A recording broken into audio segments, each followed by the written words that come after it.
welcome you for the second day.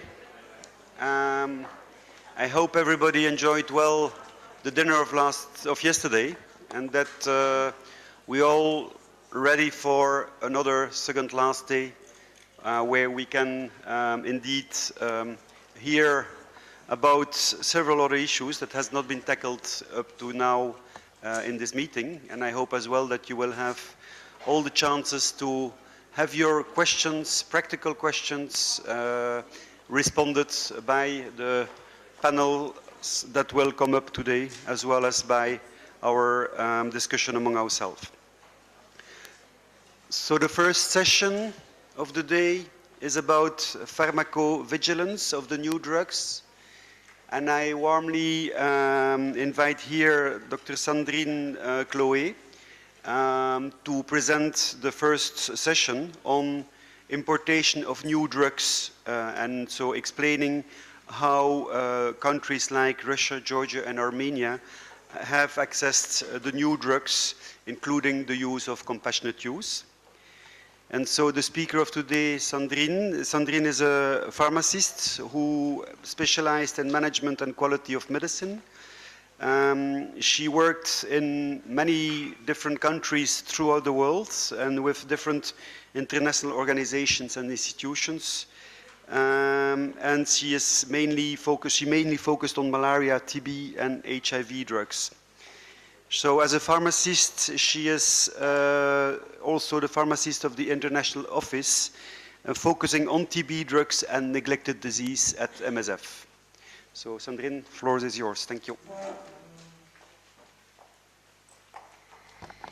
Thank you, Mark, for the introduction. I'm very pleased to be with you today. And as Mark said, what I'm going to share with you now is the experience of MSF for importation of new drugs in the CIS countries.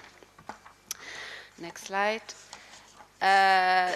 Then I will first give you a brief and general information on the different mechanisms we are using to give access to this medicine in the countries where we are working, including the compassionate use mechanism. To give you briefly the status of the new medicine in these countries, and to share, according to the time remaining, some countries' experiences. Next slide, please.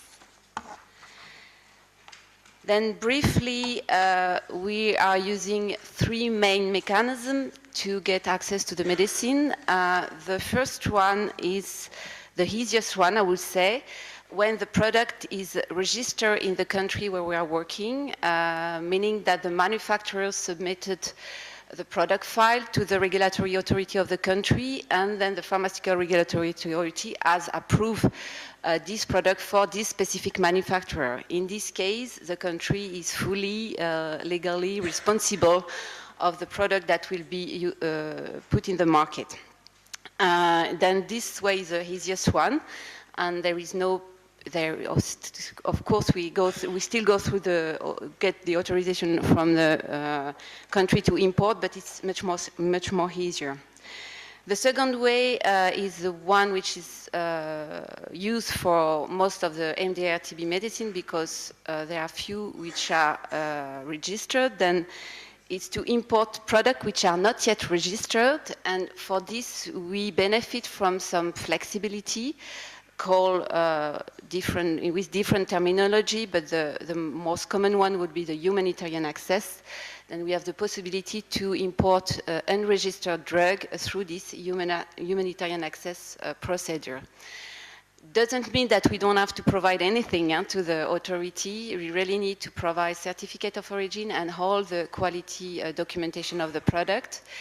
And I think it's important to remind here that for MSF, the quality of the product is very important. We don't do any compromise on the quality. And we procure, especially for MDR-TB, only products which are WHO qualified, or products which are registered in country with stringent regulatory authorities. The third mechanism is what we use for the new molecules, mainly bedaquiline, and now we started with delamanid. This is importation of non-registered drug for individual use. And there are two mechanisms, the compassionate use, and I will extensively explain you or go back to this mechanism.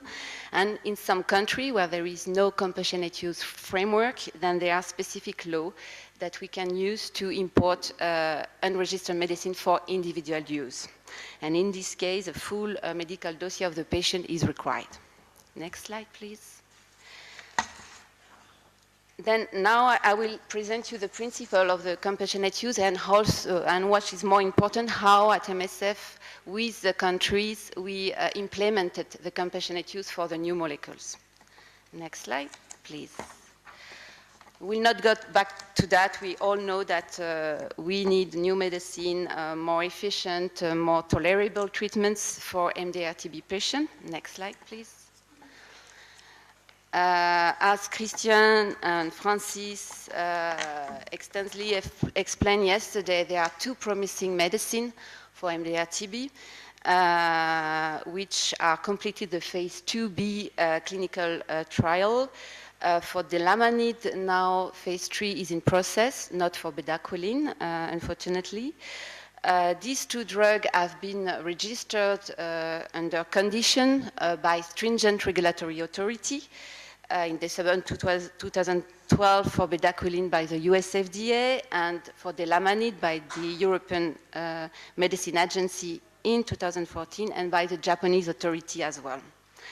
Then they are registered by stringent regulatory authority, but there are very, very few other countries where this bedaquiline is registered.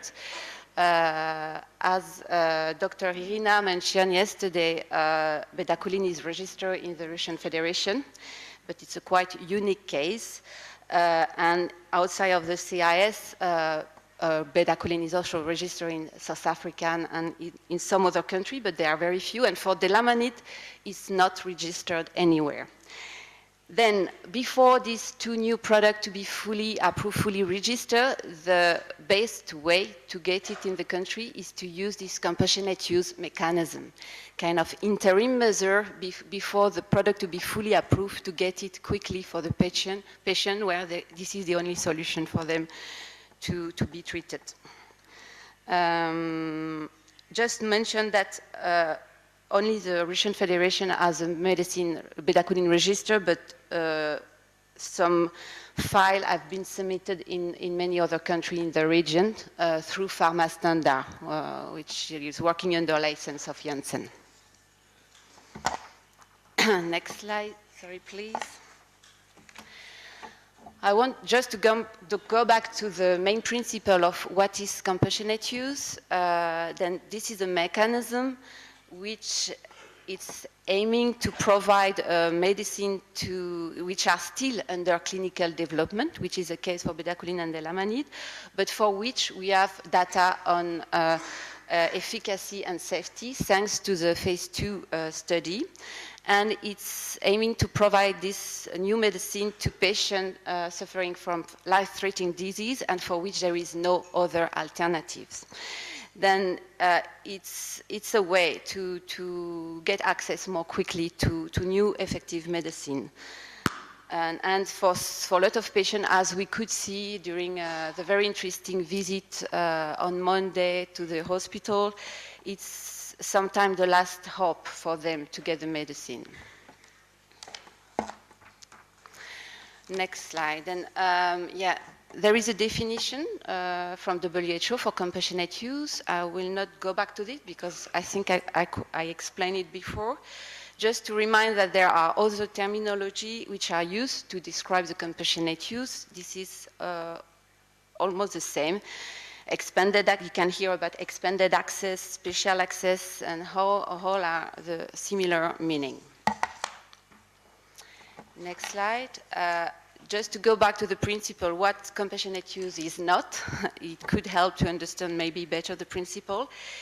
It's not a clinical trial. It's not an experimental therapy. It's really the use of drug which has been approved by stringent regulatory authority under condition. There are some data to be collected, but quite I will say, minimal data. The outcome of the treatment should be reported to the Ministry of Health, of course, and to the pharmaceutical companies, and also all the serious adverse events. Something which is very important to keep in mind is that all the medicine inside compassionate use mechanism are provided for free. And we were talking about $900 per treatment for bedaquiline, $3,000 for bedaquiline for middle-income country. Then if you're going through the compassionate use, the medicine are provided for free. Okay, next slide. Now I would like to go more in the practical side of how we implemented compassionate use at MSF with the countries here. Then compassionate use has been used with MSF for MDR and XDR TB patients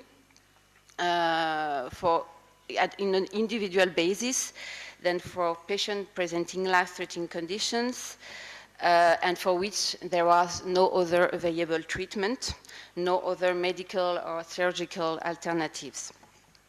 And of course, we never use as a single molecule, it's always in combination with a coherent regimen. Next slide. There are some minimal criteria to use compassionate use. Even if we want to get the drug quickly, we have to follow the minimum criteria defined by WHO and elsewhere. We need to have optimal regimen for the patient, all the clinical and biological monitoring measures in place, a good management of the side effect, good management of collection of the side effect, and a good adherence to this medicine. As Grania mentioned yesterday, there is very few medicine at the end in the pipeline, no medicine in phase 1. Then we really have to be very cautious with this medicine to not develop resistance to them.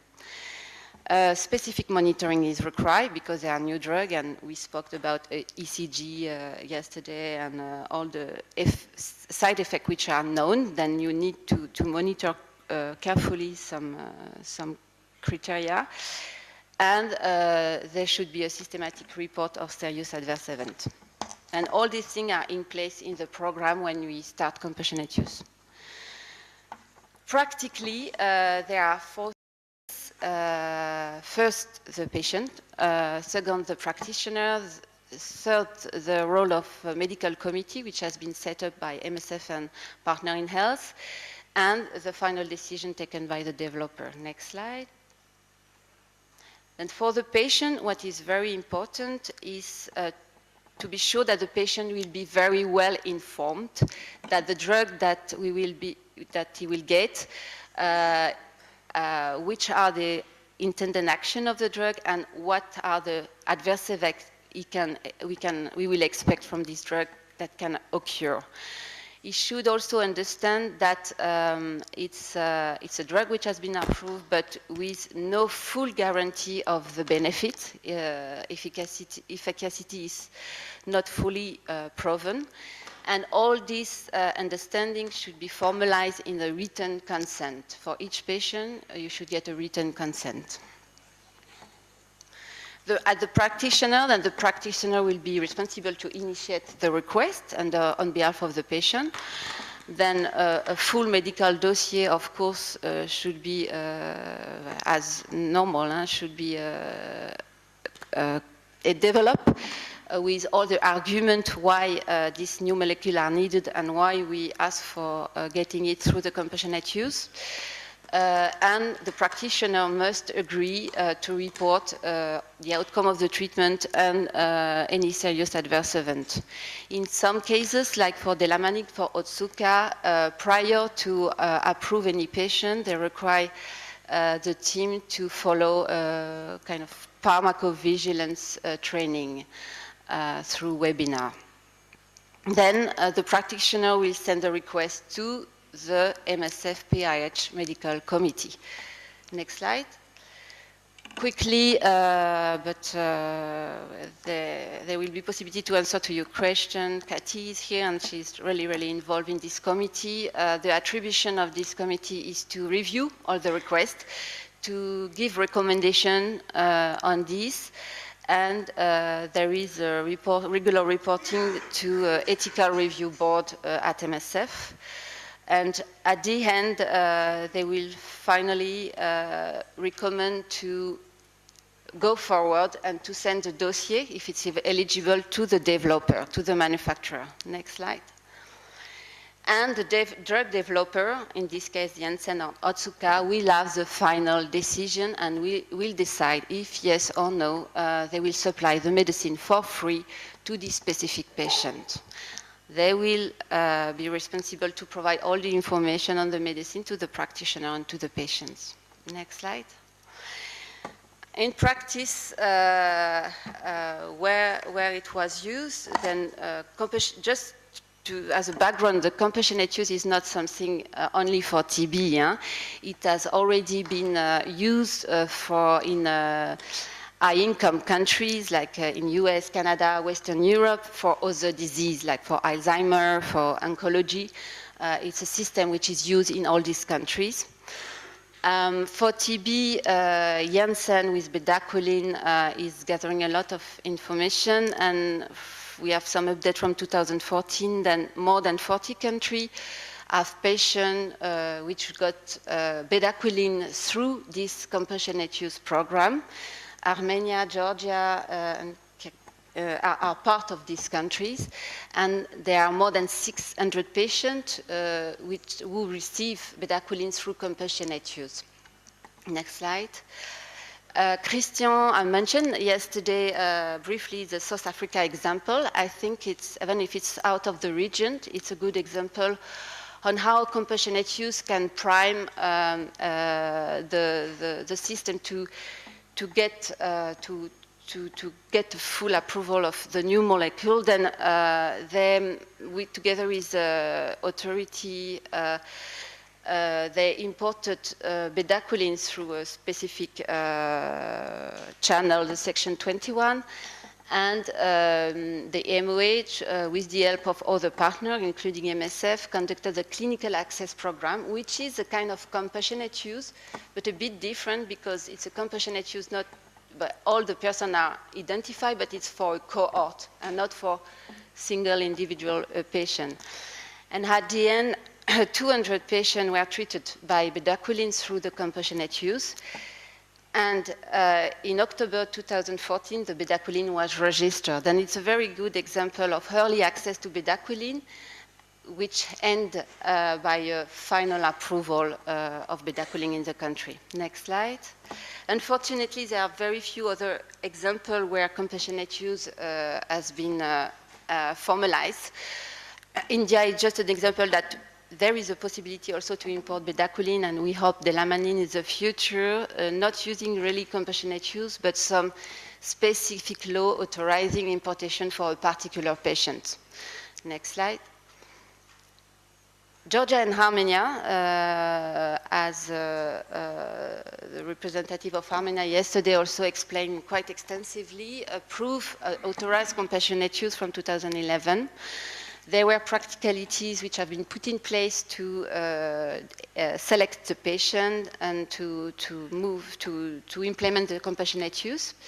For bedaquiline, in Georgia, 30 patients have been treated with bedaquiline under compassionate use, and in Armenia, 50 patients, even more, have been treated by bedaquiline.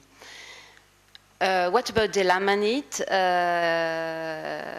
Then it's very recently that at MSF we were able to implement the compassionate use. It was a long discussion with Otsuka, and now there are 3 patients who have been approved by Otsuka, and 2 patients are currently under treatment in Georgia, and the 3rd one will be put soon under treatment.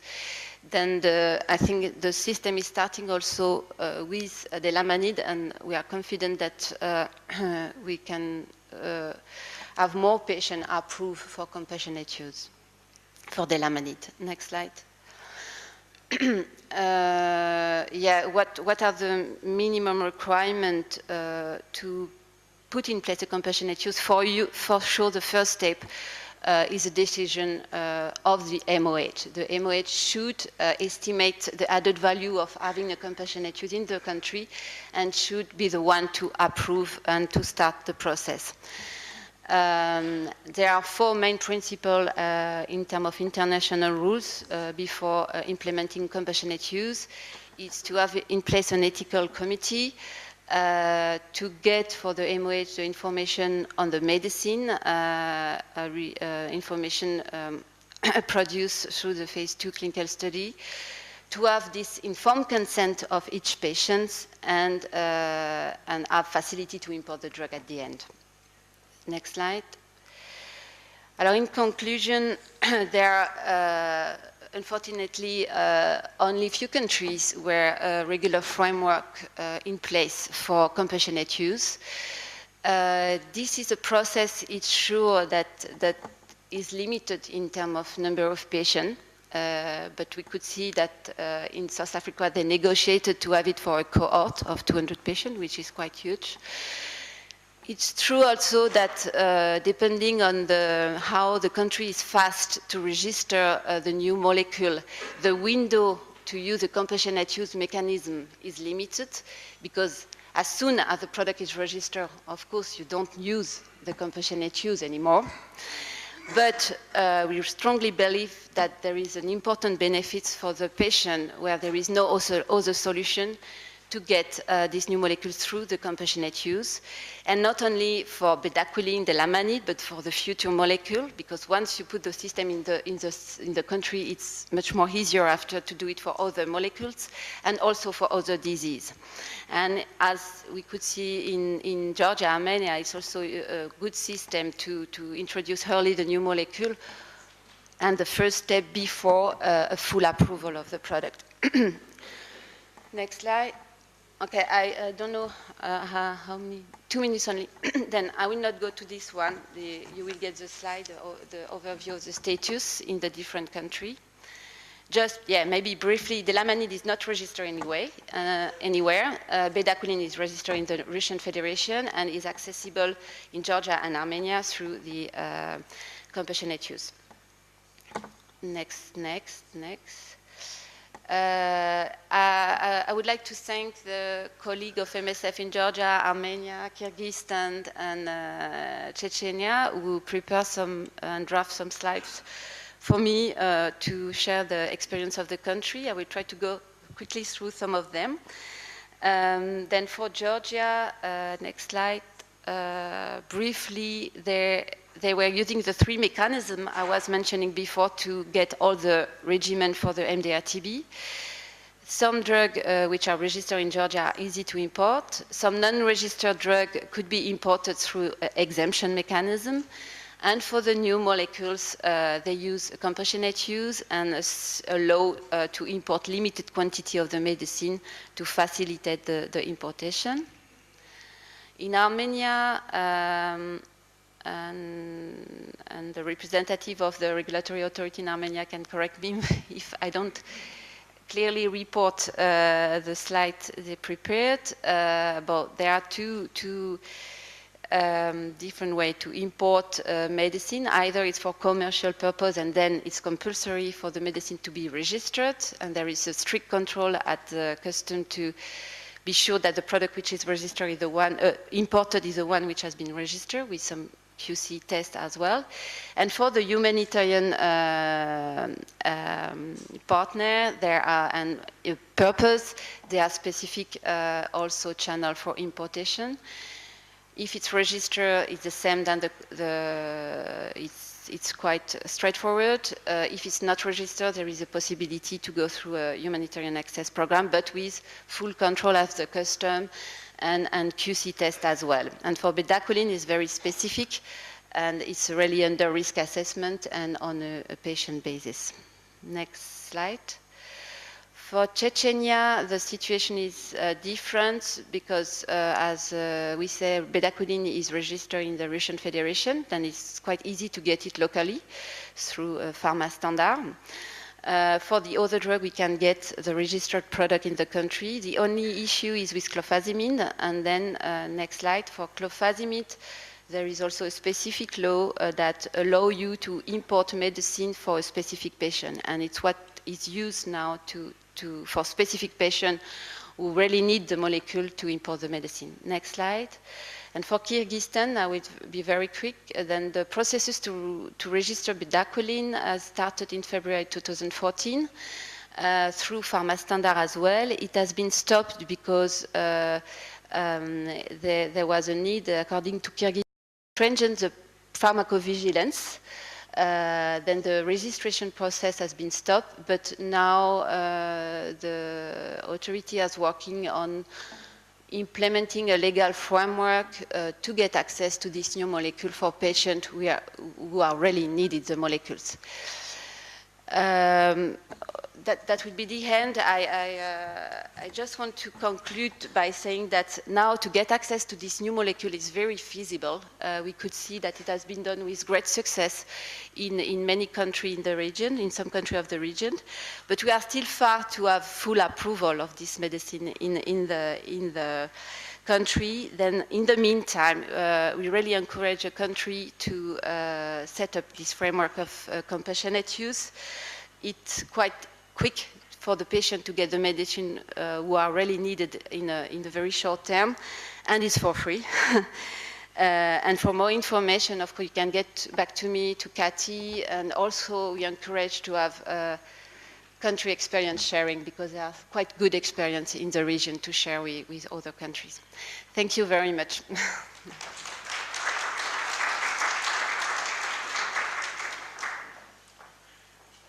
Thank you, Sandrine. The next speaker, Dr. Ernesto Jaramillo from WHO. He will introduce the subject about pharmacovigilance of the new drugs, and will indeed go through as well the reporting of the severe side effects, as it was mentioned already yesterday by Dr. Ernesto.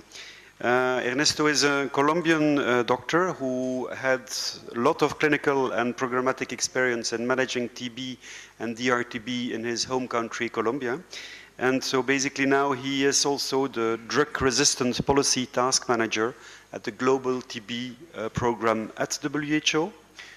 13 years presence in WHO. He's also the main editor of the last 2 editions of the WHO guidelines for the treatment of DRTB, and the contributor to other major WHO policy documents. Welcome, Ernesto. Thank you very much, Mark. Just to add to my bio, when I came to WHO 13 years ago, I had hair on my head. So you can imagine what it means to work there. Yeah, indeed, because you know, we are at the target of all your frustrations, complaints, but also demands for services, which we are quite pleased to do. Next one. I know that we are 15 minutes late, so I will try to catch up and not to repeat concepts that have been already mentioned, but to focus on the big message of these 15 minutes. Pharmacovigilance is a well-established discipline. We don't need to enter into the definition. You will get that in the presentation, in the copy of the presentation. Next one. Why to do it? Right. Well, there is an intrinsic value. It helps to reduce adverse reactions, reduce quality of life. Adverse reactions are a serious thing that can even result in death. And then we need to understand very well what is behind the adverse reactions and any reaction that may or not be associated with a product. Next one.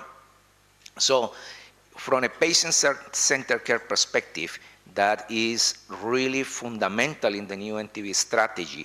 Then what happens to the patient matters a lot. So it's not just to have a drug without knowing what are the consequences, what are the reactions, and also because it's obviously fundamental part of a proper management of an individual. Next one. So there are key elements to understand why pharmacovigilance has become so important in modern TB control. We are with very limited treatment options.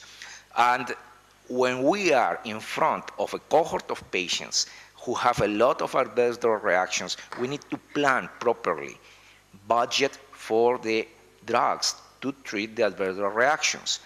So how can we properly budget that and plan properly if we do not have data, right? Secondly, bear in mind that because of the high mortality with multi-drug resistant tuberculosis, patients and the public health cannot wait until the drug is fully developed.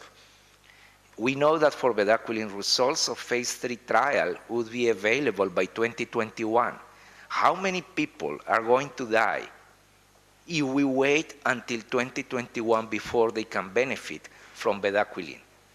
And the same applies for all coming new drugs, meaning that capacity to do proper pharmacovigilance has to be accelerated in order to benefit of these drugs in the late stages of development through compassionate use schemes as Sandrine has described. So pharmacovigilance has been a kind of Cinderella in tuberculosis because we were convinced that we know everything about the drugs. It's not true. And with new drugs, we even know less. So it's fundamental to understand that the clinical trials provide just limited information. Clinical trials are a result of treating a few hundreds of almost 1,000 patients, that's it. But when you get 30,000 patients on treatment, you can start to see reactions to observe facts that were not noted or found in the small cohort of a clinical trial. Another fundamental reason why we have to take into account the pharmacovigilance is that credibility in the public, credibility of the drug manufacturer, credibility of the Ministry of Health, credibility of the NTP, credibility of any technical partner and WHO as well that are providing support, advice to patients is fundamental. So if something goes terribly wrong with the product, then where is the credibility if there is not a mechanism to explain why that adverse event has been observed? Next one. So in TB, next one, we are convinced, as I was saying before, next one please, that everything is well known. This is the front cover of a paper, a small note that we published last year in the bulletin of WHO, in which we were making an analysis of what happened with thioacetazone. It's a drug that is not used anymore in tuberculosis. But for quite a few years, it was used for decades until HIV came along and people started to note some problems with the drug. It took almost 10 years before there was a very systematic review of the facts and a decision to stop using the drug in people infected with HIV. So there has been this tendency to believe that bad news come to get known. So take it easy. Carry on, that bad news will come. In this case, when we are dealing with a new era, when we are in a modern era of tuberculosis, we cannot wait until we have so many negative adverse events that then we decide to look and see what's going on. So pharmacovigilance is to be more proactive, to make early detection of adverse events, to analyze the data, and to make decisions. Next one. So next, I think you, yeah. So there is another element to understand why pharmacovigilance. Because of the limited treatment options that we have to treat people with XDR-TB, MDR-TB in general, but XDR-TB, then we are relying more and more on drugs that were not registered for treatment of tuberculosis. Such a practice is what is called off-label use of a product. And experts and data shows that probably 20% of the global drug market is on off-label basis. I mean, 20% of the drugs that are purchased are not used for what they were registered for, right? So those drugs that are still under patent when they are used on off-label basis, the drug manufacturers are quite picky, because they take full responsibility what happens with the product if they are not used for what they were designed for. And the typical example is clofazimine. That is still a drug under patent Novartis is the owner of the patent. There is no other qualified generic quality assured manufacturer, but we know that it's making a lot of difference in the treatment of people with tuberculosis. In shorter regimens is a fundamental component. So to get access to the drug requires to have a mechanism to collect the data on safety and to be able to report whenever is necessary in such a way that the manufacturer is more relaxed, because there are hefty penalties if there are problems with off-label use. When it's a generic manufacturer, they tend to be more relaxed on that. But that is not the situation we have at the moment. Linezolid is the same story. I can tell you more details about strong, difficult negotiation with Bayer when moxifloxacin was still under patent years ago. They even threatened to sue WHO when we inserted moxifloxacin in 2008 as a recommended treatment for multidrug-resistant tuberculosis. Next one. So in shorter regimens, I already mentioned why collecting of data, of safety data, is fundamental. Next one. Next one. Confidence, I have mentioned that. Next. I think that you are projecting the one that removed the pictures and not the one that came with the pictures. Well, it's a pity. So, go back. When we have two new drugs like the Lamanid and bedaquiline, when we do not yet know the safety profile, then we are in trouble because we don't know what happens when both drugs are combined. Hence, having clear safety profile, safety data, right, is fundamental to then understand and update the policy and the treatment recommendations. Next one.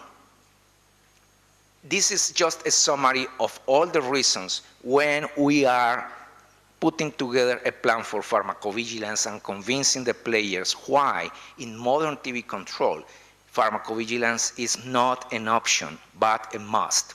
Off-label use, shorter regimen, compassionate use, Sandrine has described very clearly what is behind that. Introduction of new drugs means that conditionally approved products will be in the market more often than we wanted. Planning and budgeting for management of the adverse reactions. Last but not least, public confidence. So 6 powerful reasons.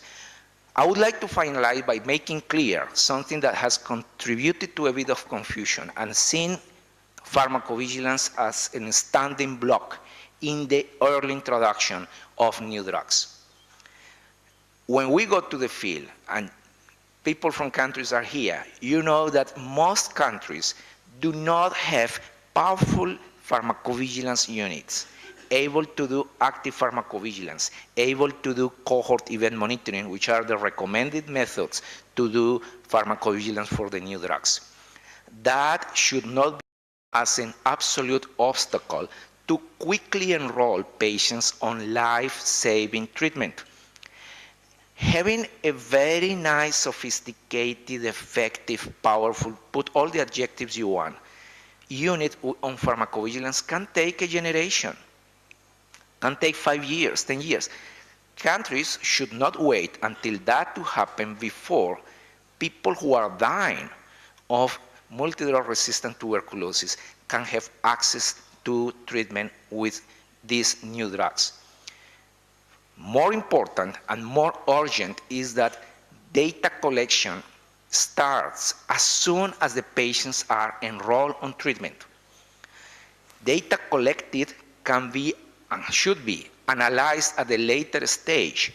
That can take 6 months, depending on the size of the cohort, 1 year, but give some time for the health system and the pharmacovigilance unit to put the pieces together that are necessary to have a functional pharmacovigilance unit, right? We organized, WHO organized last November, a major international meeting in Hanoi, in Vietnam, with countries, selected countries from different parts of the world, with technical partners, with the responsible of the pharmacovigilance in those countries, and we have finalized early this year a set of collection forms that can be used in the field to collect the data needed for, at a later stage, put together the data and make an analysis to inform a policy update. That policy update depends on how much data is available and what are the observations. But I would like to insist, we do not need to wait until each pharmacovigilance unit has a very accomplished expert who can run signal detection, data analysis, causality assessment before patients are enrolled on treatment. Because if you follow with that approach, many lives will be lost, will be deprived of access to life-saving treatment. What we do recommend to do urgently is to train the people to collect the data on forms that are now well established. There is a companion handbook that is being updated and hopefully this month will be available to all of you to collect the data in a standardized manner that can inform the policy update. Next one. Next, go to the last one, because I don't want to be in trouble with Mark. He began to look at me in a very threatening manner. So I would like just to finalize by giving this strong message. People with tuberculosis are suffering because of lack of access to treatment. But the treatment should not add to the suffering. In order to understand better how to do that, we need to have proper pharmacovigilance in place. I can continue talking non-stop, but I want to be in good terms with you, and I will take questions in the break. Thank you very much. Thank you, Ernesto. Problem is, of course, that when somebody speaks with his heart, then it's difficult to stop. So, but I'm sure that we will have also more possibility to discuss during the session with questions. Let me invite the last speaker for this panel, and for which I invite Dr. Cathy. Cathy Hewison. She is a TB referent for MSF in Paris. She is GP, a medical advisor since years now on tuberculosis. And she, how would I say, also is the chair of MSF with Partners of Health, the medical committee for compassionate use of investigational new drugs for MDR-TB. And also her whole role in MSF is to support the many projects on MDR-TB with advice and guidance. Thank you, Cathy.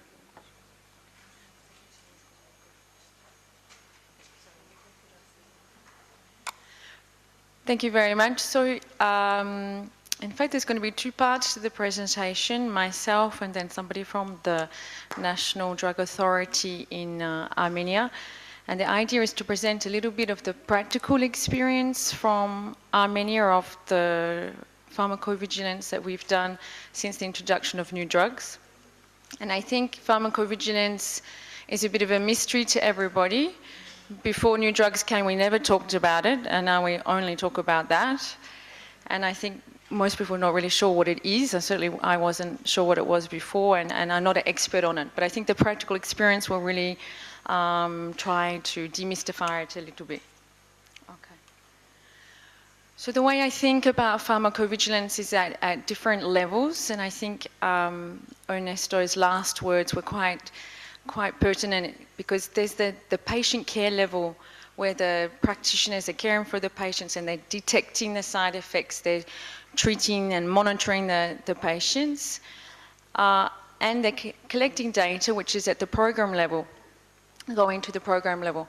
And the program level is responsible for doing the training and protocols for this collection of side effect data and monitoring. And then there's a whole nother level, which is at national level. The national drug authorities have a responsibility of doing pharmacovigilance, for analyzing that data, for giving recommendations. And then even another further level at international level, where drug companies, WHO, stringent drug authorities are giving international recommendations. So I'm really going to talk about everything that's in the top level there, the patient care and the program level. So in Armenia, before starting new treatments, there was already an established program. It was a well-functioning program. There was already a system of detecting and monitoring, detecting side effects and monitoring the treatment. There was a system of reporting side effects and putting those reports into a database. COX-6 is the name of the MSF database, and ETB manager for the National TB program. And there was also, as Sandrine mentioned, the technical assistance available from the Compassionate Use Committee of MSF and Partners in Health, which was functional at the time that we put in place the new treatments. So there were many steps in putting in place the new treatments. There was the development of the protocols and training and improving the tests available for the monitoring, new tests, and increasing the frequency of other tests, and also putting in place additional referral to specialists, additional testing for follow-up of for management of side effects, expert advice from the committee again, all of that to try and reduce the impact of the side effects. And of course, the collection and reporting of the PV data, the pharmacovigilance data, and that's what I'm going to talk about now. So firstly, we adapted the database that we had to include the new drugs, include the new tests, lipase, albumin, ECG, also to include grading of side effects. Then we looked at it in two different groups of side effects. There's serious adverse events, which are a well-defined group of events. There's basically 5 groups: anything causing death or malformations in children, handicaps or prolonged hospitalization, or anything else seen as serious or life-threatening. And these ones, there's very clear recommendations. We used a standard form from Janssen, and this was then sent to the company. For everything else, which doesn't come under that definition of serious, the normal monitoring forms were used, the data was collected. We collected data on any side effect that required a temporary, more than 2 days, or permanent change in treatment. Anything that was serious, as far as we were concerned, like grade 3 or grade 4, and anything that we would call a side effect of interest. So the monitoring data for ECGs was put in, anything like neuropathy for Lin's lead, anything that was of interest for the new drugs. So there were a lot of challenges. Clearly, the serious adverse events require you to make a judgment about what you think caused the event. And it's not easy when a patient's on 7 drugs, he's got a comorbidity, he's had lots of TB treatment before, he's already had side effects, and he's got TB. So this is extremely challenging. And it's assessment by the clinician, and this is not something that most of us have had to do before. You're supposed to identify these serious adverse events and report them within 24 hours, which is very, very difficult to do, mainly because it's sometimes not obvious immediately that you're faced with a serious adverse event, also sometimes because of geographical constraints. But the bottom line is, as soon as you identify a serious adverse event, even if it's after 24 hours, you have to report it, and you should report it. This is really important. None of the doctors were familiar with the drugs, so it was really a lot of training. There's very much TB vertical qualifications of the doctors, and so the side effects are outside of the general capacity of most people. So this is a real important to strengthen referral systems to other specialists. And the fact that patients were asking questions that the doctors didn't actually know the answer posed quite a lot of difficulties for the doctors. So there was a lot of work on the counselling. We haven't done a big analysis of the data quality. Have we been complete in the data collection? Have we been collecting good quality data? And you'll see a little bit later when I give the examples. So so you can go to the next one, sorry. So for MSF, this was all new. We recognized that we had some weaknesses. We didn't have the technical experience with this when we started. And so we're still working on that. We'll be developing a pharmacovigilance unit with people who are experienced in this. But this was a big challenge to start without already having that technical support. Okay, next one. So To do this presentation, I took a look at the data that we had collected to try to see, okay, what has happened and what can we say about it? What lessons have we learned? So the serious adverse events. So there's 4 that have been reported that you see here. That's not very many, I would say, out of 53 patients who have started. I mean, someone who's just started recently, but so the question could be, have we missed some? Are some serious adverse events not being reported? Sometimes it's a judgment call. For example, somebody who is admitted to hospital for monitoring of the QT interval. So one of the definitions of serious adverse event is hospitalization that is prolonged. But it's only prolonged because they had to do monitoring, not actually because of the physical condition of the patient. So it's a little bit hard sometimes to know if that should be reported or not. So you can see there that there was one that we thought probable or possible, but very difficult to know. The patient had a lot of comorbidities and had and finally died from tuberculosis. There's one that was related to bedaquiline, but very hard to know. Again, the patient ended up dying from tuberculosis. There was one that was completely unrelated. We had to stop the treatment, all treatment, because the patient was so ill and he died from tuberculosis.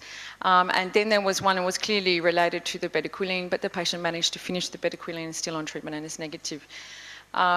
So I would say, Ingrid, it's simple in theory, but it's not so easy in practice, and it does take, I think, ongoing training and attention to detail. So let's look at this patient as an example of side effects. So if we go away now from the first group, which was the serious adverse events that are reported on this form, to the side effects that are collected in the database and that would be analysed at a later date. So if you see here, I don't know if you can see very clearly, but it's the treatment across the top and the DST at the bottom, and where there's red is where the patient has stopped the treatment. So the last column is linezolid, and the patient had to stop temporarily 3 times linezolid due to thrombocytopenia. The second column in grey with 2 red squares, so that was the patient had to stop twice pyrazinamide due to arthralgia. But both of those are known side effects of those drugs. So is that really pharmacovigilance, or are we just reporting known side effects? And is that important to report known side effects? It's a question. This patient's now doing very well at 20 months and is culture negative. So just go on to the next slide. Thanks. So this is the sum of the side effects that were reported. 40 patients, 127 side effects. As you saw, that last patient had 5 side effects for 1 patient. The grading has not been done, so this was supposed to have been done, so that means we need to do more training on that. And one real weakness of our database is we don't have details on other drugs other than tuberculosis drugs. We only have details on tuberculosis drugs. So if the patient, for example, has a prolonged QT, but he's taking another drug that's not for tuberculosis that could cause that, we don't have that data in the database. Sorry, I hadn't quite finished. No, sorry. And again, lots of those side effects are very well-known side effects. Are we detecting anything unusual or unexpected, or are we just making piles of reports on side effects that we already know about? And is that interesting, and is that useful? Is the question. Okay.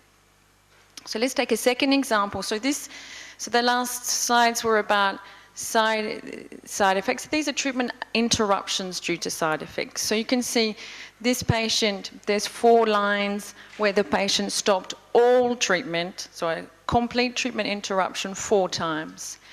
Then you can see there's some treatment changes in the red squares. So he changed linezolid. At one point he stopped because he had suspected neuropathy, and then it was found after EMG and other testing that it wasn't neuropathy. And I think this is a special case for linezolid. It's a good reflex of the doctors to immediately suspect that this could be a neuropathy when the patient is complaining about leg pain or other symptoms. But it's not always immediately obvious if it is or not. And so quite often it ends up not to be that, and then they restart the linezolid. So it's already been reported as a side effect, and finally it wasn't. And then there was a treatment change linked to cycloserine due to syncope. So let's look at the numbers of treatment changes, interruptions. Interruptions being all treatment stopped, changes being one or several treatment drugs stopped. And you can see there's quite a lot there. So 115 treatment changes in 38 patients, and total treatment interruptions 26 times in 14 patients. The example you just saw, that one patient stopped 4 times the treatment. And you can see the 182 total treatment changes, because one event can be more than one drug. And, you know, it looks like linezolid is having the most treatment changes, but as I just explained, quite often it's a precautionary change in anticipation that could be a neuropathy, and then finally it's not. And again, we would say, are we only recording side effects, well-known side effects of these drugs, or have we recorded anything that's unexpected? Are we going to be able to detect any signals? And very, very complicated at the time of stopping the drugs to try to work out which drug is responsible. I mean, we all know patients that have raised liver enzymes, and then we try to reintroduce the drugs in the order that we think might be the order of the drugs most likely to cause liver enzyme increase. And quite often it's very, very difficult to identify which drug is responsible. So again, we haven't done the grading, we don't have the details on the non-TB drugs or the other comorbidities. Okay, next one. So the way I see it is exactly how Ernesto has explained, that there's 2 levels and that they can mutually help each other. The patient care level, where we can give access to treatment now to patients. The clinicians can do good side effect management and good monitoring and collect data on anything that they see, routine side effects, we could say, expected side effects and unexpected side effects, including the serious adverse events. At the same time, the national level can be working on their national structure, which is a long-term plan. It takes years of planning, capacity building and budget to be able to be detecting signals, analysing databases and these sorts of things. So they can actually be feeding into each other and be mutually supportive, but one shouldn't be delaying the other. And the next slide. So then this is more of a, rather than a conclusion, a question from my side. What is pharmacovigilance? Is it recording all side effects that you see in all patients? If this is the case, it's extremely heavy, and it will be even more difficult. It's difficult to analyse the source of the side effects. Or is it about trying to detect unexpected events, unexpected that might be due to drugs that we've been using for a long time but we haven't detected, or due to repurposed drugs or due to new drugs? Is it worth trying to collect this data on all patients everywhere, or should we have some sentinel sites where we're trying to get very detailed data? I'm thinking about the NTB sites where we will have capacity to do that, or should we just, rather than trying to do that at every site and then elsewhere, just trying to detect those serious adverse events and anything unexpected? And then you'd have a good set of database for everything, all side effects from a cohort of patients that can be analysed, but it's not weighing heavily on all national programs to be responsible for that, and they can just do serious adverse events monitoring and unexpected events monitoring. Okay, thank you. So then I'd ask, can you open the other one? I don't know if that's her name, Romano. Oh, you don't have English. Seda, hello. So sorry, now, normally we're going to, well, maybe you can open the Armenian one. Yeah.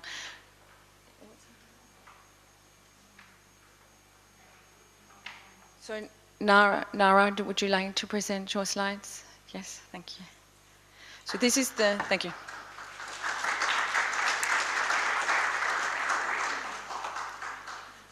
So now I will present the national level perspective on pharmacovigilance.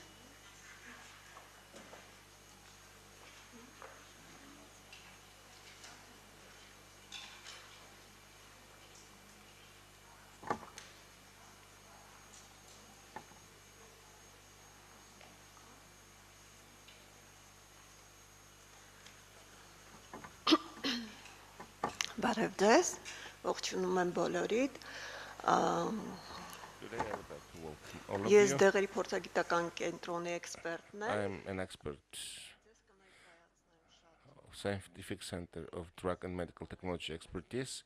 I will present how it is done in our case. So how do we register side effects and where do we fit into the global system?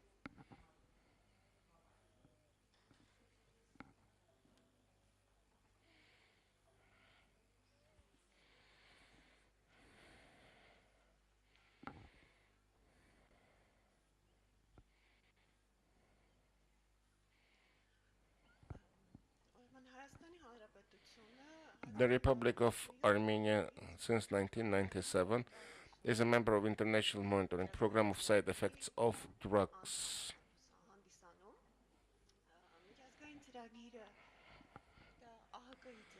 This is a WHO program, and the headquarters of the program are in Uppsala, Sweden.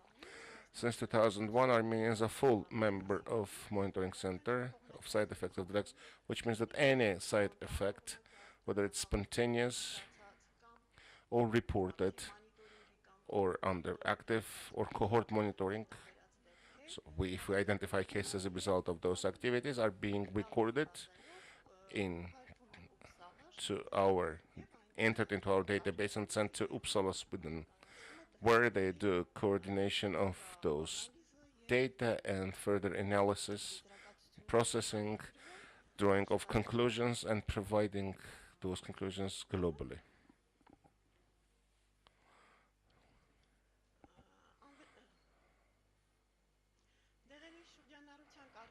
When it comes to regulation of drug circulation, it's done through our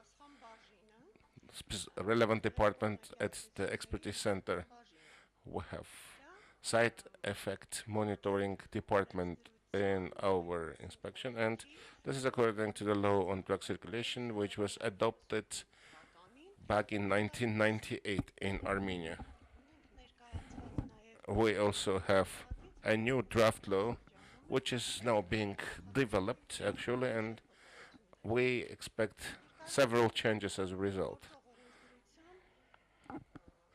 According to the enabling legislation, Article 17 of the law states that medical facilities, pharmacies and institutions dealing with drug sales and use are obliged to report about any unknown side effect case to the relevant authority, which is in this case our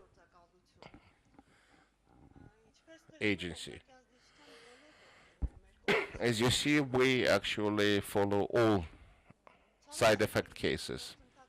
Unfortunately, the process is very difficult to maintain and manage because it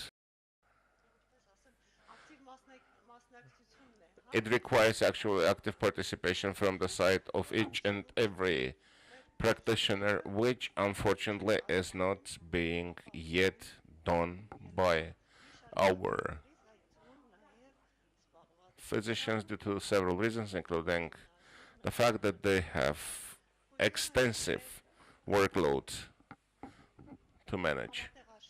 I hope that our joint work with MSF and other relevant structures will lead to a situation where our medical professionals will present to us expected and unexpected side effect cases in the reports. Now, when it comes to TB, I would like to state that we work together actively with the National Tuberculosis Program, and based on some specific features of TB treatment and use of drugs, we have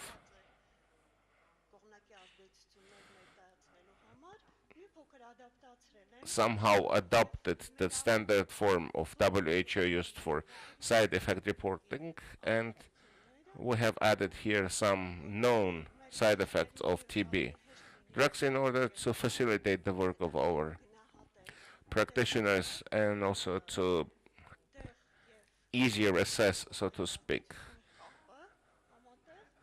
the link between side effects and specific drugs.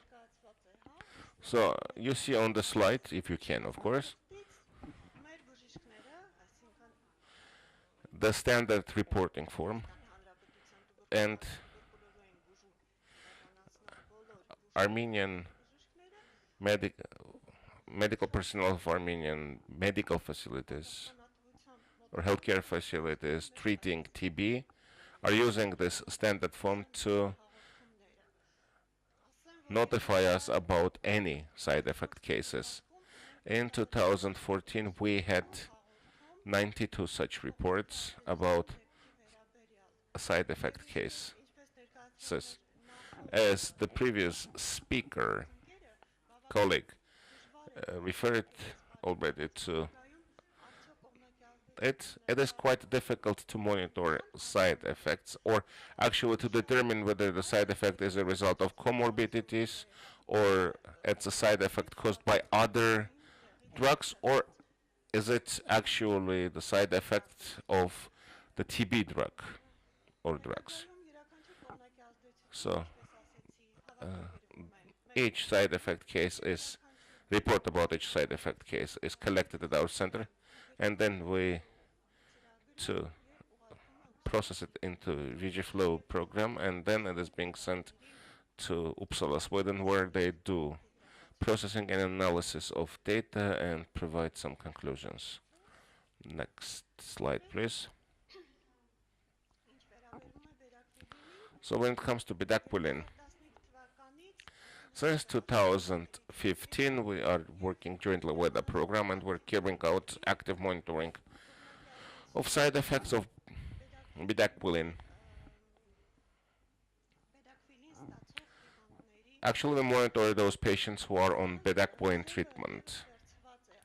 So this form is again taken from the relevant WHO standard reporting form. We have adopted somewhat to the local Armenian needs, but very minor changes have been introduced, and this is being widely used now. And we expect that doctors or physicians dealing with TB treatment will be able to fix and then report any case of side effect, and also properly identify whether this side effect was a result of bedaquiline use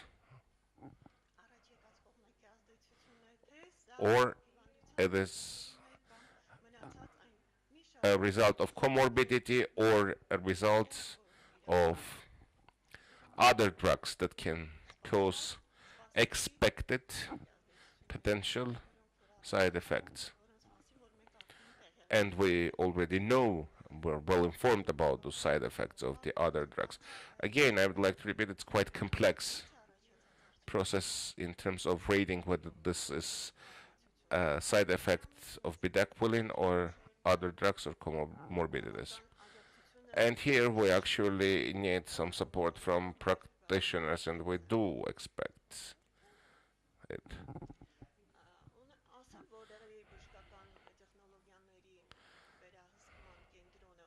So,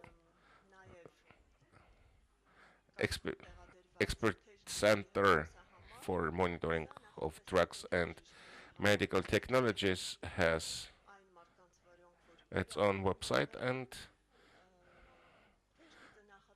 we have a hotline, and hotline is not only for TB drugs and side effects caused by TB drugs, but also for all other drugs that could cause side effects. In any report, any signal about side effect is important for us.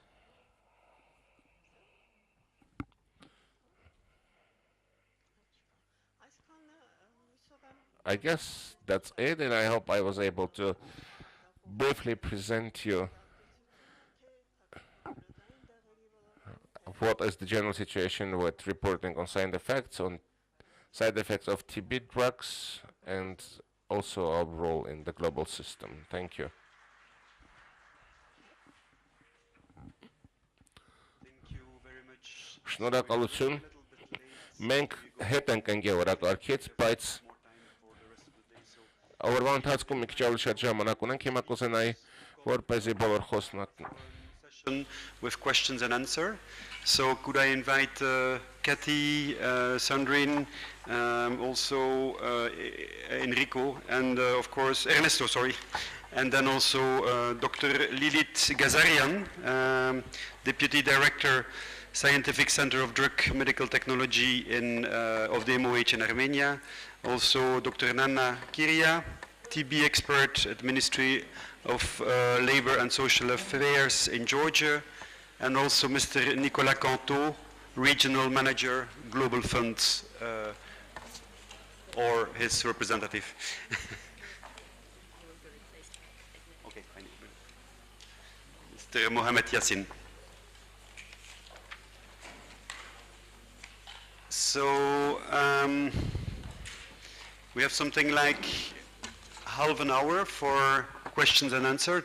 It's a very technical, I think, session that we have here, and I presume you have lots of questions. But maybe then just to launch the discussion a bit, maybe I can have a very short question where maybe I don't expect neither a very easy answer, but just a bit also to launch a bit my surprise when I hear the problem of the off-label use of certain drugs.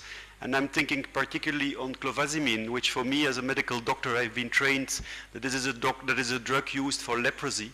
And if I remember well, leprosy is a cousin disease of TB. So I'm wondering why, in fact, we receive some hurdles, legal hurdles, I would say, to use clofazimine in the drugs for TB. Well, this should be kind of a logical step forward, treating with an existing drug. I think we need to make a difference between a drug that is, of course, still under vigilance because it's not yet fully passing all the clinical phases, and a drug that has already been past all the clinical phases and that is accepted to be used in certain diseases. So why not using it then easily in a very similar disease like leprosy, like TB? So I don't know to whom I should direct this, to WHO or to the pharmacists here around. But for me as an MSF person, indeed, it's a question I really face and struggle with. Well, those are the rules of the game of the national drug regulatory authorities and the pharma. That's the rule of the game. Off-label use means the use of a drug that was not studied, designed, and registered for that purpose. Whatever use is out of that indication is called off-label.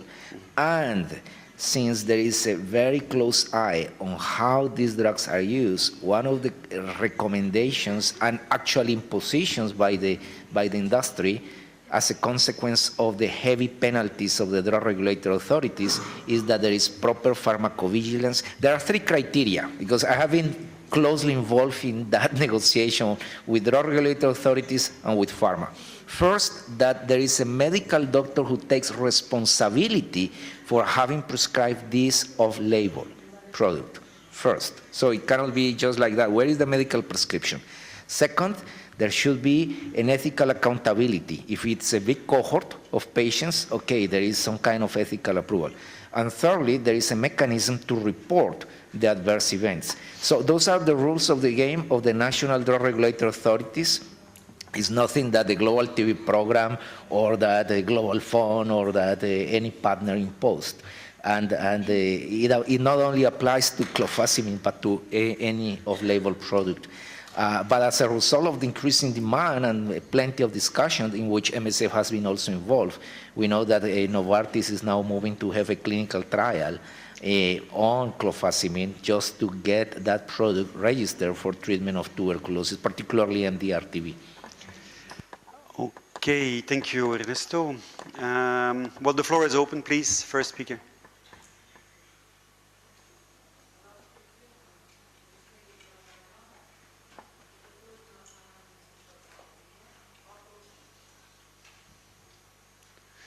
Yeah, please repeat the question, please.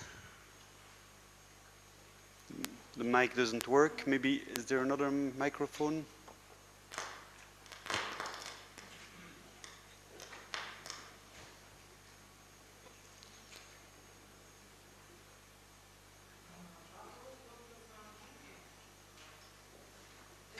Is this okay for the translators? One moment. No. One moment, there's another mic coming, I think.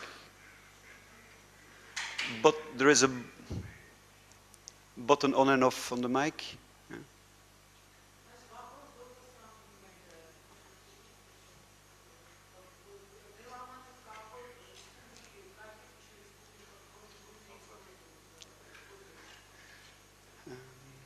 Could somebody check the microphones, please? Can somebody do a test, please?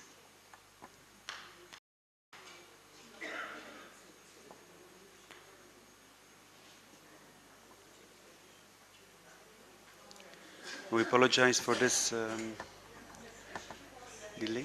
Yes, maybe she can come here, yeah. So I think the question is, which countries is delaminid used? Yeah. So MSF has a compassionate use agreement with Otsuka. So far for MSF, the only country that has used delaminid is Georgia. There's some other countries who are hoping to use it. India has a patient they hope they're going to get approval, and Swaziland is trying to go ahead as well. Outside of compassionate use with MSF, there's 2 patients, I think, in France who've had delaminid. They've bought the delaminid through England, I think. And I think there was 1 child in Italy who had compassionate use of delaminid, and that's all I'm aware of. Outside of clinical trials, because there's a phase 3 clinical trial that is ongoing. Yeah, for the next question comes from the corner.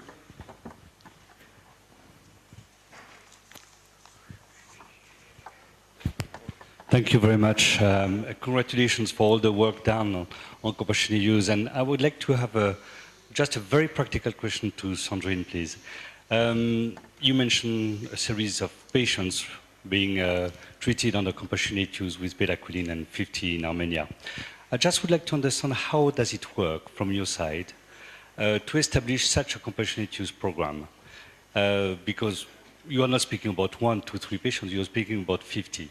So is that you negotiate directly with the company and say, we would like to have X many patients being put under treatment and receive bedaquiline? Or is that more something which is open-ended and say, can you give us the drugs as long as we need to get the drug for the patients until there is a regulatory approval, which can then be very long? So I'm just curious about what the procedures in terms of practicalities for you to get access to the drug free of charge for the patients, in, for instance, in Armenia and other places. So I can tell you for Janssen, I have a very well-organized, set-up compassionate use mechanism that is long running, and it wasn't made up for MSF or for other countries. It's for all other drugs as well. So the agreement for compassionate use with Janssen for bedaquiline is made with the country. And it's not with MSF, it's with the country. And it's a system that they have been using for other drugs that they're very used to using, and there was no number set per country as to how many patients can use it, and it's patient by patient basis. It was basically compassionate use is available until registration in the country. And for example, in Russia, I think they had 4 patients who had compassionate use, and then once it was registered, they said, okay, no more compassionate use. For Otsuka, it's a little bit different because Otsuka has not got a compassionate use program, have never done a compassionate use before, and so the agreement is with MSF. And there's no number set either. Could I ask for the next question that the people present themselves, just your name and your title, and then you can ask a question. Марат Калиев, Кыргызстан. У меня вот вопрос, наверное, Сандрин Клос. У нас была проблема несколько лет назад, связанная с применением биосимиляров в Кыргызстане. Это биосимиляров эритропоэтинов. Вот, и из медицинской плоскости в политическую плоскость это было перенесено, и этот вопрос побочных действий стал рассматриваться на парламенте. Which resulted in setting up numerous regulatory commissions, interventions. There was some blame thrown at the Ministry of Health, and the regulatory agency was blamed. We had our bedaquiline story in Kyrgyzstan as well. Half a year ago, a decision was taken to commence its registration in our country. But since the clinical trials are still underway and are not conclusive, I have great doubts about this drug being registered in our country. It would go against the requirements of the law of the land. So I would like to get your recommendations for our country vis-à-vis bedaquiline, considering the fact that the country is very sensitive, trigger-happy, one may say, about new drugs.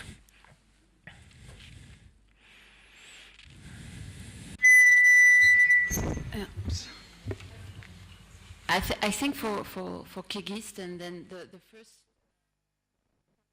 will be a great tools to start introducing bedaquiline very precautioniously. You know, starting with few patients, very closely selected, with close monitoring, to raise confidence on the molecule to the authority. That I think for Kyrgyzstan, then compassionate use would be the greatest approach to start using bedaquiline. Next question. Richard Walker, Kyrgyzstan. I'm not sure, Sandrine, but isn't the compassionate use program for bedaquiline stopped, or is it still going on? Just one follow-up on that. The compassionate use for bedaquiline, is that program still under operation, or I thought it had been stopped? Second question, however, and maybe to the panel, one of the most, let's say, severe adverse events that we could be looking for is actually the amplification of resistance to the new drugs. And is any of our pharmacovigilance systems monitoring this as a possibility, migration of patients, stopping of treatment, whatever, that could be causing this? We seem to be looking very much at the clinical adverse effects, but not necessarily at the impact on the drug use itself.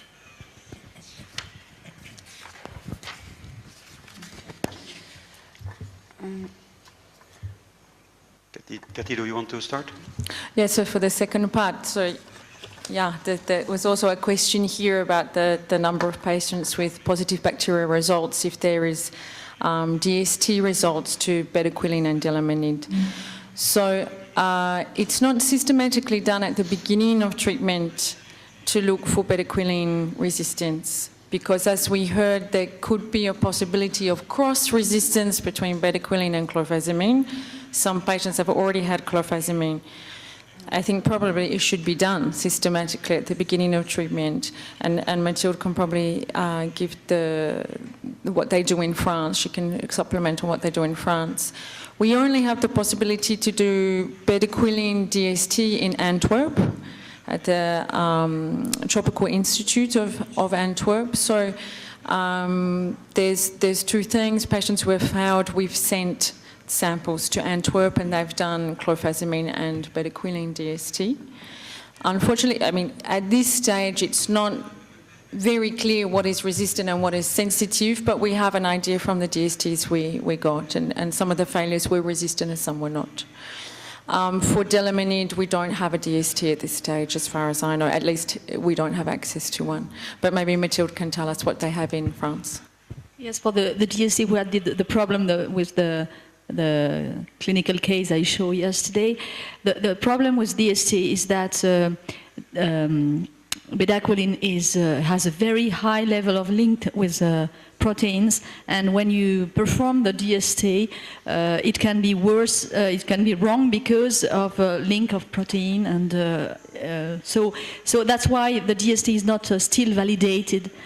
But there is some genes that leads to resistance to bedaquiline that can help us to know if it's sensitive or resistant. So all these tests are not completely validated already, but they are working. I think in a few months we can have a better answer on this issue.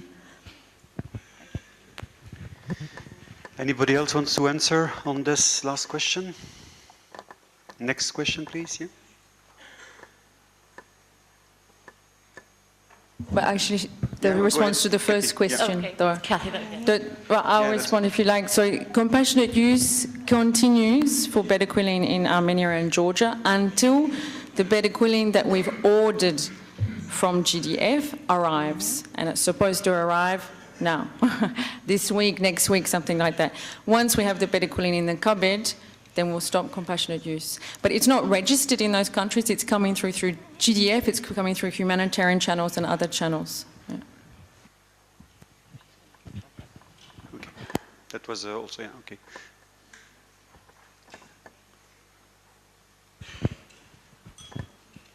Alena Skrachina, Belarus. Active PV pharmacovigilance adds value to other monitoring activities geared to improve TB patients' outcomes, especially for new medicines and regimen. But so we know there are three main forms of PV. It's routine spontaneous monitoring, targeted monitoring of adverse events, and cohort event monitorings.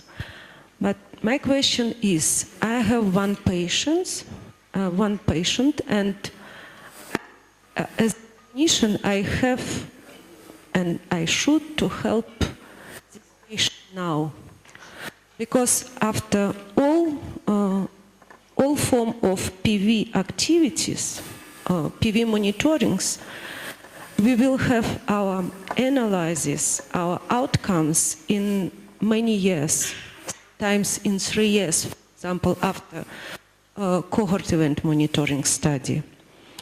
And maybe we have to consider to have PV system in place.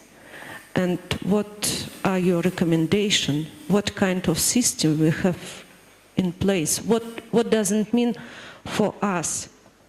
Which kind of PV we have to do in the country? Because I think we all understand our patient need help to, even about Ernesta told us about planning. But to plan something, we have to have results as soon as possible. And after cohort event monitoring study, we will have these results after 2-3 years. Ernesto? Thank you very much, Alena. Alena is responsible for tuberculosis MDR-TB in Belarus. And she would not be able to make this question 5 years ago, 4 years ago. And to me, this is an example of a country that has made a lot of progress in developing capacity for pharmacovigilance for tuberculosis drugs. And they are having a cohort event monitoring for linezolid ongoing at the moment, and it's proving the concept that it's possible, it's feasible to do active pharmacovigilance. So speaking with so much authority about the three methods, coming from an NTP manager is very good, because that's what we expect and hope that in the future you all would be able to do. Now, when it comes to your question about planning, I was referring more specifically to the planning for the management of ancillary drugs, right? For which the data that is available for all other drugs is sufficient, right? Because we don't need to do cohort event monitoring that is far more demanding for pharmacovigilance of all drugs for tuberculosis. That is just for the spontaneous reporting for very uncommon, rare events. Cohort event monitoring, the one that is more demanding, the one that Kathy has described in more detail, are for these new drugs that are conditionally approved, for which even less than 1,000 patients have been exposed. For example, the Lamanid, only 600 patients have been exposed to this drug. Or for bedaquiline, where there is an excess mortality that nobody can explain why, right? So it's for those that is necessary to have this cohort event monitoring. And unfortunately, until there is not a denominator big enough, there is no chance to plan what to do with the safety profile. Actually, the safety profile is being developed, right? So it is part of the nature of the issue we have in hand. Either we expect until the drug is fully developed in 6, 7, 8 years, and then we don't need to bother with active cohort monitoring, or we build this capacity and invest in all the resources such a way that patients can really benefit in the interim of the added value that the drug can bring to the therapy. Sorry, Sandrine, coming back to the compassionate use for Kyrgyzstan that you recommended, I just wanted to stress again that we are going to bring bedaquiline in Kyrgyzstan to implement in the MSF project. It was a discussion following because we worked for the registration of bedaquiline initially, but then it was stalled, as we said, because of some issues. And then it was decided with the Drug Regulatory Authority and with the MOH discussion that it will be brought in through a special humanitarian, as a special humanitarian good, through a legal framework that we'll develop, which we are working on at the moment. So bedaquiline will be brought in through MSF, so through GDF, so I don't think it is possible to get it as compassionate use now. Second thing is about Delaminid. So since in the country, legislation, drug legislation, there is no compassionate use mechanism in place, but we were informed by the DDP that it's a possibility to, since they are revising all this according to the custom union regulations, there's a possibility to include this in the country legislation. So yeah, maybe Delaminid compassionate use is something that we'll work on, but not bedaquiline.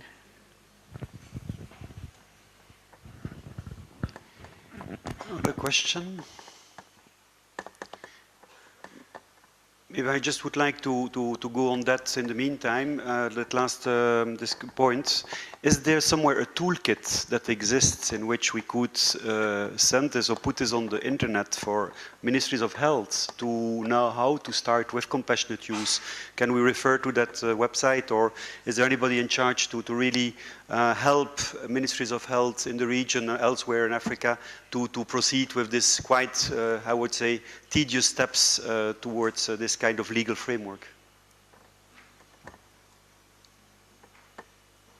Yeah, things are existing, then it's something that could be achieved, yes, to post documents that are in our hand, and also it would be interesting also to get the document from the other country of the region to be shared in this symposium and through the website. Yeah, I think it would be very interesting.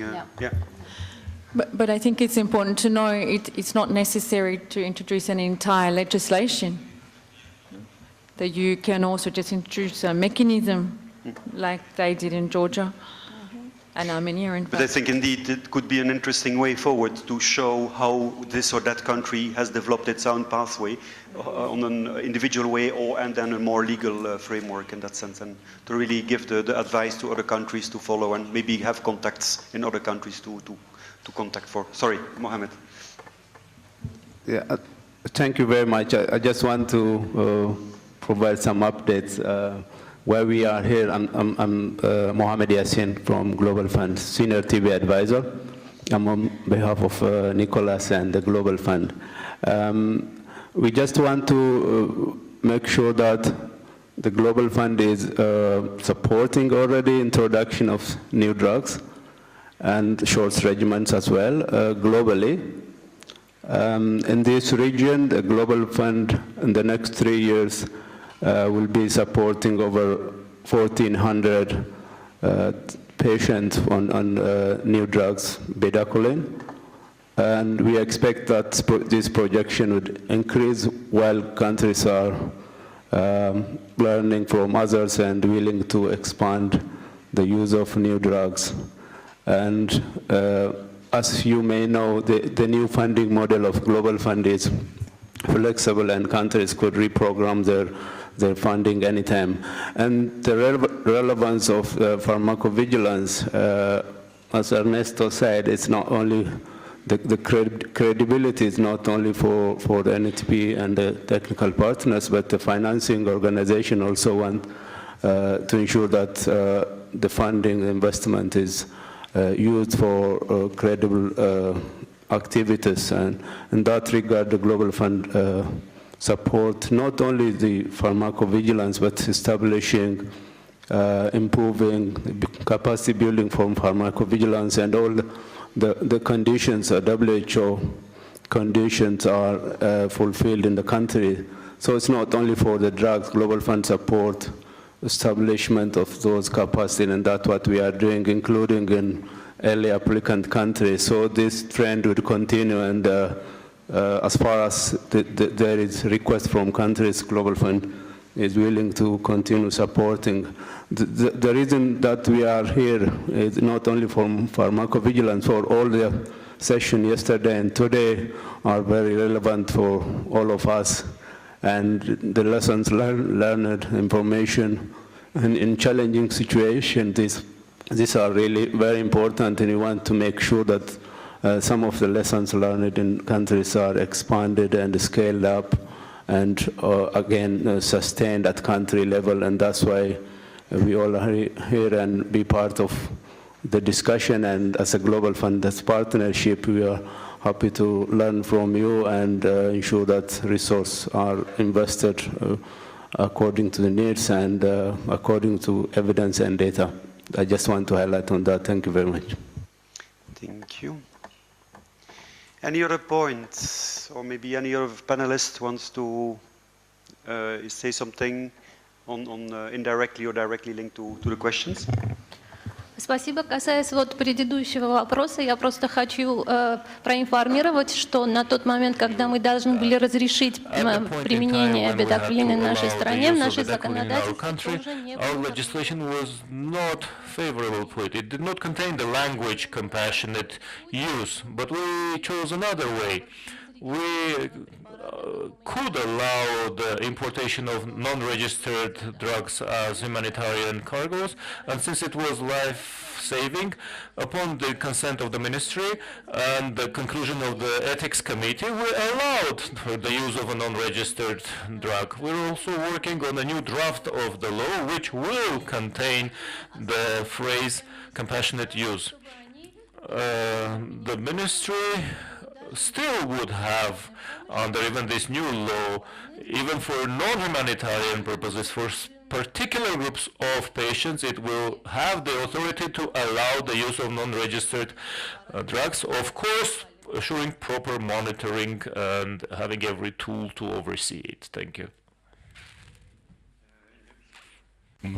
Thank you. I like very much that last contribution, because to me confirms a basic principle that I think many of us are seeing consistently throughout the development of TB control and care, is that when we do not want to do something, we can find tons of excuses, right?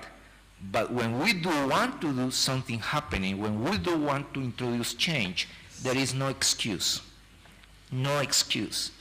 There might be tons of reasons not to do it, but all of them can be address and solve when there is will to change the status quo, right?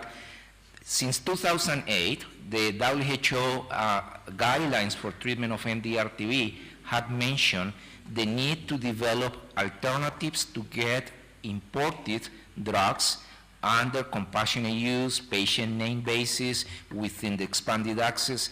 And at the beginning, there has been resistance. Oh, it's not possible. We are the TB control program. We have no control and influence on other factors. This belongs to another unit. Copenhagen office, Dr. Pier Paolo and his colleagues, they are here in the meeting. They organized 3 years ago, a meeting in Copenhagen. I think that Alain attended, Armen, the NTP manager here in Armenia, attended. I remember I told them, look at what Armenia is doing with MSF. They are living in the future, because the future of modern TB control is precisely to open up, to modernize the tools we have available, and to stop thinking that we have to limit ourselves to what the TB control program can do, instead of establishing collaboration with units in other departments of the Ministry of Health and other sectors, and then work together and solve all these problems. And I think the same applies to pharmacovigilance. Pharmacovigilance is in another unit within the Ministry of Health and sometimes even outside the Ministry of Health. But establishing collaboration with that unit is possible and strengthen the healthcare system as a whole. And again, and this is probably my strongest message, is that the limited capacity that exists at the moment for active pharmacovigilance is not a justification for moving forward by agreeing on the data collection set for pharmacovigilance, right? While the capacity is being developed for the analysis of that data that takes 1 year to be collected and 2 years to be analyzed and 3 years to inform the policy. In the interim, the patients can benefit from the efficacy that this drug is showing in the phase 2B clinical trial, and the public health can benefit. So different partners, including MSF, including MSH, and many others, are now developing and making progress in having more skills to support the TB control programs, to do cohort event monitoring, particularly at this stage in the data collection, right? Because the analysis is another level of complication, but we should not be worried because, oh, analysis is so complicated, but we still don't have enough data to analyze at the moment. That will come at a later stage when the database is big enough. In the meantime, there is a waiting list of patients who do benefit of these new drugs, and that is our obligation to accelerate that process. Thank you. Thank you very much. I think maybe, I know there's a last question, but I would like to just stress what has happened here, what is said here. Indeed, is to try to find the loopholes that you know, that are legal, that are possible. And let's all remember as well the patient that we have in front of us, and speak out and push forward so that we can potentially also address bottlenecks, legal bottlenecks, structural bottlenecks. Maybe as well one day we can have the same arguments to push for clofazimine more wider access. There's also, if we have enough arguments, well, let's put them together, let's pile them together, let's go ahead with it. If this is a legal, and it is, let's say, a legal, how would I say, bottleneck that exists, well, let's find the ways in the loop out of that loophole. Okay, last question, please. Hemant again from MSF Kyrgyzstan. Is question to Dr. Ernesto. Once the bedaquiline gets registered, and in countries such as India where there is uncontrolled access to drugs, is WHO trying to make it controlled once bedaquiline or a new drug gets registered? Because you can get any drug in India over the counter.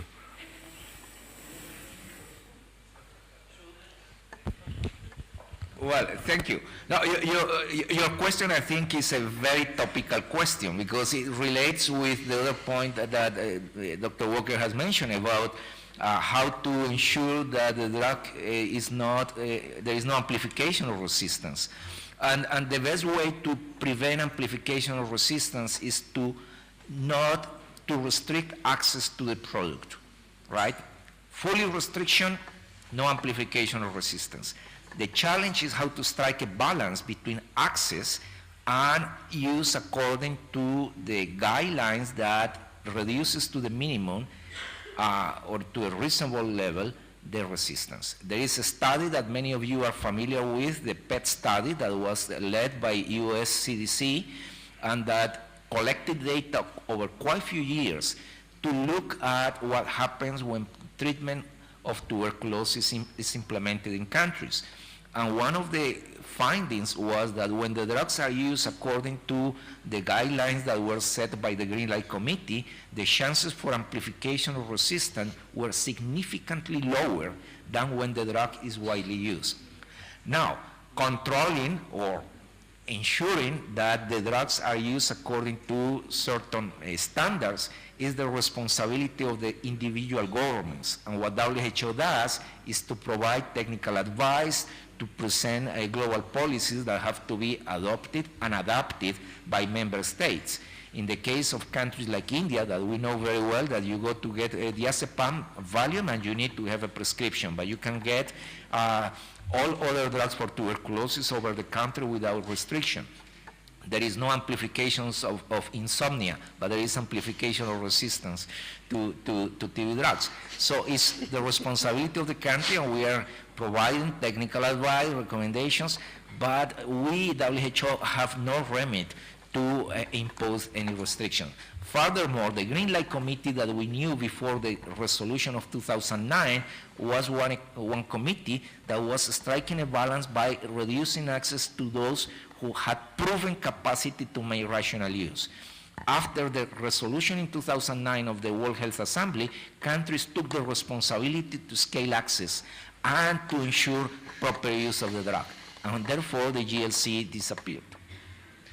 I'm afraid we will have to leave it here. I think you can further discuss this around the coffee break. We are running quite late now in the schedule, but I would also maybe suggest that we take only a 20 minutes, so we already will gain another 10 minutes from the time of the discussion we had here. Thank you very much for your participation. Would like to thank and applaud all the panel members for their contributions. Thank you.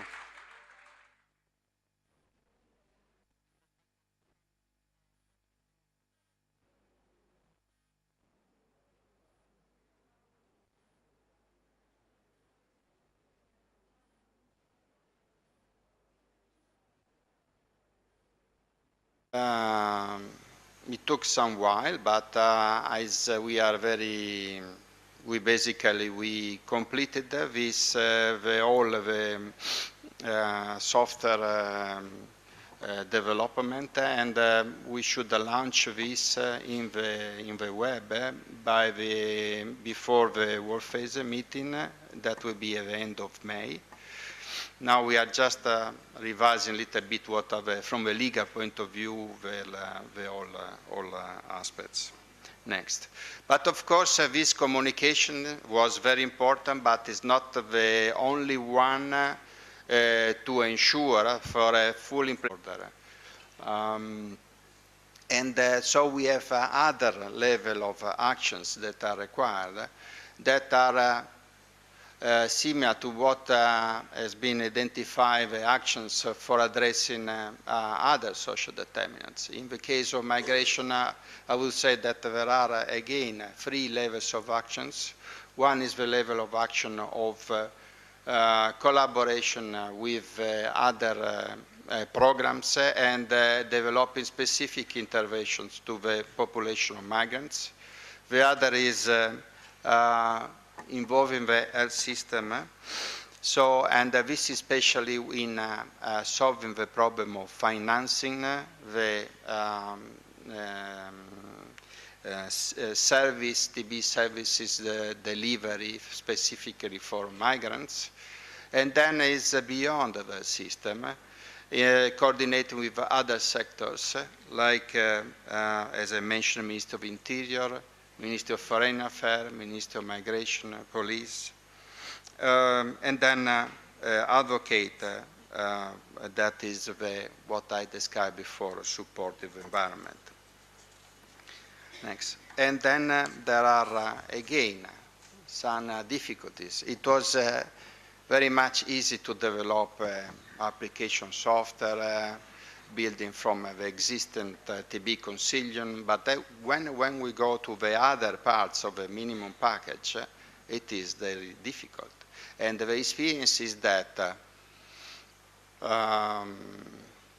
we had a workshop that was in Almaty in November 2011 with high participants, high-level officers from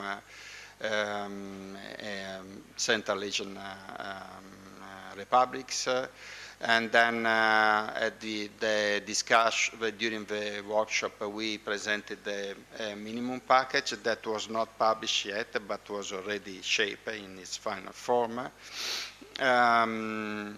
There was a presentation about the whole preparatory work that we did with Project Open and other colleagues in applying to the Global Fund in 2011, and then that round has been cancelled. There was a lot of discussion, and finally we managed to have high-level commitment translated into a letter from the WHO Europe regional director to the Minister of Health, asking them to take the lead in order to strengthen the cooperation, collaboration, harmonization approaches, and this is regardless the status, legal status, or residential status of the migrants. Calling for Minister of Health to take leader in developing, creating country-level interagencies for inter-sectoral coordination between the different ministries. And then, of course, other mechanisms for dialogue between different countries. And then also promoting the idea of having establishing intergovernmental agreements and action plan. This letter was sent in April 2012, and let me say that not much happened since. What I mention is what is around, as far as I know, is we have there was a dialogue between Russia and Tajikistan dealing about tuberculosis and migrants, but a dialogue that didn't produce much. We were recently talking of refreshing that dialogue. I know that there is an agreement, a bilateral agreement between Russia and Belarus, so there is a free access to. But I'm looking also for Lena to confirm this of services. Kazakhstan is offering free services of tuberculosis to everybody, including those who are not immigrants. There was, together in a combination with WHO regional office of Middle East of an inter-regional workshop that was in Tehran in May last year. And the idea was to put a number of countries from that region and other countries from our region, Armenia, Azerbaijan, Tajikistan, Turkey, and Turkmenistan, discussing about these issues and coming out with a sort of plan of action. Recommendation came out from there, but as far as I know, nothing. So we had actually a huge difficulty in having this cross-border minimum package implemented. And then Sarah presented what is more in general WHO trying to do in terms of health and migration. With a regional plan of action, and that definitely may be the solution in terms that we cannot, as when we talk about the social determinants, we have to go even outside the system and And it is not on the reach of the Ministry of Health, not on the reach of a national TB program manager, but even not on the reach of the Ministry of Health itself. Definitely this is another situation in which the level of discussion should be higher, should be at the level of government.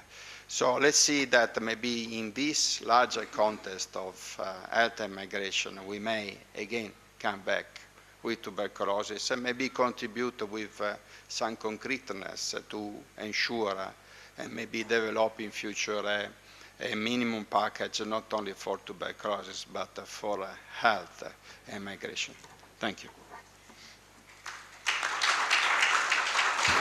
Спасибо, Пьер Павлу. Я прошу докладчиков присоединиться к нашему столу, чтобы начать дискуссию. И я хочу пригласить также представителя Американского института в Армении Варту Петросян, если она здесь. Окей. И, значит, представителя Таджикистана, Министерства здравоохранения Таджикистана Елена Жданова.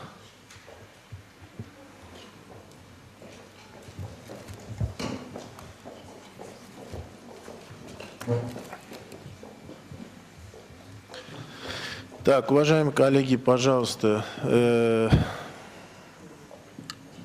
ваши вопросы. Please ask questions. I have one question.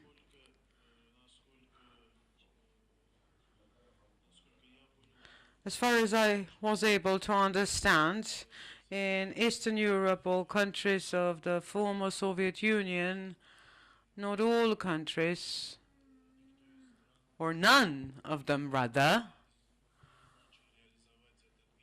implements this minimum package.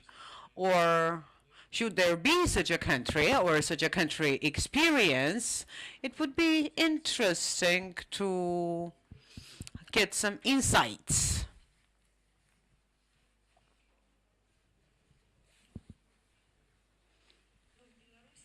In Belarus, Yelena Skryagina, Belarus. I can share our experience in Belarus on how we help patients with TB and patients who happen to come to us from neighboring countries.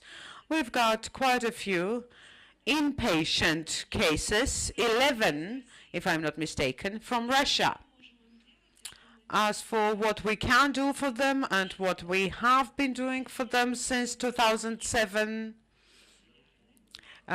if they're in active stage, it is sufficient grounds for them to stay in hospital and get treated free of charge, irrespective of whether the TB is resistant or not. And if they have, if their sputum tests are negative, 2 tests are negative, they get transferred to outpatient treatment, and we give them medication we receive from the Global Fund.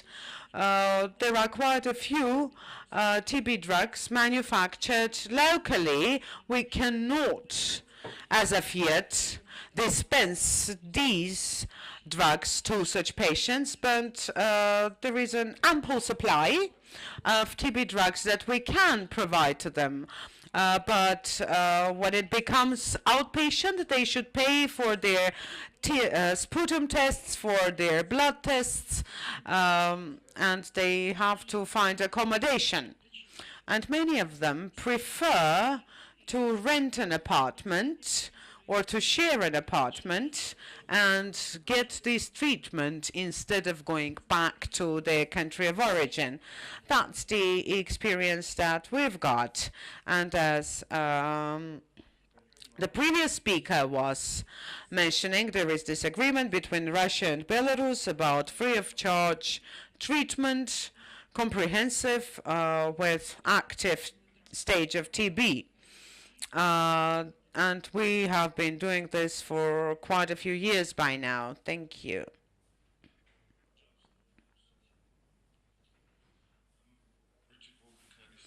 I think possibly it would have been good to have the Global Fund on the panel, as Global Fund drugs are still country-specific, and they don't border, which is one of the most key funding aspects, I guess, of the treatment.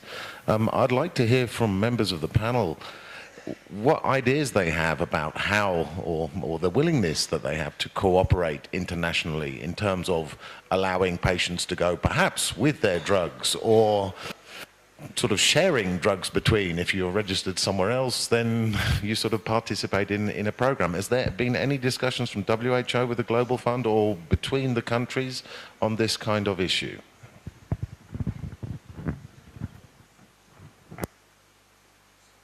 Thank you. Well, the discussion with Global Fund was, as I mentioned before,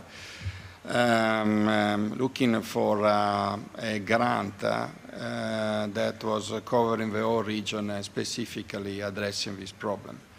And, but unfortunately in 2011 the round was cancelled, and then we are still discussing maybe that in future we have now currently approved a regional project related to health system strengthening and tuberculosis. So maybe next time will be the turn of migration.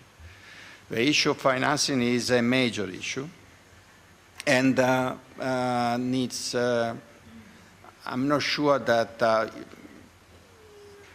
yes, that is definitely, it's open discussion with the Global Fund how to consider that, address that problem. But I'm also thinking of a more sustainable long-term perspective that definitely should go through governments. And so what was the very stupid idea was to create a sort of regional insurance beside the bilateral agreement that may happen and may not happen. But the issue is how to address the problem of tuberculosis among non-documented migrants. And so that is the only way is to make clear who is paying for them, which are not being budgeted by any Minister of Health, considering a very expensive treatment that can be treatment for multi-drug resistant tuberculosis. Who is paying for that? And these people are not usually insured. They are not insured in the country of destination, but let me add to the video we saw that they are not insured even in the country of origin. And I personally interview a number of people that they being considered rich because with this history of migration and earning some more money than those remain in the country, they come back and they have the capacity of paying for services. They, of course, they were not insured because why I had to be insured in my country if I'm living, working most of my time in another country? And if I'm not thinking to become sick, I'm not planning to become sick. And so if I will be sick, okay, I will pay whatever is necessary to pay. So they are even not insured in their own country of origin. So how to ensure that they have full access to services and free. К нам присоединился представитель Глобального фонда Мухаммед Ясин. Может, у вас есть что-нибудь?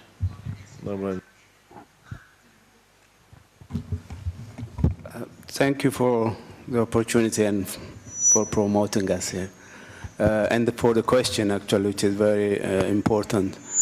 The Global Fund country concept note or proposals could still include some regional issues which is beyond, the country response. So that's one option, but the opportunity again is with the regional proposals, which are now we do have two windows. The first window already, all the regional proposals submitted their concept note proposal last month, There was, the step that actually first to present to Global Fund expression of interest, and we understand there were some proposals submitted from the region to address this issue of MDR CV among migrants in this region.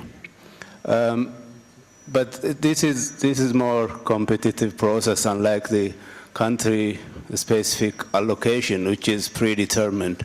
So the expression of interest is based on the quality and the need and the but more of on the political willingness and sustainability and moving toward this, internationally recommended mode of treatment. That grant or that proposal is to support that process already going on at country level as pilot. But I think obviously this issue is recognized in Global Fund as well, and we also understand that some of the concept note, country concept note, include the issue of migrant TB, MDR TB among migrant workers and how to address it with the neighboring countries and so on to some extent. But I think we all understand the issue is really bigger than that and needs more collaborative and more effort and more resource as well. And we would encourage all the partners to actually prepare very strong expression of interest or proposal for the next round. We have another one more window for proposal, and that's what we have from the Global Fund. In the meantime, we encourage all countries to incorporate cross-border issues and discuss with the neighboring countries and incorporate those requests or investment within the country proposal. That's the opportunity which the countries already have, and they can do it prospectively. Even after approval of the concept note, they can still reprogram their resource and allocate some money and leverage from this regional response. Thank you. Спасибо. Я руководитель противотуберкулезной программы в Таджикистане, Баба Хаджаев, и у меня небольшой комментарий и потом вопрос. Я хочу начать с того, что Pier Paolo... I want to start by saying that Pier Paolo makes a huge contribution to addressing this issue via different panels, different fora. Lamentably, as we keep track of these discussions in the course of these years, there's been little progress registered. We came together in Tehran. We shared experiences between regions then, but the way we see it, the host, the destination country and the country of origin, they should become clear as to what interventions they are going to make. There was a task force put together, and we practitioners are quite clear on what we're dealing with. But as soon as it leaves the healthcare system and other agencies get involved, this is where hurdles arise. Hence this request to step up our sensitization efforts vis-à-vis other countries. Well, in our interactions with Russia, we agreed that we will provide access to diagnostics and treatment. And as this document left the confines of the healthcare system and got to the political level, it got stuck for 3 years by now. Hence my question. Are we planning in any foreseeable future to come up with a political level appeal to decision makers on this very issue? Thank you.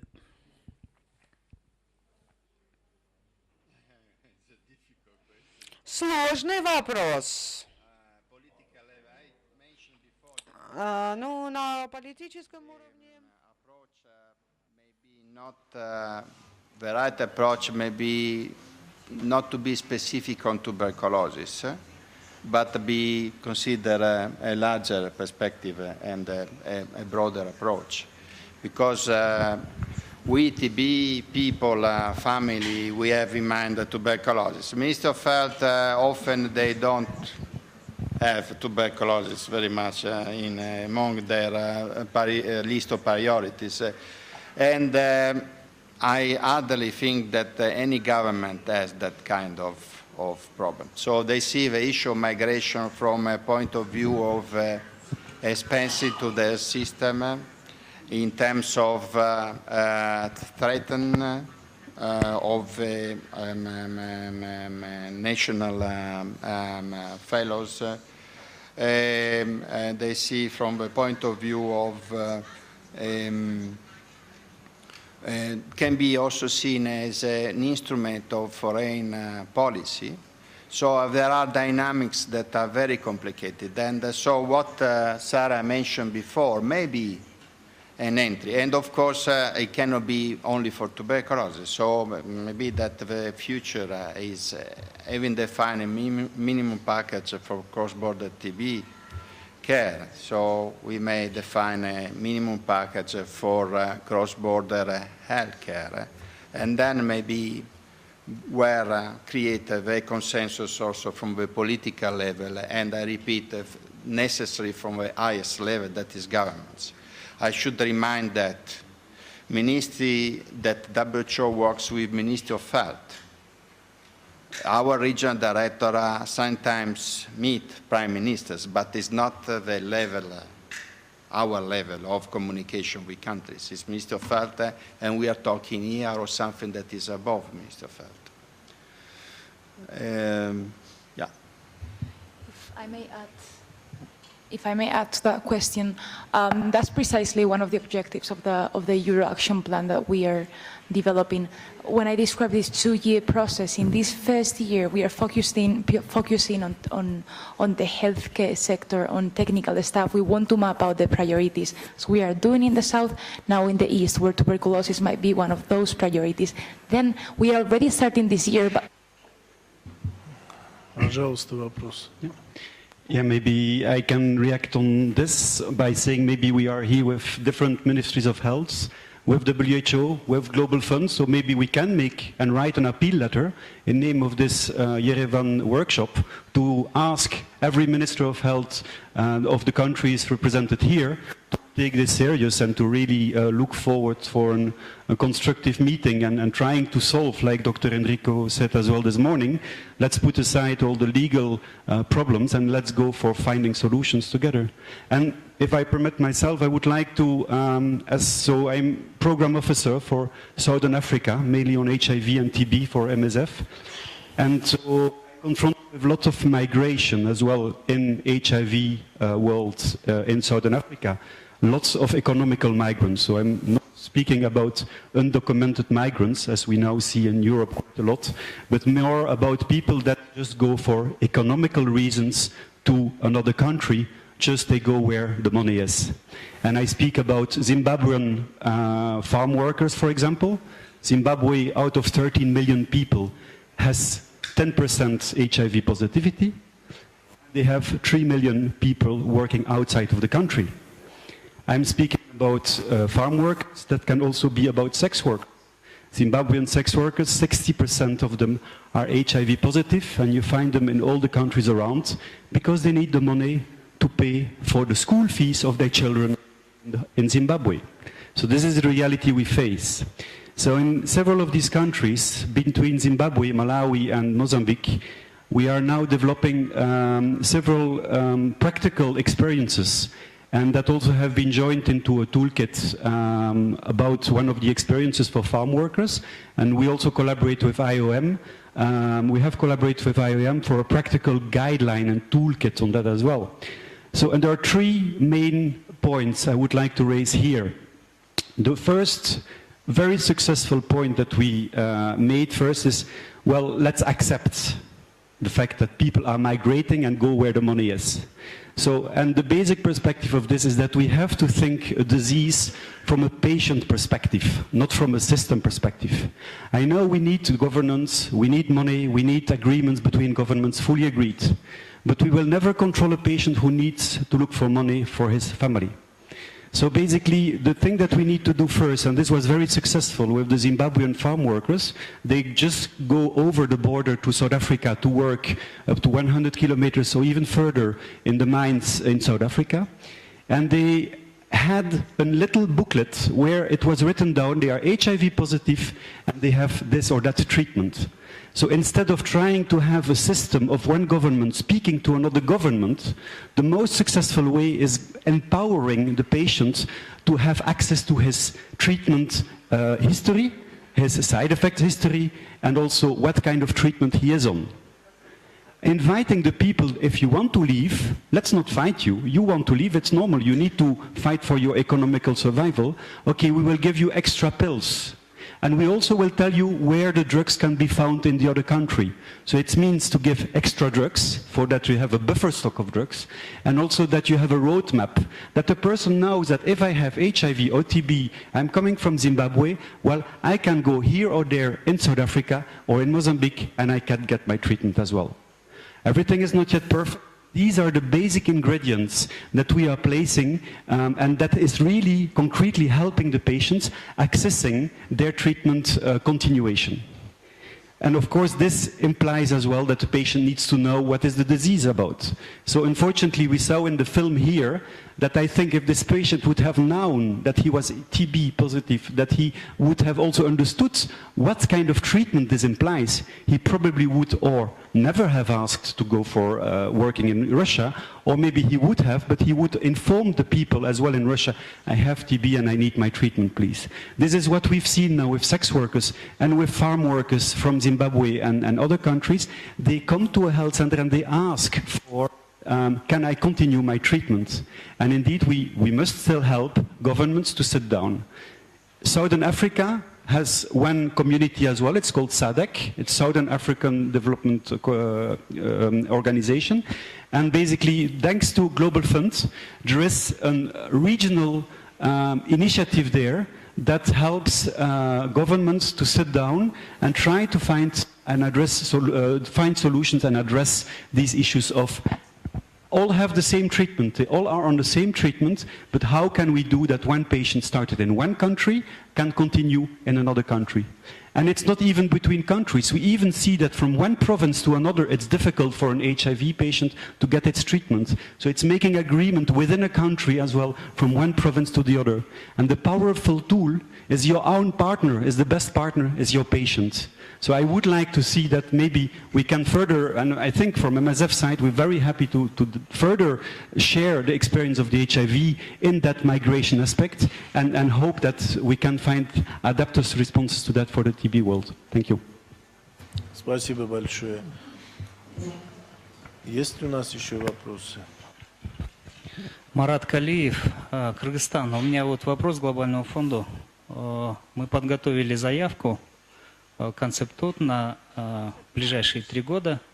И в программе не включены вопросы. And we have not included TB, migration-related TB treatment points there, which means that 3 years down the road, the Global Fund is not going to finance this aspect because the concept note is already with the Global Fund.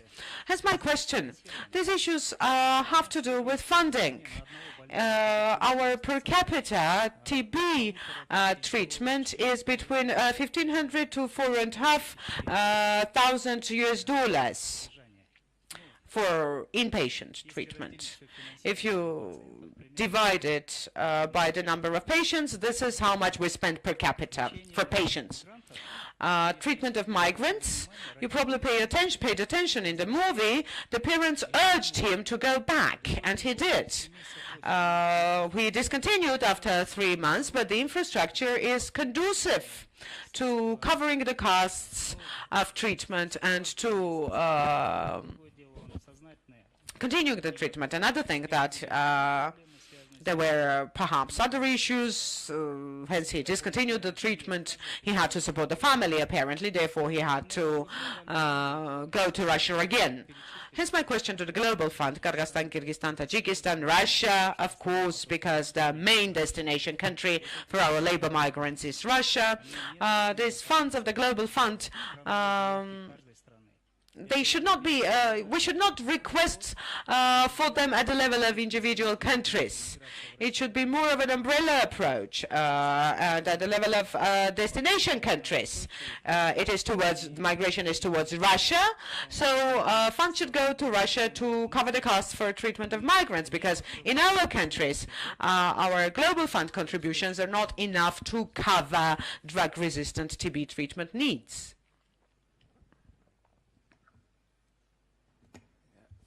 Thank you very much again.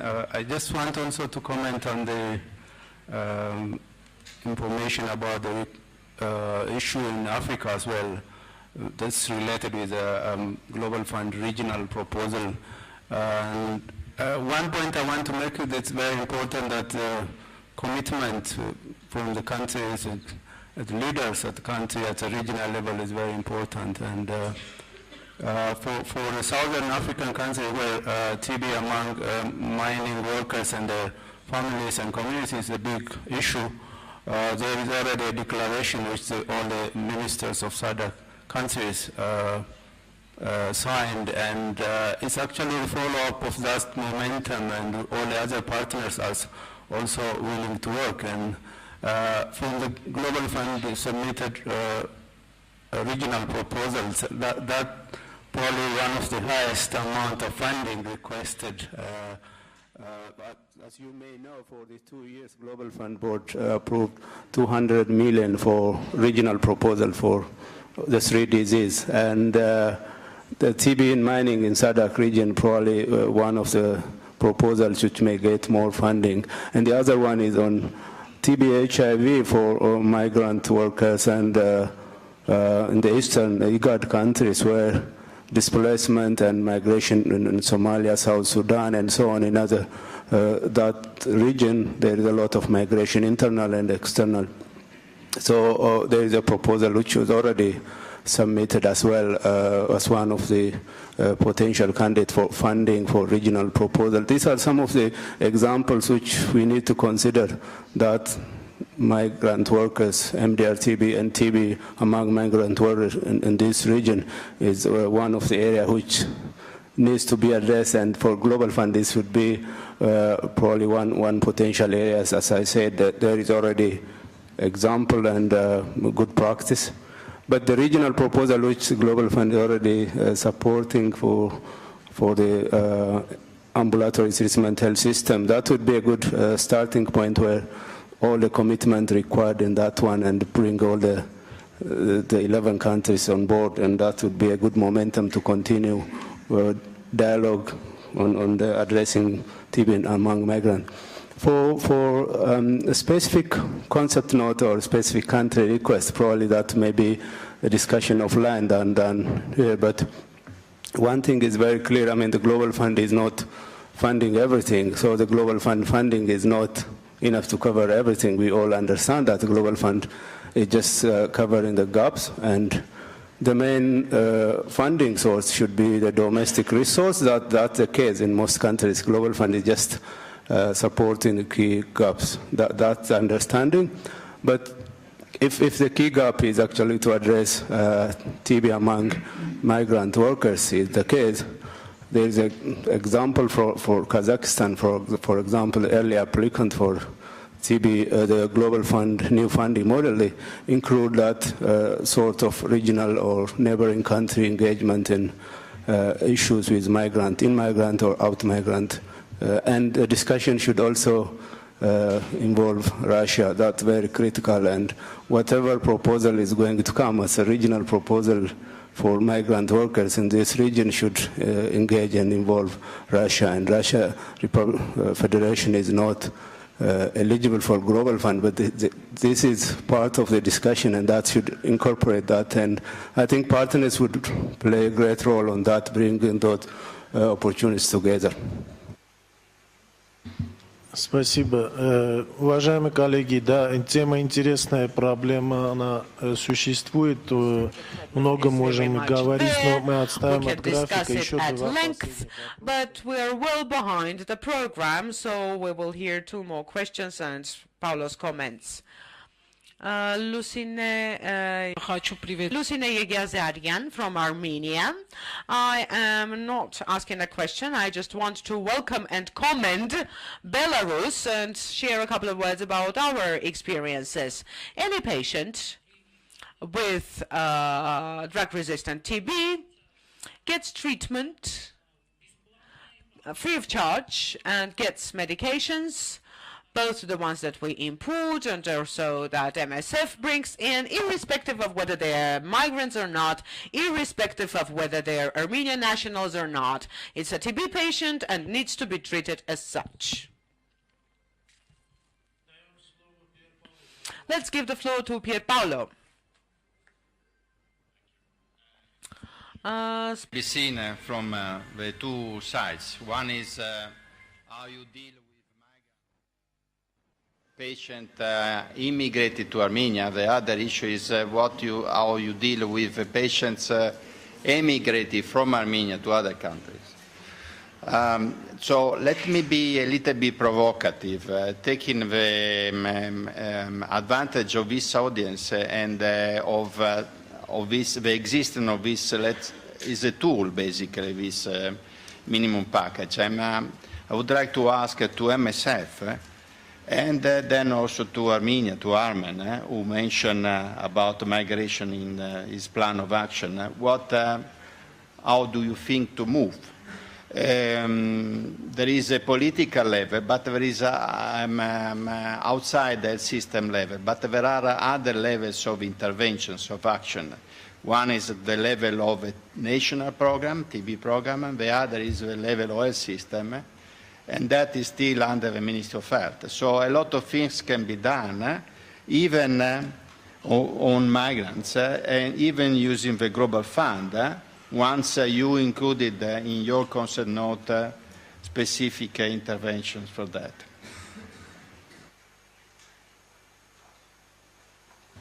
Ну, глобальный фонд в заявке по миграции у нас определенно migration. We didn't have anything specific on migration in our concept note to the Global Fund. But as for the future and the plans, migration related, because the problem is indeed there are some ad hoc examples or experiences for a couple of patients. They went to Russia to work for a certain period, and not to interrupt the treatment, we gave them a certain quantity of drugs for them to take, with a promise to come back. We were lucky, they did come back to continue their treatment, and the treatment never got interrupted.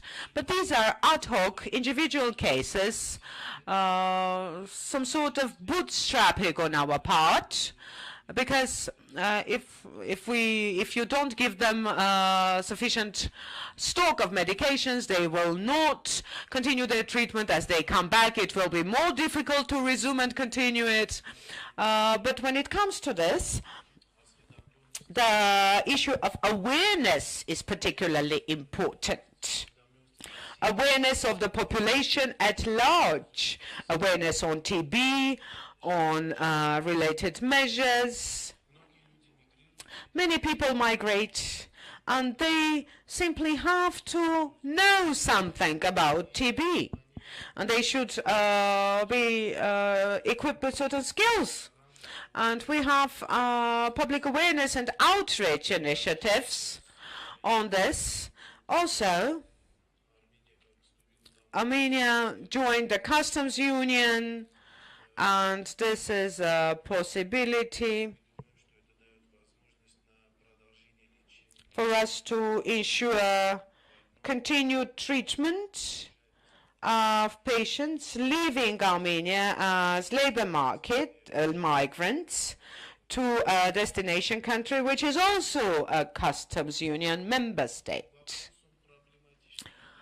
So, but the challenge is there. It is multi-sectoral issue, and the role of the Ministry of Health is perhaps not a key one. migration authorities are at play, legal aspects are involved, but in the pipeline we do have some steps we are contemplating to address this issue, in part at least. It's indeed a hefty, a major challenge, and this minimum package that we have, Paolo, it is a maximum package for countries like ours. But we should go for it. In Armenia, 20% of all new cases, those are 200 to 300 labor migrants coming back to Armenia. They contracted it while abroad. Thank you. One more final question, perhaps. Annabelle?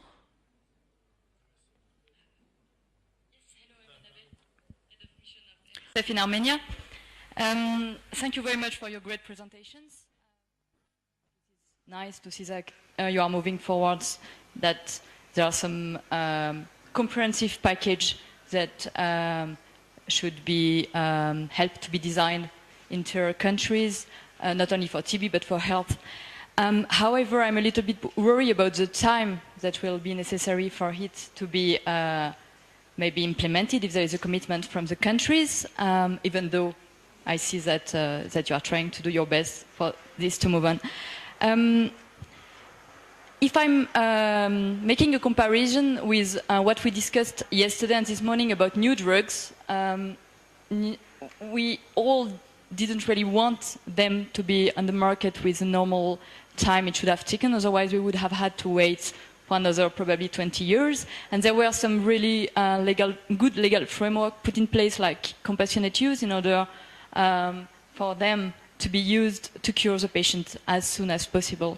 So I'm wondering if, in the same way as WHO is encouraging countries to implement new treatments in order to give some evidence for them to be used, if in this aspect of migration, WHO would recommend in the meantime that this legal package comprehensive would be in place, if there are some initiatives that are encouraged, like the one that Dr. Armen Ahapetian have mentioned, some ideas that Mark has raised that can be comparable in the field of HIV.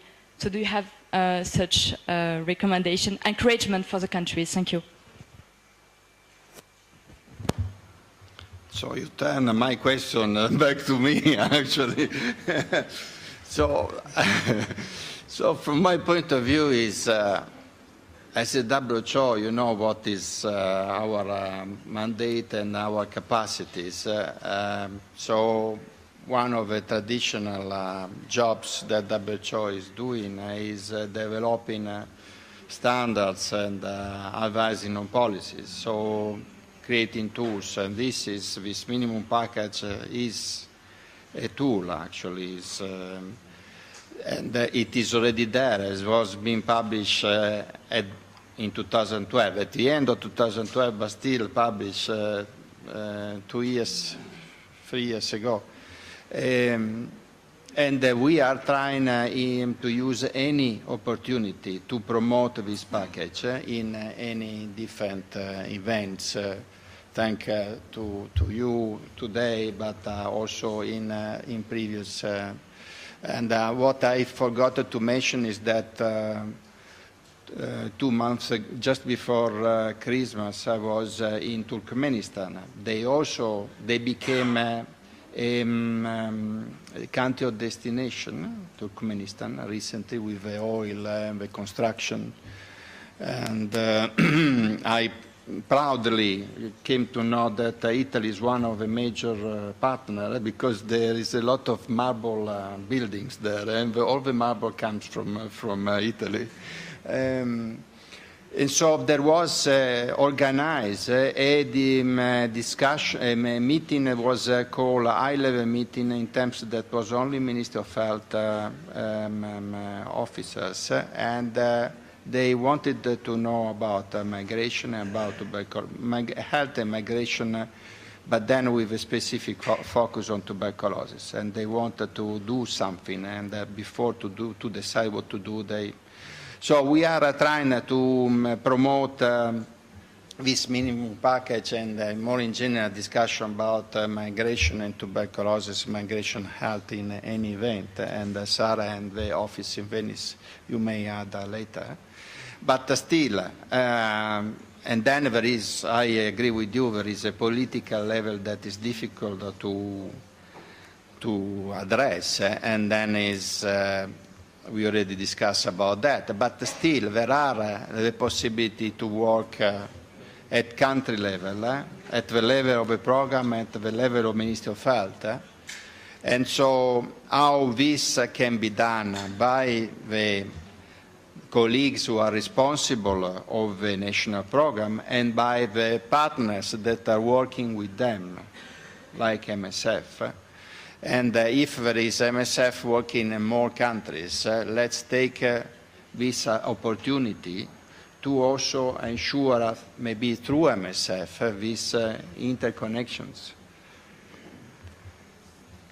Yeah, if I may add, I completely understand your question and concern about the time of implementation, but of course we do not have an answer for that.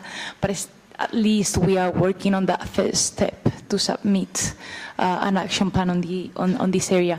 If I understood well your very last question, are we going to wait 2 years until 2016 to really put hands on this? Of course not. I mean, we are already engaging in this process, and we are going to take the opportunity of many other fora to raise awareness on this issue and try to foster it. And I can give you, for instance, one practical example. This year, one of the main topics is precisely multi-sectoral action, which we have heard a lot in the Regional Committee for Europe. And we are also taking the opportunity here to raise migration and health as an example of multi-sectoral action. And we are working, for instance, in a policy brief trying to describe how or where each minister comes into this photograph and how health can interact with each one of them. In this case, not TB specific, but of course it can be applied to it. Спасибо большое всем. Мы закончим нашу сессию. И так уже полчаса опаздываем. Ну, возвращаемся в 2, да? At 2 o'clock. Возвращаемся в 2. Спасибо всем за интересную дискуссию.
which is only fitting since we've just had some nutrition ourselves, and I guess it's my task to try and be adherent to time, and that's what isn't happening so far.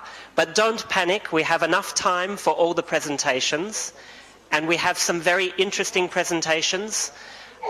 And the first presenter is someone now you're very familiar with, Ernesto Jaramillo from WHO, presenting on nutrition and TB. Okay. Thank you.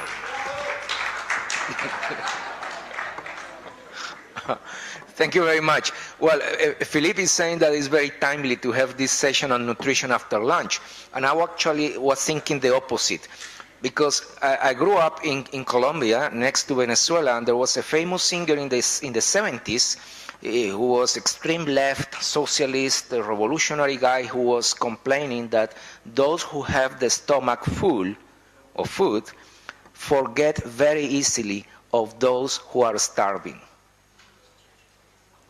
So I was hoping to have this session before lunch because we would be very sensitized to those who are in need of good nutrition, which is the situation of the people with tuberculosis. Because we need drugs, but drugs is not enough. That is not sufficient, right? And what is making TB care and control more complex and challenging is the increasing realization that we are dealing with human beings and not just with a piece of lung that is sick. Meaning that we need to look at the individual, to the person. That's what is behind of the patient-centered, person-centered, people-centered approach to TB care and control. Yes, we need more diagnostics, better diagnostics, more sensitive and specific, better drugs, powerful vaccines, but that is not enough because the people with tuberculosis, we know, are poor people. The people with MDR-TB are the poorest of the poor. And many of them, we know, you all know well, the only thing they have during the day are the pills. That's all what they eat during the day, the pills, nothing else. So, on top of that, many of them have comorbidities, other problems that come with nutritional issues, HIV, diabetes, poverty, right? Which is the main problem for not having a good intake. So because time is short, I want to focus on the big message. Next one. There is some kind of stigmas and stereotypes that we need to address. One of them is thinking that food in the planes is good. This is a picture I took in the flight that took me to Yerevan. I was so surprised that I immediately grabbed the mobile phone and took that picture. I learned to take picture of dishes because my dear colleague Hammer Han taught me that it's nice to take pictures of good dishes. Here it was not such a good dish. I was surprised to see 7 peas. And I thought it was fortified pea. You know, strengthened peas. I checked with the stewardess in the plane. Oh, this is very fortified, very intense flavor or what? But 7. And I couldn't believe it, right? So this is one of those stereotypes we tend to have, right? That it's a long-haul trip, then you are going to have a very good meal. No, I was in economy, right? Because WHO doesn't always fly in business. That's another stereotype. So I was in economy, packed there, and that was the dinner I had. Next one. Another stereotype is to think that nutritional problems are problems of sub-Saharan Africa, right? Poor black communities who are destitute, who are under famine, living in an almost famine situation. And next one, the nutrition report. Next one. I can take control if you don't mind. So the nutrition report published last year, 2014, is the very first global nutrition report that is exposing very clearly that modern way of looking at nutrition is to realize that we have to talk about malnutrition. Malnutrition means obesity, means undernourishment, means stunting, means all the issues related with the underdevelopment in children, right? So when they put together the data from different countries, if the lights are off, people can see it more clearly.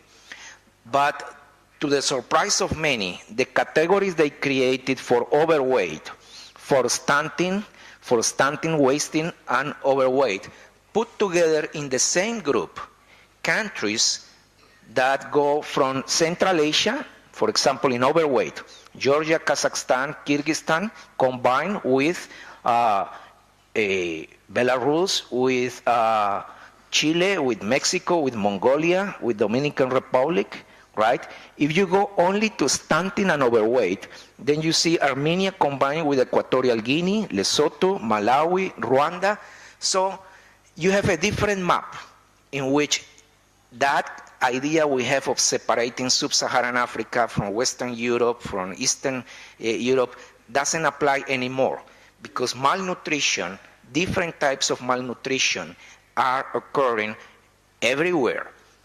And malnutrition is very closely associated with tuberculosis, either as a risk factor or as a problem, as we will discuss later for adherence. Obesity, there is an epidemic of obesity, and the epidemiological modeling is predicting that in some countries by 2020, the epidemic of diabetes will be a risk factor for tuberculosis more powerful than HIV co-infection. So obesity, overweight becomes a malnutrition element of the whole area of tuberculosis care and control that we need to be mindful. And the other way around, having a body mass index below 18, meaning undernutrition, has shown very clearly to be a risk factor for tuberculosis control. So I'm not going to enter, because of time limitations, in other tables that are available for you all in that report, showing, for example, overlapping for women in reproductive age anemia and adult overweight. So you see countries like Kazakhstan, Kyrgyzstan, Moldova, Uzbekistan, combined with other countries in the same group, like Suriname, Tunisia, Gabon, Dominican Republic, Jamaica. So again, confirming that homogeneity of patterns in nutrition is not anymore the case. And the final message from that report is few countries are free from malnutrition, and many countries experience multiple burdens of malnutrition. Typically, daytime child undernutrition is one of those who are most frequently monitored, and is one of the typical examples. So then let me go to the second big message. WHO produced 2 years ago guidelines on nutrition and tuberculosis. My colleague Knut Lonroth, co-author of this presentation with me, were involved in the development. Both of us, Knut and me, were during 3 years involved in the process of coming up with these guidelines. Why 3 years? Well, it's not because WHO is slow to produce everything. It's because the body of evidence to make some recommendations were so poor, that there were too many debates and too many discussions about what to recommend that makes sense, that could be useful for countries. I would like to focus here on 3 key principles that emerge of that lengthy process. First of all is that something very obvious, that people with active TB, first priority is to receive diagnosis and treatment according to international standards of care, WHO guidelines and policies. Second, that an adequate diet containing all essential macro and micronutrients is necessary for the well-being and health of all people, including those with tuberculosis. The thing is that we are living under this era of randomized controlled trials and evidence-based policy and so on and so forth, and then it becomes very complicated to obtain data sets that confirm that this principle 2 applies as well to tuberculosis. Though it's not necessary to say what is obvious. People with tuberculosis are not different to the rest of the community when it comes to major fundamental elements like having a good nutrition. Third principle is that because of and this is probably the most important one with practical implications for you all in the field, because of the clear bidirectional causal link between undernutrition and active TB, nutrition screening, assessment, and management are integral components of TB treatment and care. And this is what complicates the daily life for all of us who are treating patients. It's not enough to say, okay, here are the pills, thank you, take them, who is next? Right? Because conducting a proper screening to identify who is underweight, who is obese, who is having or is at risk of a specific micronutrient deficiency, it's something important to consider in order to make a patient-centered care approach, to have a holistic approach, and also to ensure that the patient is treated as a human being and not just as a piece of lung that is sick, but also because of the interaction that leaving these needs unmet have with other variables that I will revisit later. Fourth principle is that poverty and food insecurity are both causes and consequences of tuberculosis. So those are things that have to be addressed and that in the past were consistently neglected, particularly in the absence of a clear policy or recommendation to follow. There are a collection of comorbidities that I have mentioned before that should be also factored as part of the assessment of any individual with tuberculosis. In short, when we have a patient in front of us with MDR-TB, access to bedaquiline or delamanid is not going to be the solution alone, but it has to be also the inclusion of nutritional elements part of the response with the proper assessment and identification of the interventions to make. Because of time, I'm not going to enter into the details of what is in the guidelines. In the TB nutrition guidelines, it's a quite simple document that you can access in the web and make the generic recommendations that apply for any specific situation. I'm presenting here a collection of examples of the tools to use to address some of the nutritional problems, particularly among those who are undernourished. If you go to the web page of the World Food Program, the World Food Program is an agency of the United Nations based in Rome, which deals with nutrition, food crisis worldwide. And the only expertise, the main expertise they have is in that field. You will find in the website a lot of different options, right? Put yourself in the situation of a patient that all what they have during the day are the pills, which produce a lot of adverse reactions, many of them gastrointestinal reactions. They come to the clinic to take that, but also receive one of these simple, small, fortified food. Not like the one I was receiving in the plane 2 nights ago, but something that is really fortified and can address some of the nutritional needs they cannot afford, they cannot address because of the context of poverty and marginalization that people live. We do not have at the moment really evidence that can associate the nutritional problem with adherence to treatment and with treatment outcomes, right? Which was the kind of expectation that many people had, that we can associate nutritional problems with, or the lack of addressing the nutritional problem with poor treatment outcomes, meaning no cure or default, or with adherence to treatment. There are some studies strongly suggesting that there is poor adherence when the food demands are not properly addressed. But the quality of the evidence is not yet conclusive, and we live under the tyranny of the grade system and the systematic reviews. So then in conclusion, first, treat TB adequately. Second, make a nutritional assessment and provide the nutritional care and support according to nutritional status, according to age, according to the condition, if pregnancy is a major one, and comorbidities. And finally, one of our colleagues, I think it was Beverly, who was asking yesterday, okay, but where are the guidelines and policies that reflect better what is going on in the field? Well, there is urgent need of more research, better documentations on the role that addressing nutrition can have in improving treatment outcomes for the sake of having epidemiological impact and improve the quality of life of the people with tuberculosis. So these are the recommendations of WHO, but as you can see, it's very often the case that the people give the back to the recommendations of WHO. So yesterday I forwarded this photograph to Mario Raviglione, our director, because he asked me to report what's going on here. So I told you, okay, you were presenting, but people were looking elsewhere, right?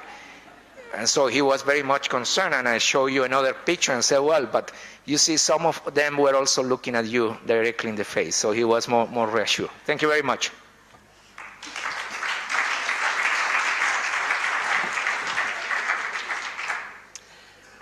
Thank you, Ernesto. So now we have a movie called A Breath of Hope for Drug-Resistant TB. And there will be a chance for questions to Ernesto at the end in the panel session.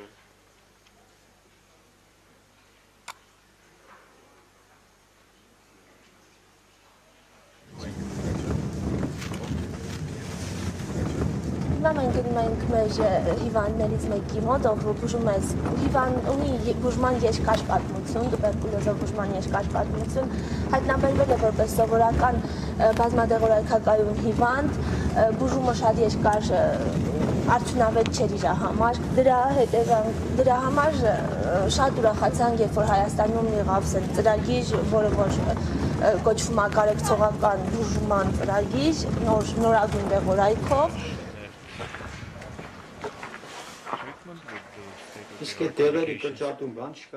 Will there be no less pills? No, there won't be any less pills. It's 16 now. Before it was 21 or 22, if I'm not mistaken. I can't recall exactly. It's the same system, twice a day, injections, morning, evening. I have problems with breathing and the joints are weak. Complications, I have something with the ears. This one almost cannot hear. This one I hear inadequately. But I feel calmer with this new treatment. And if I continue, I will be cured. It will be well.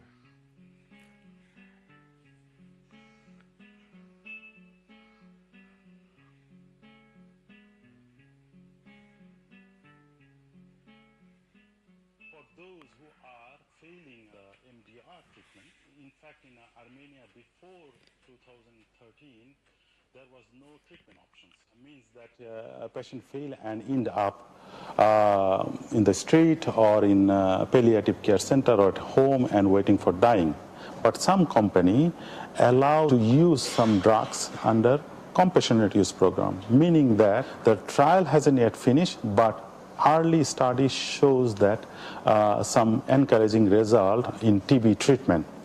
Bedaquiline is one of the drugs.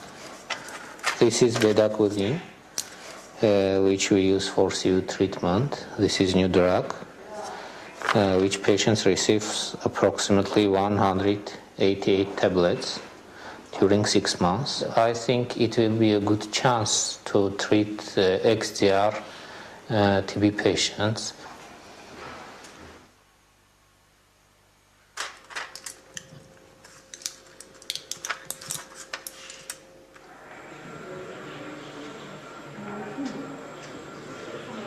Emksin honi khayda ragina.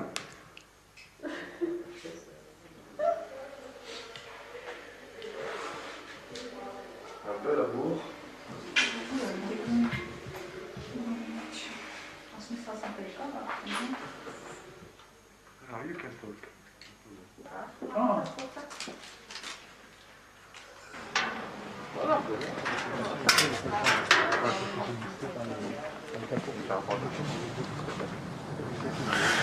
Ես իմ բուժումը նոր եմ սկսել, 22 ամիս կա։ Որ այս դեղը ինստրուկցիաները տվել են բժիշկները, ես կարդացել եմ։ Drug, I acquainted myself with the effects, side effects of this drug. And that's how it goes. I feel the difference under this drip. Not only myself, my friends, my nurses, my doctors. I even gained weight. Patients who are failing or extensively drug resistance, adding one new drug is not the solution like the bedaquiline. So you need to add at least 3-4 effective drugs. That's how we introduce 2 other drugs never used in Armenia, linezolid and imipenem.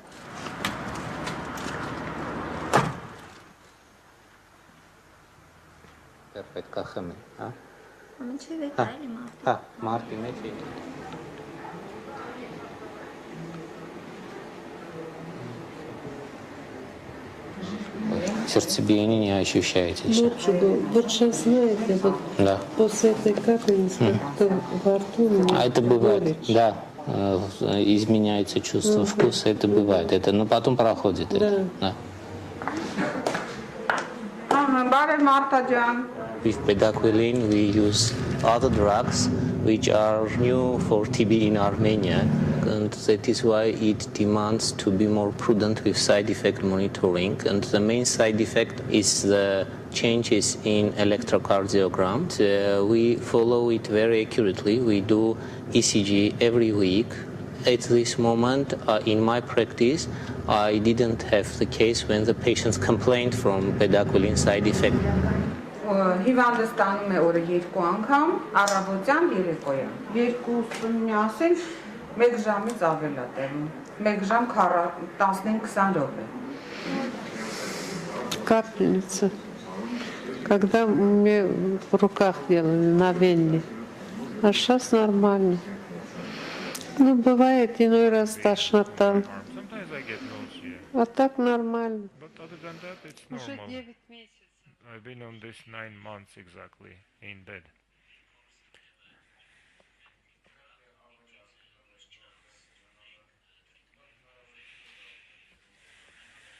This is the last chance.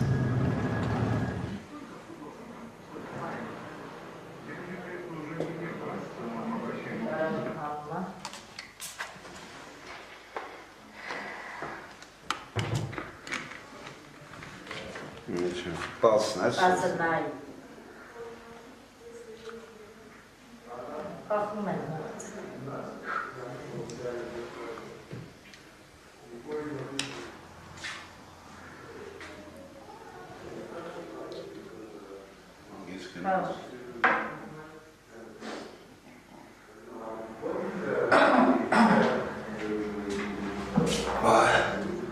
Multi-drug resistant treatment options globally and also in Armenia, only 50 to 60% patients are getting cure or completing their treatment, and remaining 40 to 50% cases either fail the treatment or discontinue the treatment because for some patient it's too toxic to tolerate, and this treatment is too long. For some patient it's 24 months or even beyond. Just a second.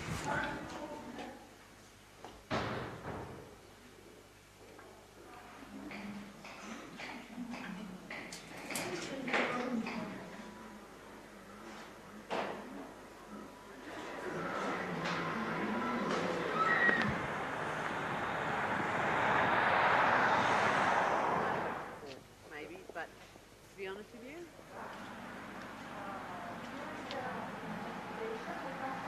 C'est un problème de santé publique en Arménie, notamment lorsque l'on sait qu'un patient atteint de tuberculose sur une année peut transmettre sa maladie à une dizaine d'autres patients. Et s'il est atteint de tuberculose résistante, il va aussi transmettre les résistances à ce patient. On comprend pourquoi c'est un problème auquel il faut trouver des réponses rapides et adaptées.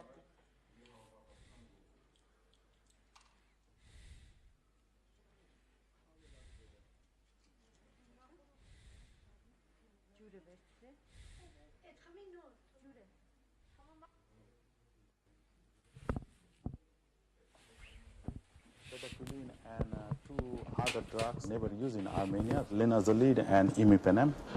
We do not think that this is the ultimate solution to retain them until the end of the treatment, is to look for a shorter treatment options, and also drugs should be less toxic so that patient can tolerate.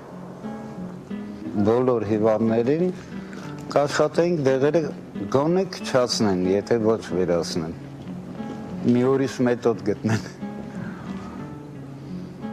Լավ կյանքի համար է, շատ եմ մտածել թողնելու մասին, որ չեմ կարողանում, բայց հաստատ որ թողնել դրանից discontinued, my condition would have worsened, so nothing good would have happened, which is why I resumed, I continued. TB is a bad disease. One has to be on treatment. I wish everyone to get cured. I wish everyone good health. What else can I say? I wish them patience and I wish them to recover.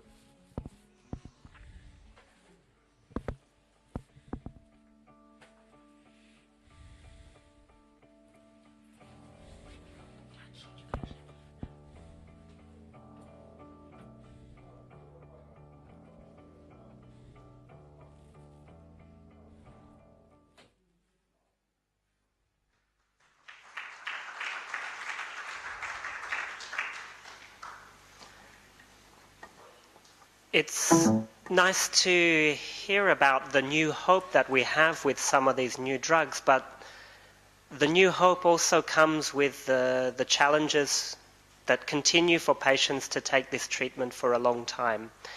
And so now it's Ernesto Part 2 with adherence and treatment obstacles.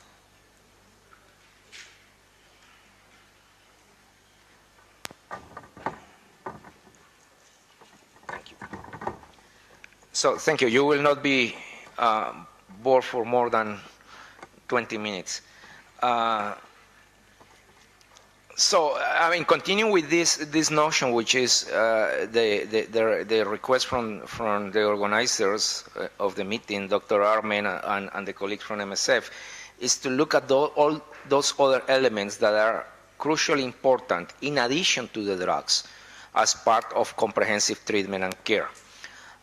Because drugs are crucial, and actually this morning when we were looking at, for example, the compassionate use projects on bedaquiline, you see bedaquiline with Janssen having something like 40 countries, but the other company, Otsuka, with virtually only one and a small thing. So I would like to encourage you to consider writing a letter to Otsuka asking the very simple question: when are you going to register the product in our country?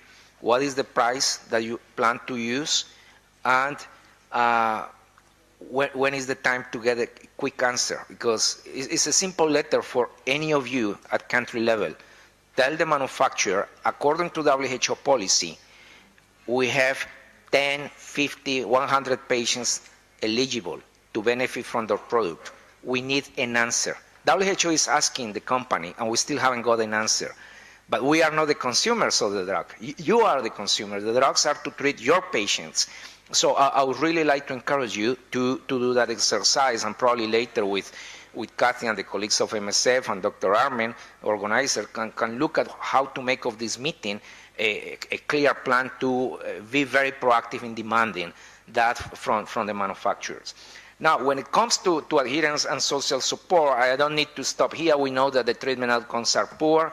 We know that life for a person with tuberculosis is really of very low quality, and there are even systematic reviews that have assessed the evidence and have confirmed that quality of life of people with tuberculosis is very poor. Not only because of the disease, but also because of the treatment, and also because of the social consequences of the disease and its treatment.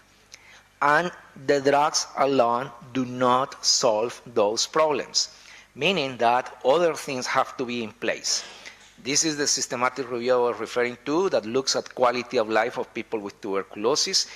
Last year in February, we published in the European Respiratory Journal, a systematic review that some of us conducted in the Global TB program, looking at the financial burden of people with tuberculosis, the financial burden as a result of treatment. And it was very funny to find, for example, that among the poorest people, right, those who are in the quintile, lower quintile, there is not additional burden, economic burden. Of course, they have nothing to lose. They have lost everything. So as a result of adherence to treatment, they cannot lose anything else. They are just at the bottom.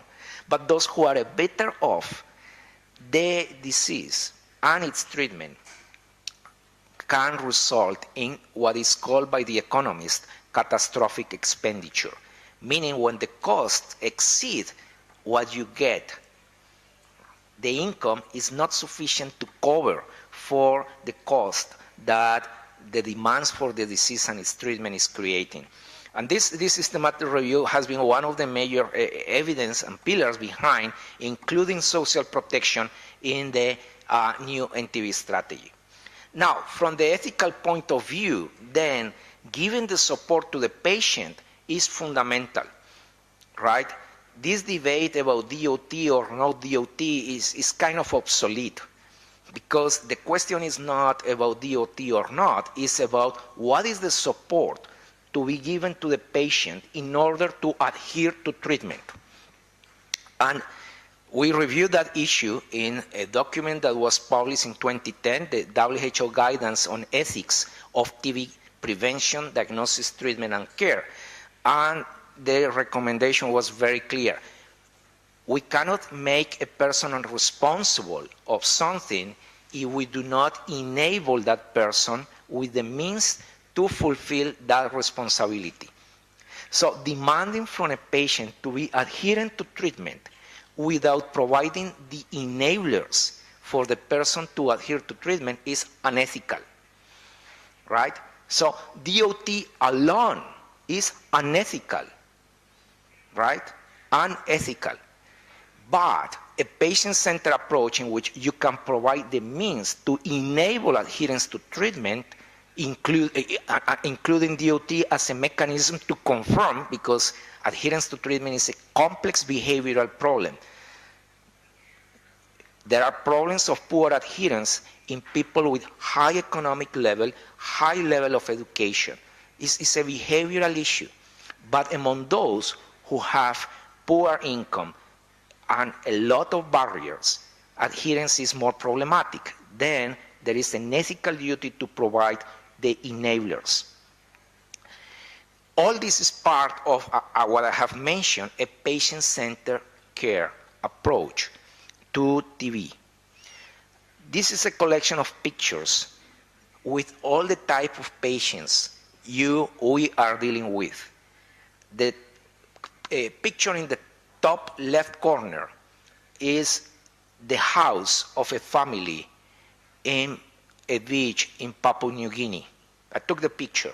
I was in the 5-star hotel of that remote village, and that 5-star hotel was not a hotel, it was -5 stars, but was the best in the area.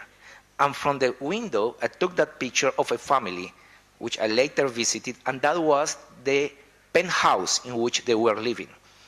So what means a patient-centered care approach to a person living in those conditions? What is a patient-centered care approach for a person who is receiving treatment in a crowded prison in Eastern Europe, in Latin America, which has one of the highest index of crowding.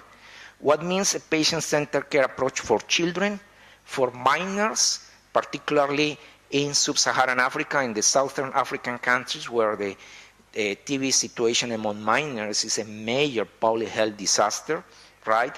What means patient-centered care for those who are enforced to be hospitalized for taking treatment for tuberculosis without any medical indication whatsoever. What means a patient-centered care approach for people who are living in rural areas. So this is a collection of different scenarios that confirm that a patient-centered care approach means flexibility, being open-minded, but being prepared to enable the patient, the people we serve, with the means to adhere to treatment. So in the companion handbook to the WHO policies on treatment of tuberculosis with drug resistance that was published in the web in August last year, 2014, and which will get an updated version later this month with a specific guidance on the lamanite, we devoted a full chapter to patient-centered care. Social support is precisely the collection of interventions that have to be considered in order to address the needs that most patients deal with when they are in treatment for tuberculosis. Social support is a concept very well defined in the sociological literature, and it refers to information and education, it refers to emotional support, and it refers to material support. So in our guidelines, then, as part of that emphasis on patient-centered approach, we look at the evidence on models of care. And this is something that we have discussed in previous symposium, I think 1 year or 2 years ago, and the evidence in the literature is confirming that it's preferable to have an ambulatory model of care. There are no evidence to suggest that people hospitalized do better. Actually, quality of life is severely affected. Palliative and end-of-life care. What means a patient-centered care approach for people in whom the disease and the treatment add to the suffering they are having because of the socioeconomic condition or because of the stigma and discrimination. So palliative care is about the relief of the suffering, but that suffering is particularly acute and more difficult to address among those patients who have XDR-TB or who have no treatment options. Those who have failure of a treatment for XDR-TB and are in front of you and you have nothing to offer, but they remain a source of transmission. So there is still a public health responsibility with that individual, not only a humanitarian response. The only cohort available on people with XDR-TB published early last year with patients from Western Cape shows that the 5-year survival of people with XDR-TB is 23%, meaning that those people with breast cancer, ovary cancer, colon cancer, leukemia, they do better than people with XDR-TB. Far better, 23%. And 50% of them die within 8 months of diagnosis. And the other 50% die within the following, until they complete 5 years. So they remain a source of transmission. So there is a public health dimension, but there is also a patient, individual, humanitarian issue behind. What to offer to people who still are suffering. Right? So that's why palliative care and end-of-life care have to go hand in hand with infection control. This is a systematic review that was led by a former colleague who is now in UNAIDS, Nathan Ford. He was before working in MSF, but is a very nice piece looking at what is the literature, what is the evidence telling us about the difference that social support measures can make. Not only in quality of life, they didn't measure quality of life, but on adherence to treatment outcomes, which is confirming that indeed this can make a difference. So thank you very much, and I will be happy to discuss further on this.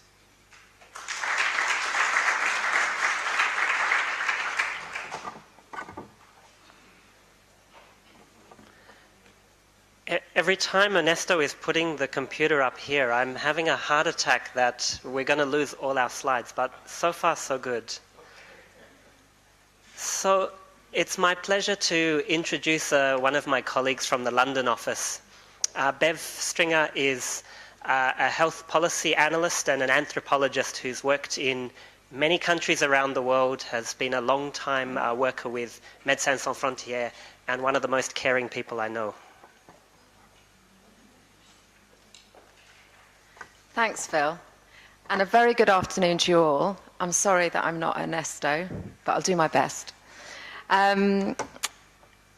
It's a pleasure to be here. It's my third symposium on tuberculosis that I've been involved in, and I think, if anything, what's most important is that we're able to share our experiences and hopefully take the good ones back to the projects that we're working in and change things for the better. So I'm here to talk to you this afternoon about some research that was carried out to look at TB and me, the blogging experience, and its potential role in MDR-TB treatment. This is the outline of the presentation. First of all, I'm going to give some background of the TB and me blog.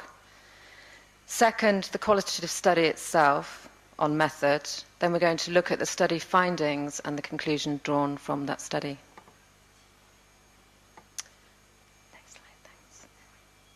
No, the one above, I think. The background.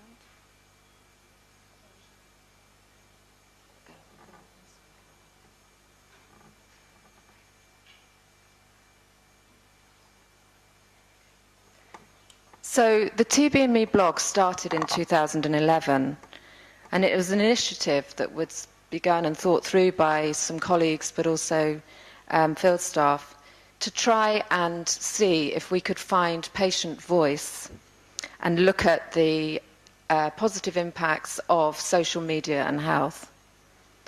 It was an uncharted area.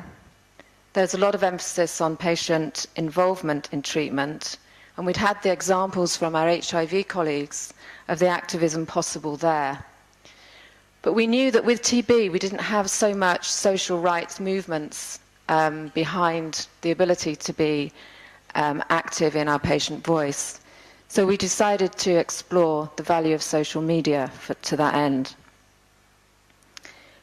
One thing that came up with the innovation was the ethical consideration for the bloggers involved, some of whom would be assisted bloggers.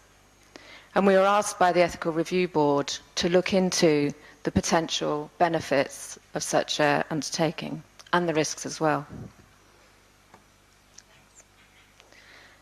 So in order to look at this, we used a qualitative study which involved purposive sampling, meaning that we selected participants that could give us answers to the questions that we had.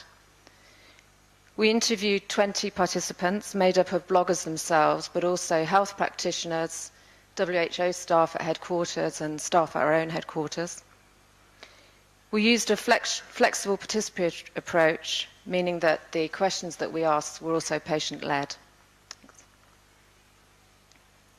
The validity of the study was looked at through attention to negative cases, meaning cases that came up with different answers to the majority, a fair dealing of participants, and also reflexivity from the analysts themselves on the data and whether or not it was cross-analytical between respondents.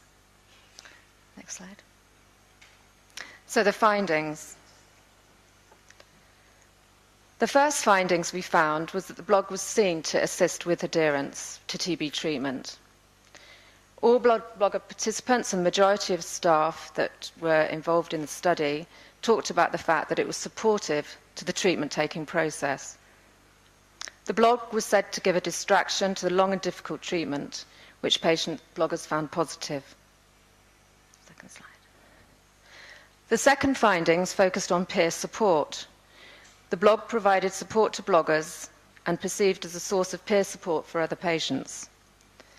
Connecting with patients from all around the world was seen to reduce isolation and give hope, and enable shared experience and instill feelings of solidarity. This encouraged patients and enabled learning from each other's stories. It also helped with new patients that were new diagnosed with starting their treatment. The third findings was that it was found to give voice to the bloggers. They were able to tell their stories without fear of judgment. The nature of the blog audience was seen to lean itself to positive rather than a negative reaction, and bloggers chose to share their stories and found that it was a portal for their voice. They were able to share their opinions, thoughts, and feelings about the disease and treatment. It was also seen as a mechanism through which patients could feel more positive about themselves, reflect on their difficulties, the difficulties they'd overcome, and celebrate their achievements. There were no reported instances of harm subsequent to blogging. The fourth findings was that it gave a human face to the bloggers participating. It enabled a wider understanding of patients' problems that they experienced with the disease, and it was also seen to help with identifying priority areas or challenges that should require focus. So the conclusions was that the TB and Me blog was associated with health and emotional benefits. There were no reported outcomes of subsequent harm. The blog was seen as a useful tool to support patients that were undergoing DRTB treatment, and the role of social media in patient voice merits further exploration.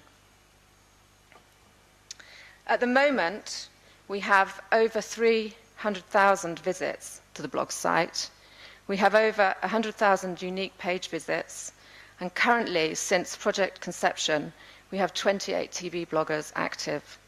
You can find bloggers from Finland, from Armenia, from Uzbekistan, from countries all over the world. It's growing around the world, not only in terms of bloggers participating, but also those visiting the site. We're anxious to see that we can use this experience to look at other health issues and the value of blogging for those health issues, but also to explore the role of social media more broadly for the voice of patients suffering TB. I'd like to thank all the patients and bloggers and staff involved and contributed to the project. Thank you.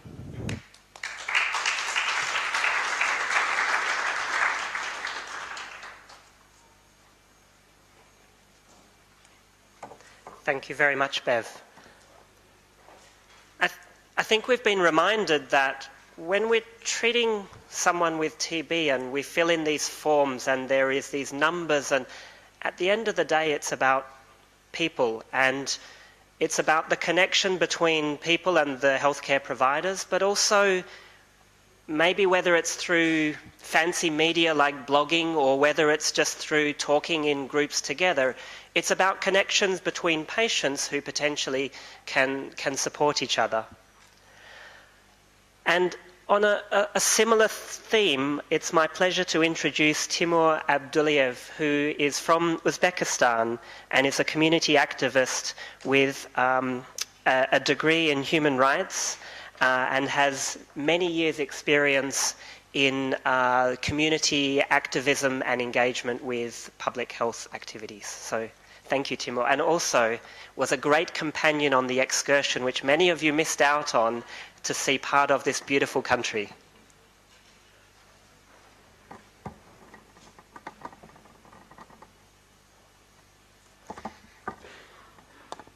Добрый день.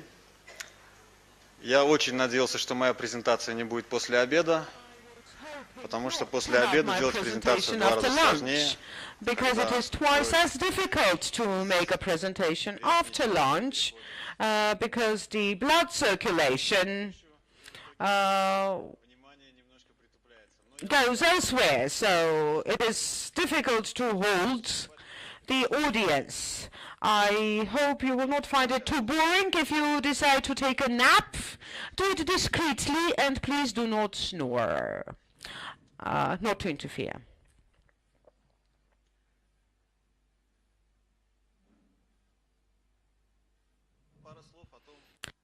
With the course of the presentation for others. So a couple of words in terms of the background. I will not be abusing your patience. There are just several items I'd like to touch upon.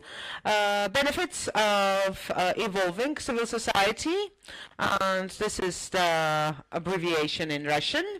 Then I will quote a couple of examples, challenges and difficulties, and also I will share findings and recommendations. An important disclaimer: I would like to highlight from the very beginning our region, albeit we have a lot in common. Situations across our countries differ a lot. So whatever I say, please keep in mind that some specificities may be more or less relevant for countries in question. I thought it's important to note. Another thing is that the civil society is not just the community of people affected by TB. There are lots of different organizations of civil society, local ones, international ones. There is an organization called MSF. You've probably heard of it. It is a civil society organization. There are also patient associations, those survivors of TB. They are fairly diverse, but patient associations and CSOs are not really identical, so there's no equation mark there. So why involve CSOs in national TB programs? There are a couple of aspects. Some competitive advantages that CSOs have and that render them indispensable even. Compared to public institutions, CSOs are sometimes much more flexible, not inhibited by the red tape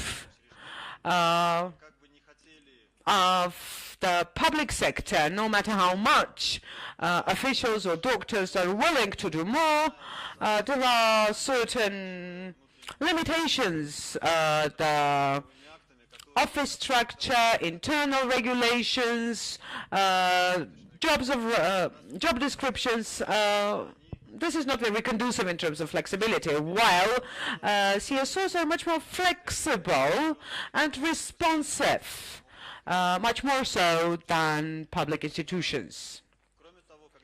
Besides, when it comes to the TB, we understand that there are different cohorts of people affected by TB, and not all these groups and categories are willing to engage in interaction. Some of them are law offenders, delinquents, like one of the vulnerable groups is commercial sex workers.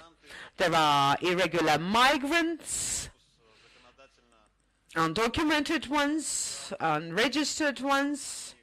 So it is not always they're willing to interact. There are also drug users. So these groups tend to be pretty closed. And no matter how much you try,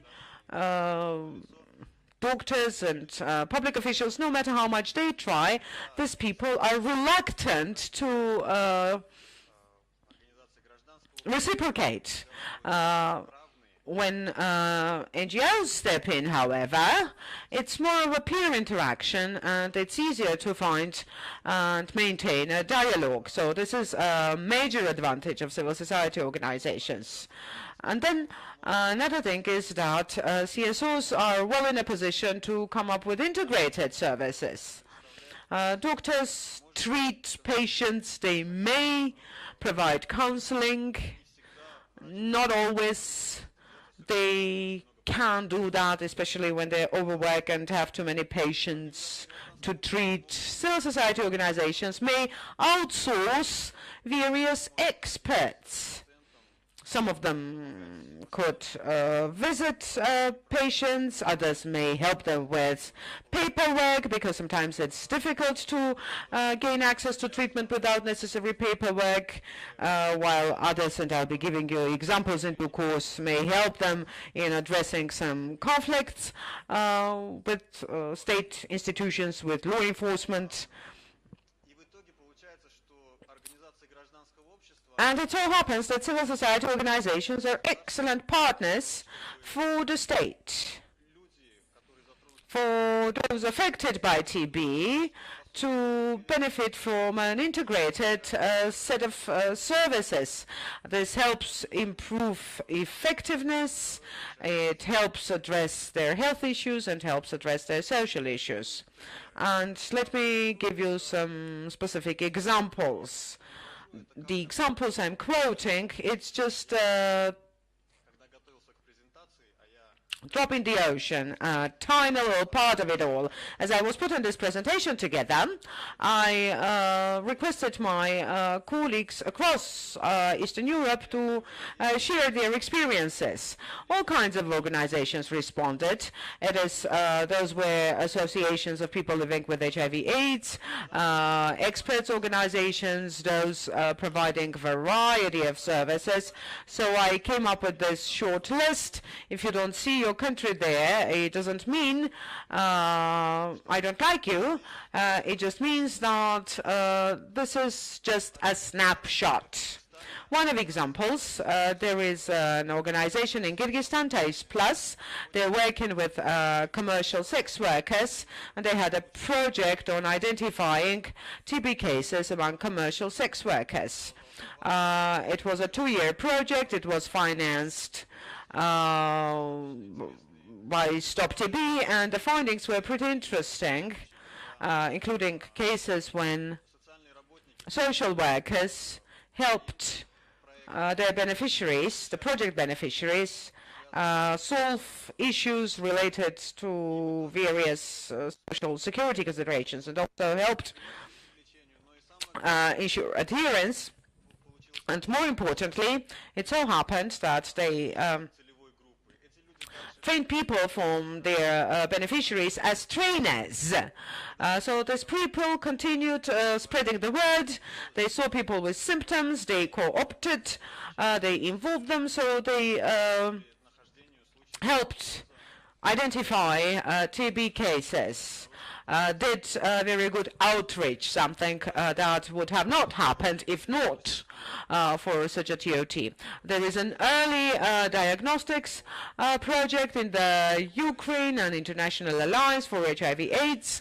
They identified cases of TB in vulnerable groups, and they're planning to extrapolate their experience outside Ukraine. For Central Asia, there is a project on improved diagnostics of TB, and KNCV, it's a non-governmental organization. They build lab capacity and train lab technicians. This project is implemented in several countries of the region.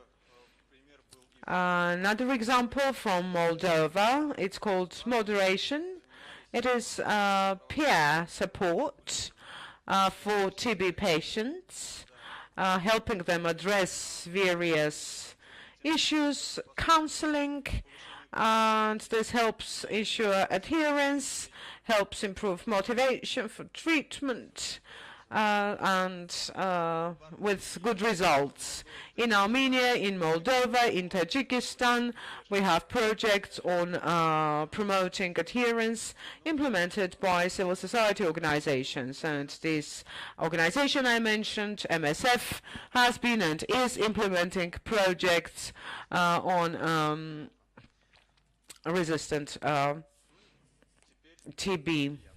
Now, the downside, issues and challenges. Unfortunately, our legal frameworks sometimes limit or inhibit NGOs in terms of their involvement in the field. Some countries make their regulatory framework more stringent and limitational, sometimes more, sometimes less, but this is indeed the case. Sometimes public officials are reluctant to work with NGOs. Sometimes they don't understand why NGOs should get involved in the first place, because there are patients needing treatment. The state is there to take care of it. I, however, been noticing that it is changing for the better, and there is an increased understanding of more benefits coming from joint work. Again, it takes all links in the chain to make this chain strong enough. So if we work together, much more could be achieved and much more sound results could be achieved. Another thing is that national TB programs are sometimes overemphasize the medical aspects, while one should understand that social aspects are as important. People have major problems due to their family situations, issues related to delinquency, and sometimes these are the problems precluding access to treatment and compromising adherence. Sometimes patients have to interrupt their treatment and migrate for employment purposes. This is not conducive at all. There are also funding-related issues, challenges, or there is funding available, and lots of countries, lots of organizations go after this money without any meaningful program. So there is a lot of wasting of resources as well, while valid initiatives remain unfunded. Another thing, lamentably, is that the mobilization has been often overlooked. I mean, association communities of people living with TB. This is more than relevant as far as I'm concerned. I'm a former TB patient. I'm someone who got treatment. I was lucky. I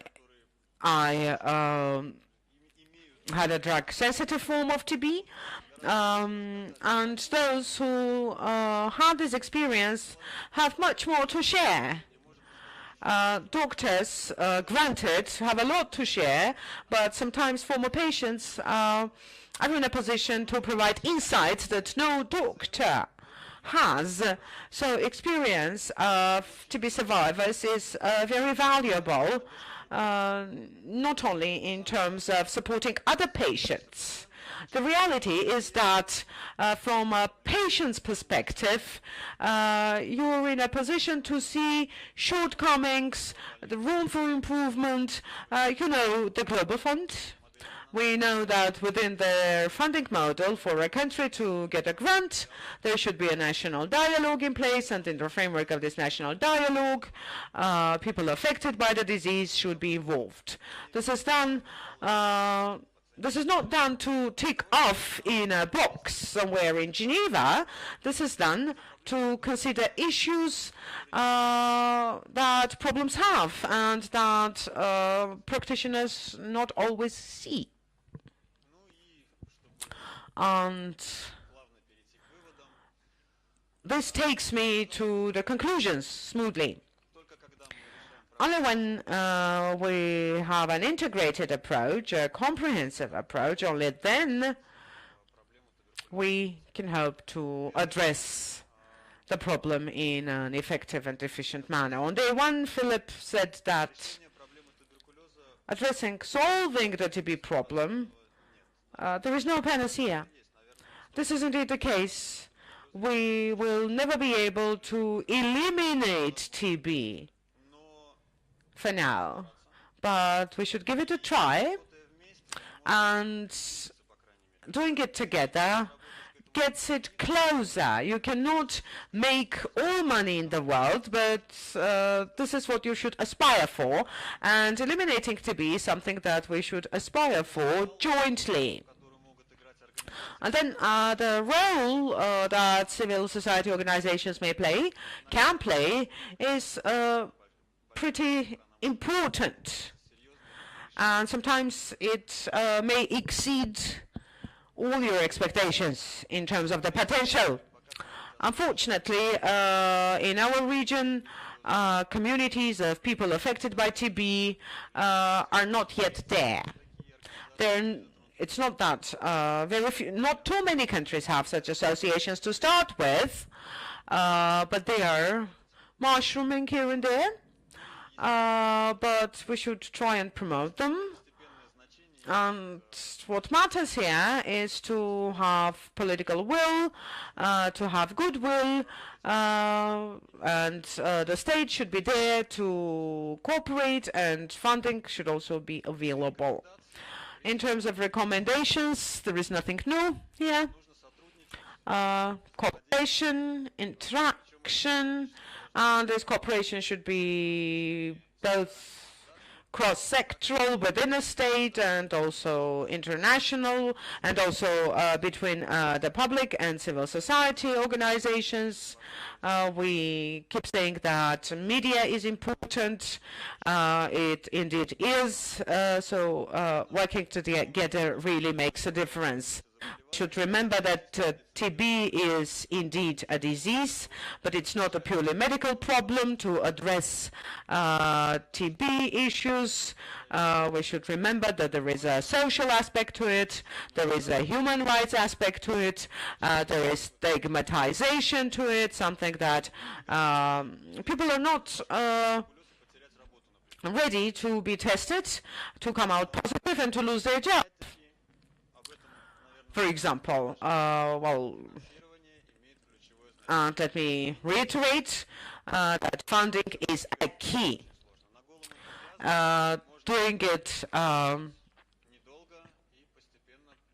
without money, but good offices, you can, but for a limited amount of time and with only limited results. And then we should always support and promote creation of communities of people affected by TB. I hope that in my country and in your countries there is an increased understanding that mobilizing patients is impossible without the government support, without the civil society's support, and this mobilization is essential as far as successful outcomes are concerned. So I have not heard anyone snoring, which means that it worked well. Thank you.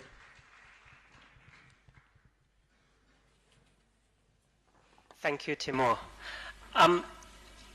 We now have a panel discussion, so I would like to invite the speakers who have been entertaining us to come and be grilled by the audience. I hope you have your questions ready. You may either hand in the pieces of paper or there will be a microphone coming around. We will have about 20 minutes for the panel and then we will go to a break. I would also like to invite up Dr. Malkaz Davitashvili, sorry for the pronunciation, the coordinator for the Tbilisi Outpatient Service NTP in Georgia, and then also Lucine Kocharyan from the Armenian Red Cross Society.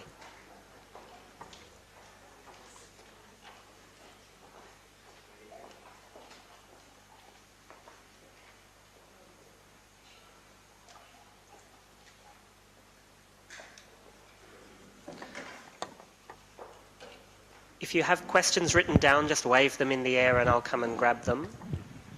I'm Ravindra Diwan from New Delhi, India. I'm a thoracic surgeon. The talk by Ernesto actually particularly interested me, the patient-centric approach. Now, whatever tuberculosis control programs that we hear about, they generally center upon sputum positive patients. As a thoracic surgeon, I continue to feel that our commitment to patient lasts till he is totally cured and fully rehabilitated in the society. So the complications and sequel of tuberculosis in terms of those patients who are converted to sputum negative state, but they continue to have problems like hemoptysis, empyema with a chest tube in for months together, or those who have become respiratory cripples because both their lungs have been severely affected by tuberculosis and they can't even walk 20 meters without getting breathless. So those concerns also need to be addressed because they are also human beings and they sometimes live not up to 5 years, sometimes up to 20 years, and they need to be provided support. And generally because the control programs are centered so much on sputum positive patients, so their care gets affected. That's an issue I want to be addressed and how you wish to address. Thank you. Thank you very much. I cannot agree more with your point. I think that probably it's important to look into the evolution of the response to TB globally.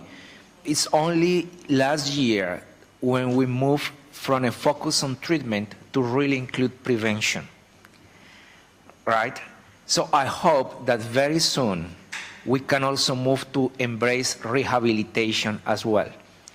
And not only in terms of the biomedical notion of rehabilitation, but all what comes with social and economic rehabilitation. We have been discussing internally in the department about this, the sequela post-treatment. And again, the major problem is the lack of evidence in the literature. And there is no evidence in the literature because, as you have said very clearly, once the patient has a treatment outcome, nobody cares anymore about the patient. What happens next? Nobody knows. There is no data. And then without data, we cannot really come up with any recommendation other than let's do the research. I know of a project of a group of German researchers that in Mozambique have set up a study to follow up patients and to identify to identify what is the burden of sequela post-treatment. There is a paper of some colleagues of you in LRS in Delhi that has been published a couple of years ago that is highlighting the issue. The thing is that there is a fundamental kind of, I don't even want to qualify that, but there is the idea that if the patient is not a source of transmission, then nobody in the TB program cares about it, right? And this is something that we have to overcome with making clear that it's not only the patient who are a source of transmission, but also that the integration into the health system requires the follow-up of those patients who have sequela. So I hope that in the very near future we can be discussing that in more detail.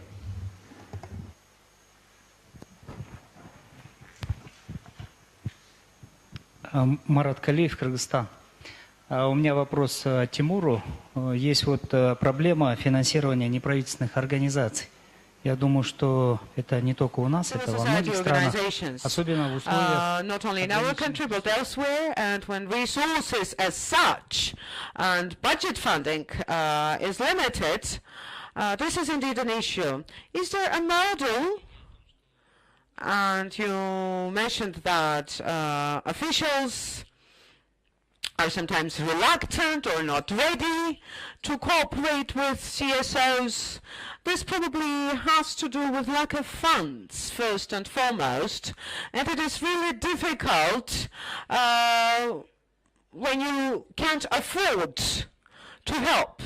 In countries like Kyrgyzstan, well, hospitals need support and funding. You have to buy drugs, you have to pay salaries, and on top of it all, there are NGOs, not always ready, I have to admit, to produce proper reporting, which is required for beneficiaries of public funds.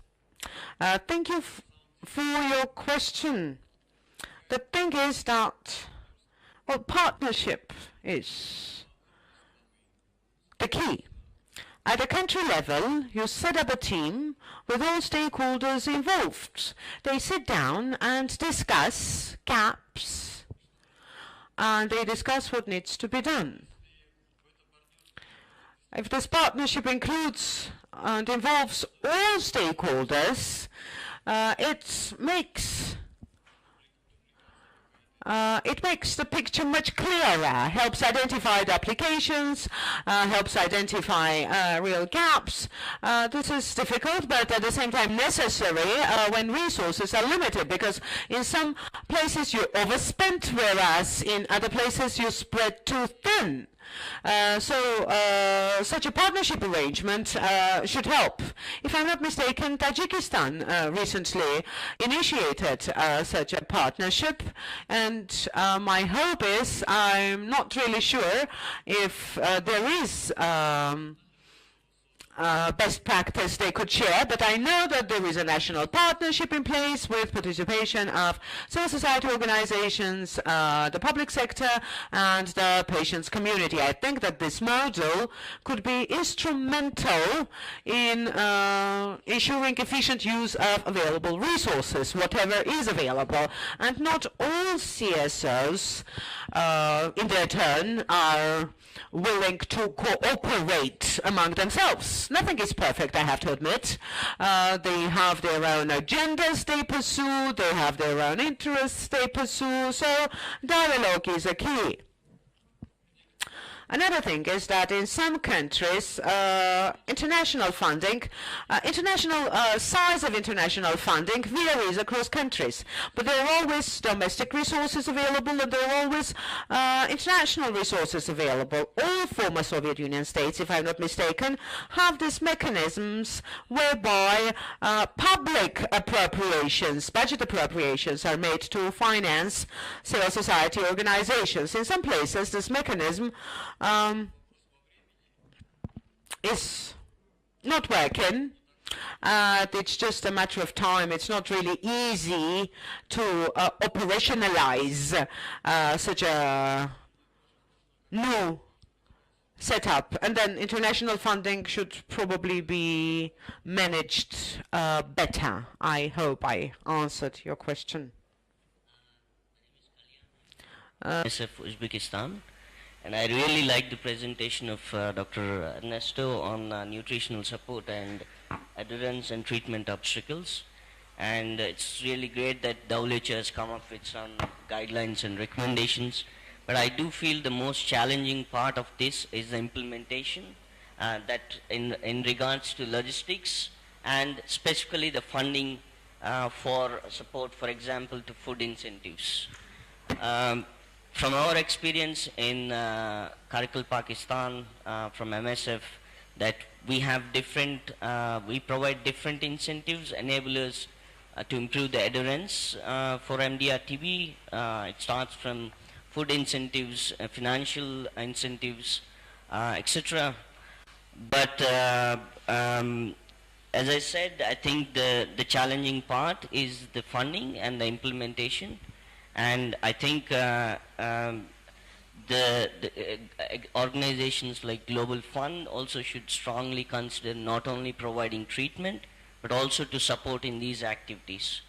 If I remember, Global Fund was supplying food incentives to the patients. Majority of them were on ambulatory phase, but once they dropped down, this activity just fell apart. Except MSF supporting and it's, yeah. So basically, I think such activities should be continued in relation to what you're recommending from external actors.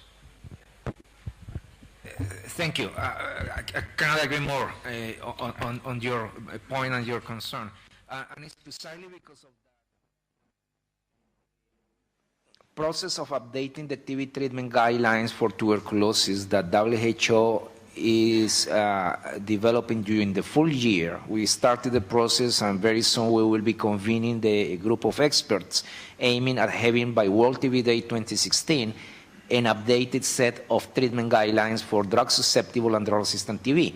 And one of the issues that we'll be addressing is precisely look at the systematic review, the great process for the role of enablers and social support in general.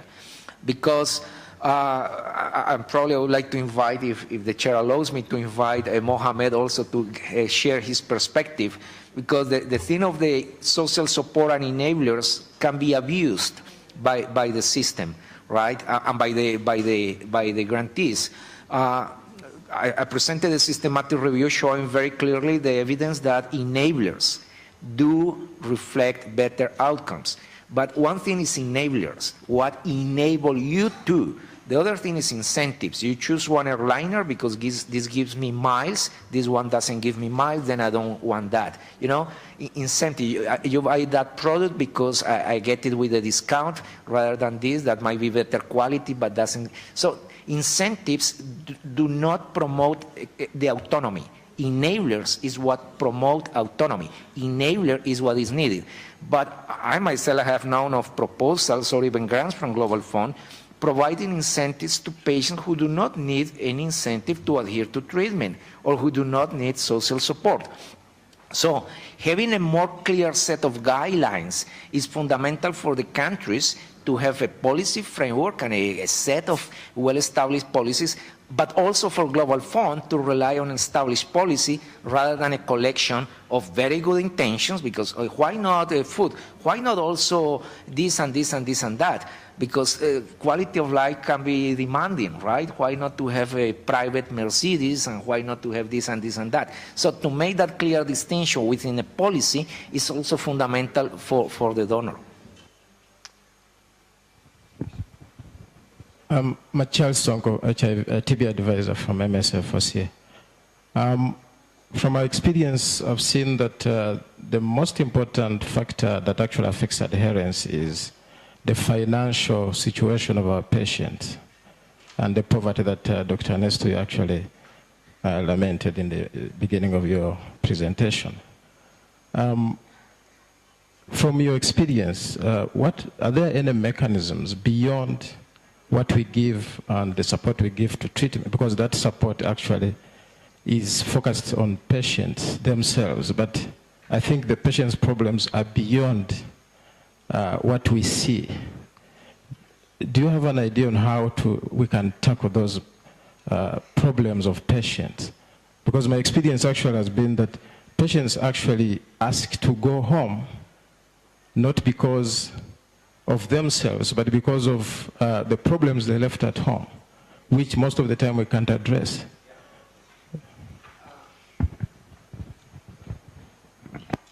May I? Yeah. So, yes. I would like to refer to two experiences and to the policy. The pillar 2 of the NTB strategy is focused on one of the elements of that pillar is social protection. And I can tell you about two examples that I'm more familiar with, which are Ecuador and Brazil. I was in last August in Ecuador, which is a country, it's a middle-income economy, but it's not a rich country, and they are giving to every patient with MDR-TB a bonus, cash, equivalent to 100% of the minimum wage salary, right? You take that money, go and do whatever with that money, whatever you want to do. The only condition is you have to stay adherent to treatment, right? And the data published early last year by the NTP with a preliminary analysis show a reduction of loss to follow-up from 28% to 8%. I was in the country as part of a case study and interviewing some of the patients. Well, the answer from many of them was, well, pretty obvious. Well, of course, I mean, we are very happy to adhere to treatment, right? Because not only we can adhere to treatment, but it's not been as costly, as pauperizing as it has been before. Now, are all the patients in need of that specific kind of cash transfer? No. So they need to have a means test, but they are just in the process of developing that. Brazil is one in which this cash transfer, which has been one of the magic recipes to remove from absolute poverty 28 million people during 8 years, which was the period of the government of Lula da Silva, 28 million people removed from absolute poverty out of a scheme of cash transfer, conditional cash transfer. Then they presented at the meeting in Barcelona last November the preliminary results. It was an ecological analysis. The epidemiologists know very well the limitation of an ecological analysis, cannot establish causality, but it did identify access to the conditional cash transfer as an independent predictor of being cured of tuberculosis. So there is an awful lot of research to be done, but overall the message is that drugs are necessary but not sufficient, right? Because the complexity of the life experienced by the people with tuberculosis certainly requires more than drugs, as the evidence is proving. We're coming to the end of the session, so I'm going to close things off. But since Ernesto has been allowed to have a number of questions, I'm going to pose one final question to the other panelists. If you can make one recommendation, one key thing that you would like people to leave this room around improving adherence in our programs, what would it be? And we'll start with Timur and then Bev and finish with our colleague from the National TB Program in Georgia. Спасибо, что начали с меня. Наверное, для меня главный призыв — это the most important recommendation I could make was, let's try and mobilize communities in our countries, communities of patients. Let's try and mobilize and support them, and let's try and work together hand in hand, because this way I think we could reach mind-boggling results. Thank you. Yeah, aside from the work I've done with colleagues on getting patient voice sort of immediately across the world through blogging or other forms of social media, I also do work with other colleagues on issues around adherence as well. And I think what I take from that is that living with a disease like tuberculosis has its social reality, and most of the time people living with TB are confronted with the impact it has on their body, how it makes them feel emotionally, physically, etc. And that whilst, patient to be centre of care is absolutely essential, I think more importantly we need to understand where practitioner discussions should stay in the practitioner domain. And what I mean by that is that they will only be successful with a patient-centred approach if really the patients themselves are able to express themselves what it is to live with TB and how best it is to treat TB. I think the practitioners have their speciality, but often the language they use or their concepts, they should probably stay in their sort of own domain. That's what I would say.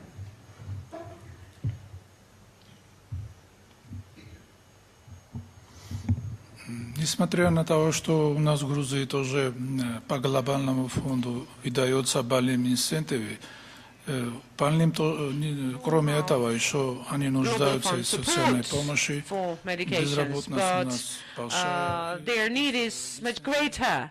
There is unemployment, there are incentives that are needed to address other challenges they're facing.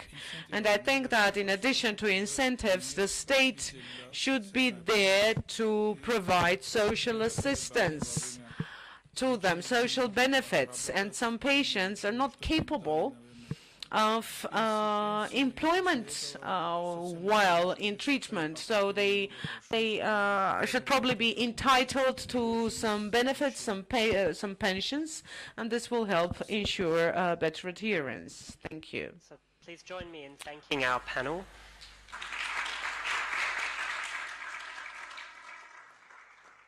We have a short break now. It's 15 minutes, so please be back at 10 to 4. And the incentive is, if you're back on time, then there will be drinks provided at 5 o'clock.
For those who we have not met yet, I am Dmitry Donchuk, employed with Belgian MSF,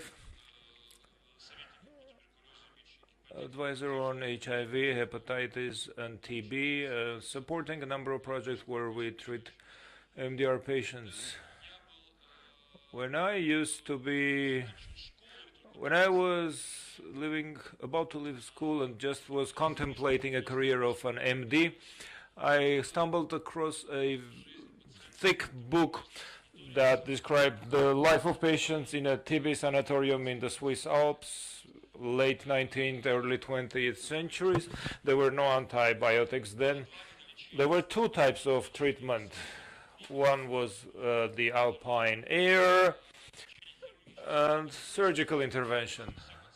Almost every patient in that TB clinic had undergone pneumothorax intervention, which was the main principal cure. The patients even whistled to each other tunes through those holes in the throat. It was the Thomas Mann's novel, Then antibiotics were discovered. They succeeded in combating TB, and surgery was like phased out. Several decades later, we started losing those antibiotics one after the other, and we decided once again that surgery belongs back in our arsenal. So this session is on surgery. We have two presentations and a movie. A patient's story, that is. The first speaker is Dr. Ravinder Diwan, who is from Thoracic Surgery Department of the National Institute of Pulmonary Disease, TB, in India. The thoracic unit performs the most surgeries on lungs, including TB. And Dr. Diwan also took part in supporting the protocols on surgical treatment of TB for MSF in Armenia. He also took part and contributed to drafting the document that became a foundation for the WHO policy in respiratory thoracic surgery. So you have the floor, doctor.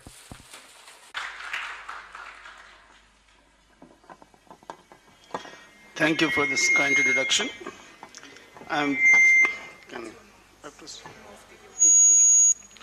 First of all, I have to register my extreme gratitude for this opportunity to be able to speak to an audience as diverse as physicians, social workers, and various stakeholders working in this field. As a surgeon, let me confess that I get this opportunity very rarely. I am generally able to speak to audiences consisting entirely of surgeons. So, next slide, please. I come from National Institute, which is an autonomous institute dedicated to tuberculosis and other respiratory diseases, and we get practically all the referrals for surgical intervention in the northern part of India. Now, about TB surgery, I believe that though treatment of tuberculosis, most of our intervention thinking is directed towards making it as cost-effective as possible, TB surgery is a relatively high-cost intervention, and there is a moderate to high risk of complications, so it cannot be taken lightly. And it is indicated only for those patients who would be likely to derive maximum benefits, and it should be contraindicated for those patients who may respond to medical management alone. So, any decision to operate upon surgery should not be left upon surgeon alone. It should be taken jointly by TB physician, surgeon, and anesthesiologist with any other specialist when comorbidities are concerned, and in close consultation with the family and the patient. About comorbidities, I may mention that diabetes was mentioned in the morning in some session. Diabetes is very common, at least in India, in tuberculosis patients. Next, please. Now, all of us have listened to these 4 problems in DR tuberculosis, that the drugs are costly, it's a complex problem, they have a lot of toxicity, and their efficacy as against first-line drugs is still low, and we are in the process of finalizing drugs. Next, please. So what are the areas where surgery is likely to be beneficial? Broadly speaking, I would say that it is suitable only for very selected cases. As a surgeon in the last 20 years, I continue to get referrals for patients who have bilateral extensive disease who are absolutely unsuitable for surgery, and yet a physician sends to the surgeon as a last resort. But I think that's a little flawed thinking. It is only suitable for those who have a localized disease, and all patients who are referred for surgery should have been put on an ATT. I think it is unwise to straight away go in for surgery. Even in patients who are having massive hemoptysis for the first time, it is better to put them on ATT, see the result, and stabilize them before you take up for surgery. And it is indicated in those who have localized cavities, who are drug failures, and chronic. Next, please. Now, what are the specific situations? After a lot of thinking and the document that I prepared for the MSF in association with my Russian colleagues, these are the indications in DR tuberculosis. When cultures are persistently positive beyond 4 to 6 months of appropriate treatment, if there is a culture reversion to positive during treatment, and if there is an MDR-TB with additional resistance to second-line drugs, I suppose if that is the patient who is partially pre-XDR or XDR, they should all be considered for surgical intervention. Now, this 4th indication, extensive TB, is generally a contraindication, but sometimes this itself can become an indication. If the cavities in the lungs have a diameter greater than 10 centimeter or extensive fibrosis, when a physician and surgeon both feel that without surgery, the treatment is likely to fail. So there's an excellent indication. If there has been a previous non-adherence to treatment, of course it's a social issue, but we continue to operate for very occasional case because we know that this patient is not going to take his full treatment, at least let me remove. Though it's a slightly poor indication. If there's a high bacillary load before starting the treatment, I don't know whether tuberculosis specialists still grade the sputum positivity as 1+, 2+, 3+, 4+. We continue to get those reports. If they're 3+, 4+ more, it's better if surgery can be done, then that should be added. And sometimes the comorbidities like diabetes, COPD, HIV, which are contraindications for surgery, they themselves become indications because we know with these comorbidities, the result is not likely to be good. And if the disease is localized, I add surgery, this will probably improve the overall prognosis. So it's a very complex decision to be taken with a lot of deliberation. Next, please. What are the prerequisites before surgery? The patient should have an adequate pulmonary reserve. When I came to Armenia for the mission, I remember that there was one patient who wanted, sir, please do my surgery. Do my surgery. But that was the only patient we had to deny because his pulmonary reserve was extremely poor. And specifically speaking, we say in terms of pulmonary function tests that for a pneumonectomy, it should be at least 2 liters FEV1, and for lobectomy is at least 1.5 liters. But you see, that is not very standard. It depends upon patient to patient. And that's why it's a combined decision of the physician, surgeon, and anesthetist, which patient to be taken up for surgery and which not to be taken up for surgery. The infection should be localized. As I mentioned earlier, the medical therapy should have been received at least 4 weeks just prior to surgery. Now, this point is the point where some people say in many countries that until and unless the patient becomes sputum positive, he cannot be taken up for surgery. But that is a flawed thinking because the indication for surgery is that patient is persistently sputum positive. So we need not wait till the patient becomes sputum negative, but he should be on treatment. He should have minimal sputum, so we give bronchodilators, chest physiotherapy, cough expectorants to make his sputum as minimum as possible. If he's a smoker, in my unit the protocol is that at least 3 weeks before surgery he should have stopped smoking. He should have adequate cardiac reserve, and nutrition has been adequately addressed in the session in the morning. In this regard, I wanted to mention that some cases we admit them specifically to build up their nutrition before surgery. We admit them, give them food, take away the burden of economic earning or household work from themselves so that they get some calories and they gain weight to be able to tolerate surgery. So such cases we admit 2 to 3 weeks prior to surgery. Next, please. Now, what is my experience in 20 years? See, these 107 cases only for DRTB or sputum positive TB we have done. Though overall I have done 5,000 plus thoracotomies for TB, but those which are for sputum positive status, they are roughly 100 only. That is why I raised the question of sequelae and complications of tuberculosis, which constitute a far major group of surgery being done for tuberculosis. Males were 80, females 27. This only reflects the health-seeking behavior in India. And out of these cases, only 4 patients I had a sputum evidence, culture evidence of they being extremely drug resistant. And 6 cases were done in Armenia in March 2013 under MSF. Next, please. Most of the procedure was pneumonectomy, 71. Lobectomy was done in 20 cases. Bilobectomy means upper and middle or middle and lower lobe in 5 cases. Non-anatomical lung resections. Now, this is possible only recently, that even if some cases can be managed by simple non-anatomical lung wedge resection of an involved segment, if it is a minimal disease.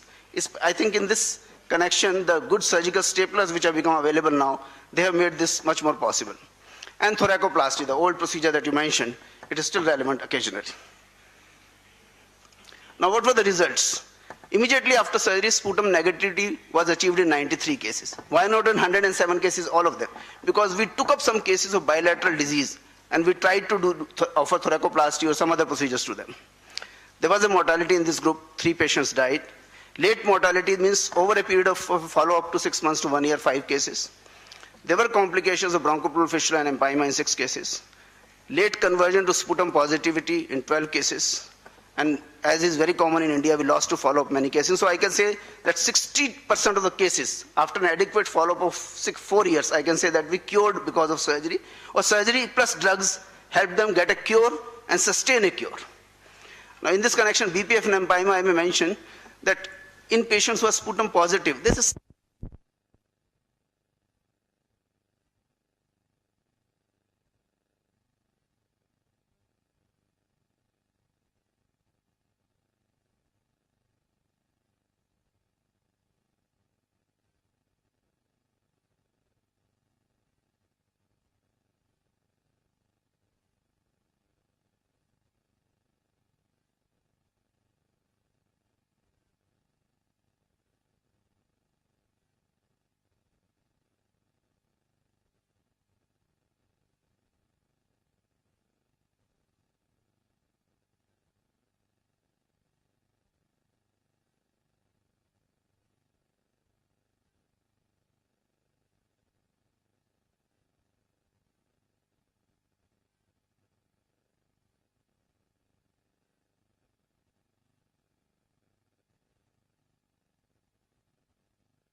Okay, continue. Yes, yes.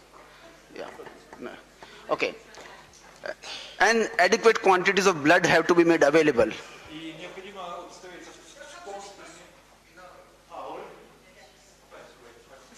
Okay. Adequate quantities of blood have to be made available before this surgery, because sometimes, very occasionally though, catastrophic hemorrhage can take place, and the surgeon and the team should be ready for this. And in addition, for the protection of the personnel, if you are operating a sputum positive patient, we cannot risk the OT personnel to get infected. So there have to be additional interventions, like the operation theater should have a laminar airflow, it should be well air conditioned, and it should have a disposable anesthesia circuit with HEPA filters attached to the circuits. And one point in thoracic surgery nowadays, video assisted thoracoscopic surgery is talked about a lot. But I may tell you that except for very localized lesions, for TB surgery, it is an inappropriate approach, and the conventional open surgery is more relevant. Can we come back to the x-rays? Now this is a typical x-ray of a patient of DRTB who will require a pneumonectomy. Now this is a patient I had operated in 1997, 18 years ago, still doing very well. Next please. And this is a patient I will mention that thoracoplasty, why that old operation of thoracoplasty with epicolysis is still relevant. This is a patient who has extensive disease on the left side, but if you notice carefully on the right side also there are lesions. So such a patient is not suitable for a lung resection. Next please. And what we do is this thoracoplasty, in which 5 or 6 upper ribs are resected and the apex is brought down so that it is collapsed. And I have seen that out of all the patients, 7 patients I have done thoracoplasty, at least 5 of them converted to negative and remained negative. Next please. And this is how the operative photograph looks like. The ribs have been resected. This is the apex of the lung which has been brought down, which I stitched to the third intercostal space. So it remains like that. Earlier, if you see old textbooks of thoracic surgery, they used to put up lucite balls there. But those lucite balls used to cause a lot of problems. I never put lucite balls, just patient's own blood, and this collapse is sufficient to maintain this collapse over a long time. Next please. This I've mentioned. Next please. Now when do you do a pneumonectomy? Preferably pneumonectomy has to be avoided. And the literature of thoracic surgery says that mortality for pneumonectomy is 6%. Though I don't see 6%, but pneumonectomy is a very major undertaking. But if there is a destruction of an entire lung, if there are multiple cavities in one lung, if there is a main stem bronchus stenosis. Now why this stenosis takes place? Because of a lymph node which is present in the main bronchus, which presses over the main stem bronchus. And if there is infection involving more than one lobe, there is no other, you don't have any other possibility but to go ahead and do a pneumonectomy. Next please. And when do you do thoracoplasty? When the patient is not suitable for resectional surgery because of poor pulmonary reserve, or as I showed in the x-ray, if there is a bilateral disease with a large apical cavity, or if there are other medical contraindications to lung resection. And some of the patients who have an associated empyema, they would obviously undergo a thoracoplasty. Thoracoplasty is when you remove a certain number of ribs.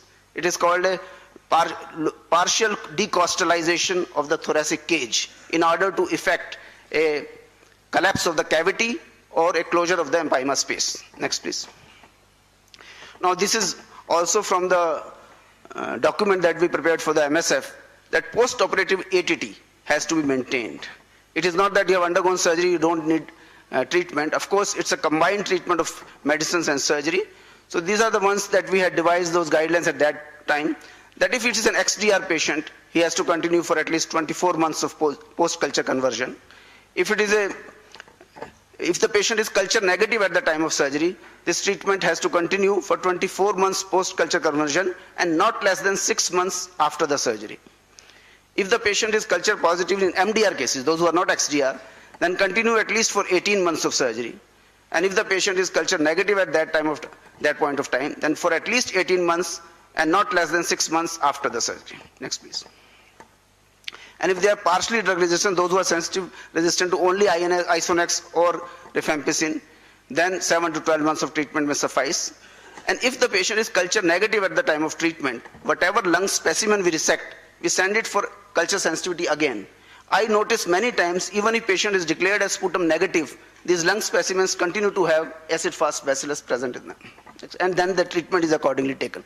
Now these are the new technologies. Actually these technologies have been introduced very recently. Double lumen endotracheal tube is crucial for a safe thoracic surgery. This was introduced in 60s, but nowadays disposable double lumen endotracheal tube is available. I think if one has to ask me which is one single thing which has added to the safety of your surgery, I will say a double lumen endotracheal tube and an anesthetist who can put it well. And it is guided by a pediatric fiber bronchoscope. Then surgical staplers have opened up absolutely new vistas of possibilities that I can do with thoracic surgery. Tissue patch for controlling post-operative air leaks, fibrin glue and other hemostatic agents, argon bean coagulation to take care of the bleeding which occurs at the apex. And an interesting development is this digital portable chest drainage suction system. Medela from Switzerland makes it, but there are others also available. This system helps you to put a user-friendly post-operative chest tube suction. And this was the thing which actually helped me in removing the chest tubes of all the patients whom I had operated in my Armenia mission. And I think it has contributed significantly to improved post-operative results and decreased complications of empyema space and bronchopleural fistula. Next please. So what are the contraindications? We still will have patients who will be contraindicated for surgery if there is extensive cavitary lesions of both lungs. I mentioned about lung function test. If patient is in pulmonary heart failure class 3 or 4, if there is a body mass index up to 40 to 50% of normal range, and if there are severe comorbidities, but sometimes these comorbidities themselves become an indication I mentioned, but that has to be very, very rare selected case. And if it is an active bronchial TB, so bronchoscopy before surgery is essential, so that you see that whatever is your proposed site of bronchial stump formation, that should not have an active TB. Otherwise, bronchopleural fistula is bound to happen. Next, please. And post-operative care, proper analgesia, including opioids. I put all my patients in ICU for at least 2 days after surgeries. Active physiotherapy and respiratory exercises are totally essential. Daily X-ray chest for first 3 days. And removal of the chest drains whenever the output has stopped. In this connection, I would like to mention that this digital post-operative suction system, it keeps you telling you how much is the air leak. And if the air leak is less than 40 per minute, then you can safely remove the chest tube. Otherwise, we used to ask the patient to cough deeply. If there's a bubble, then I will stop removing the chest tube. But now this thing is helped very significantly by this method. Watching carefully for early and late development of post-operative complications such as air leaks, bronchopleural fistulas, residual pleural space. See, these complications are the ones which keep on making a surgeon develop an idea that TB surgery is very difficult. Why put your hand into it? But these complications, one should be able to diagnose early and treat them as soon as possible with appropriate surgical interventions if required. I would also like to mention the cases I did in Armenia here. Most of the cases, I expected much more complications than actually took place. Probably because I'm used to Indian patients who have a lower body mass index, poorer nutrition, and the complication rate is slightly higher. And one patient was so desperate, that patient, XDR patient, was running fever at the time of surgery, yet she never developed bronchopleural fistula and empyema. Probably because of MSF's combined intervention in addition to, I suppose, their better nutritional mass. Next, please. Now in this connection, this is an important and very good source that I would like to mention, that recently WHO has published an extensive review of literature which is done by WHO experts. It is not a recommendation statement by WHO, it's an expert consensus statement. The role of surgery in treatment of pulmonary TB and multi-drug resistant and extensively drug resistant TB.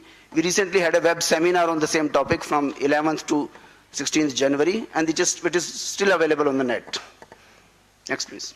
So in conclusion, surgery for MDR TB is a multidisciplinary and challenging proposition. It is of course mainly a problem of poorer and emerging economies, and the surgery should be done in selected cases in addition to reserved drugs, and this offers the best chance of prolonged sputum negative state or cure. Thank you.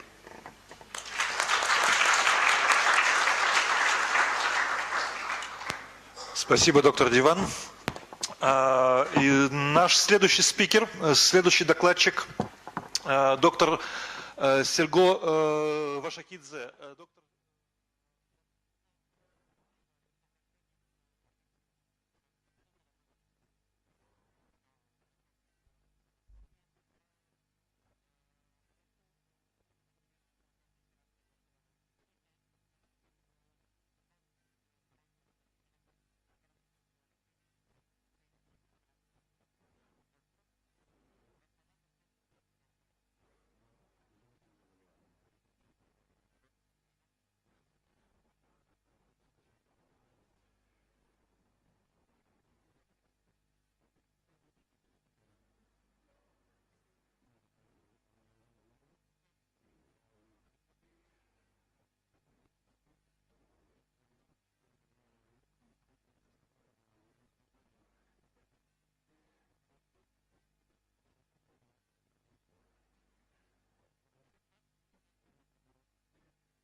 my gratitude for this invitation. How do I change those slides?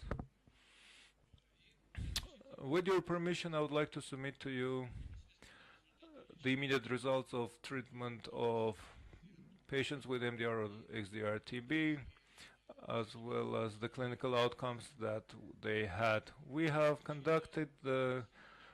studied 176 MDR XDR TB patients who underwent surgical interventions between July 2009 and January 2014.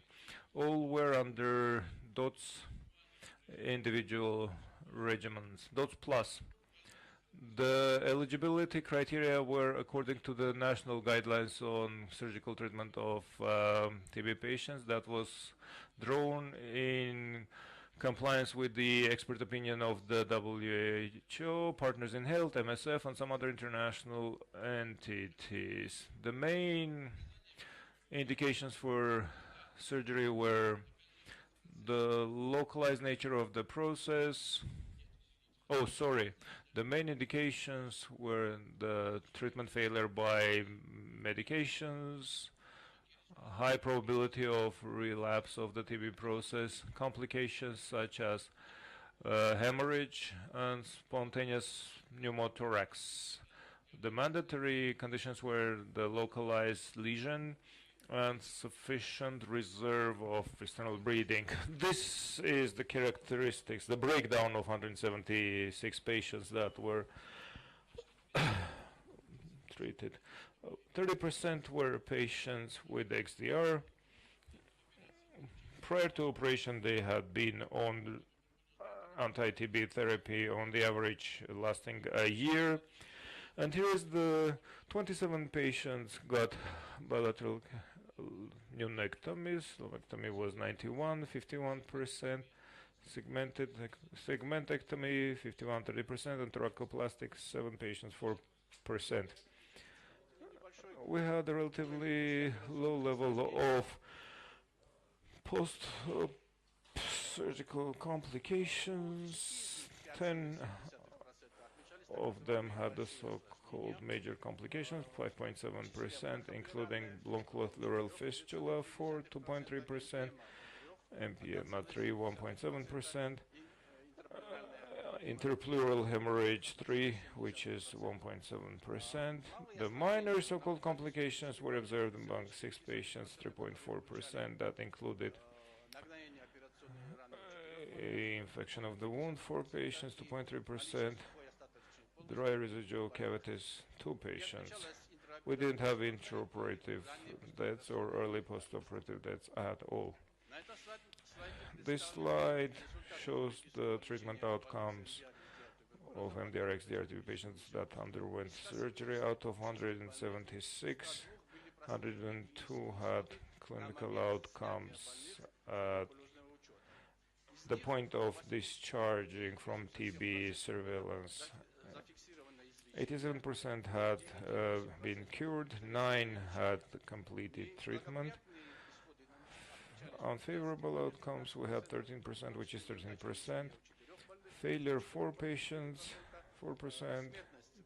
Death, 4 more patients, 4%. And default, 5 patients, 5%. This pie chart displays the outcomes of MDR TB patient treatment outcomes in our center. The conservative treatment with medications that were published in the International Journal of Infectious Diseases in 2012. As you see, the favorable outcomes were among 53%, of which 39% were cured and completed 14%. Unfavorable outcomes 47%, including default 22%, failure 10%, mortality 15%. This chart shows the potential risk factors for the unfavorable outcomes in the XDR patients that underwent surgery.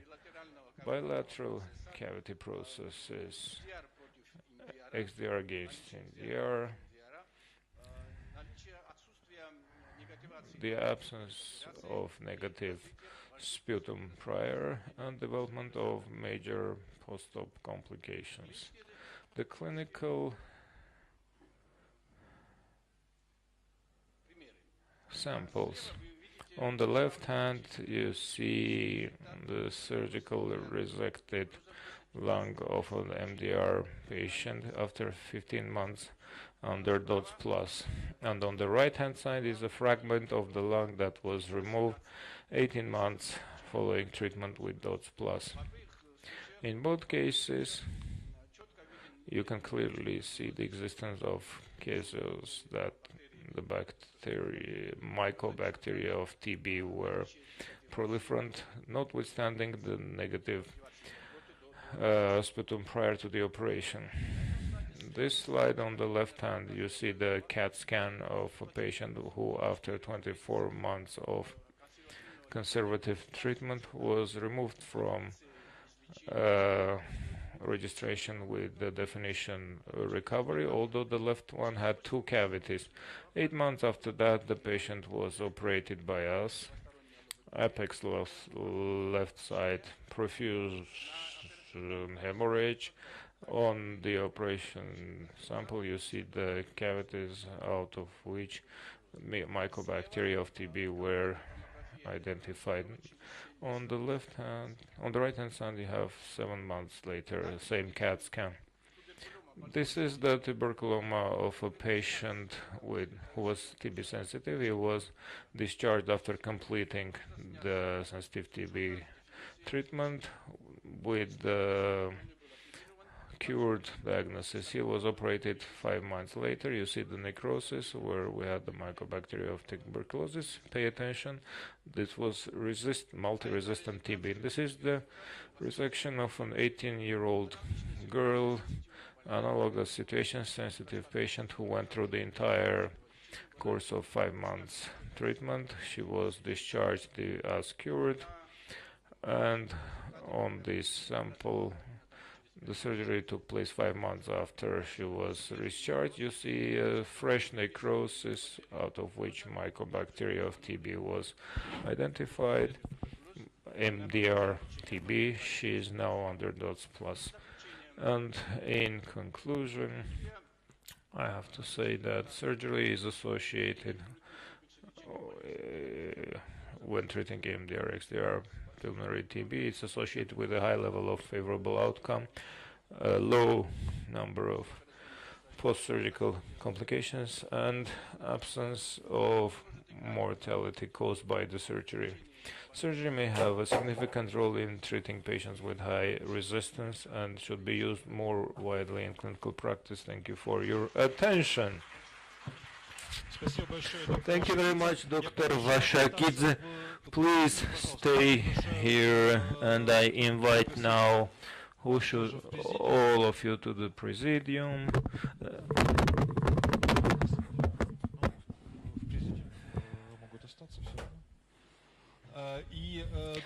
And before we engage in a discussion, we have a short video from a patient surgical intervention for drug-resistant TB.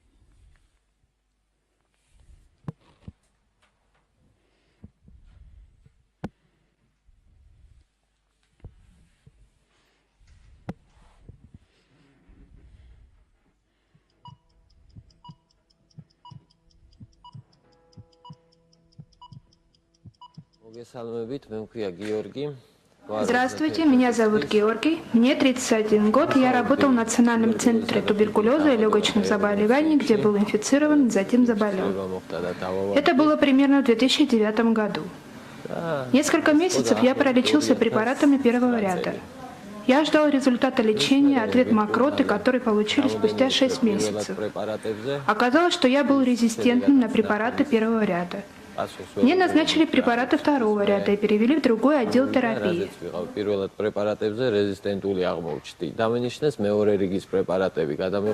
Затем сделали посев мокроты уже на препараты третьего ряда. И оказалось, что я был чувствителен только к препаратам третьего ряда. То есть к препаратам второго ряда у меня уже тоже была резистентность. После того, как я начала лечиться препаратами третьего ряда, обнаружилось, что очаг в легких еще остался, не рассосался. Возникла необходимость операции. В итоге вопрос о моей операции вынесли на консилиум и постановили, что мне необходима операция для полного излечения. Когда мне предложили операцию, было очень сложно решиться, потому что трудно подготовить себя к операции. Я боялся, но в конце концов я решился ради своего полного выздоровления, ради себя самого, ради людей вокруг меня, ради всех, для кого было важно и необходимо, чтобы я был здоров, ради родственников, ради близких, с которыми у меня были какие-либо отношения. И я согласился на операцию.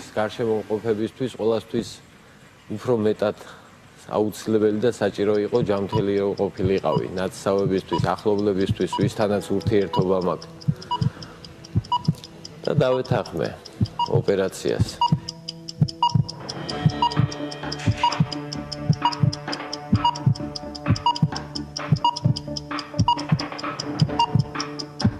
ოპერაცია გამიკეთდა 2010 წლის მარტის თვეში. ანუ операцიის შემდგომ ქირურგიც Мне сделали операцию в марте 2010 года. После операции мой хирург зашел ко мне, поговорил со мной, показал снимки. Мне вырезали 6-й сегмент. Был так называемый гнойный участок, не просто кальцификация. Как мне сказали тогда, это как бомба в организме. Если бы это раскрылось заново, то могло бы привести к очень плохим последствиям. И, возможно, ничего бы тогда не помогло, так как организм, привыкший к препаратам второго и третьего ряда.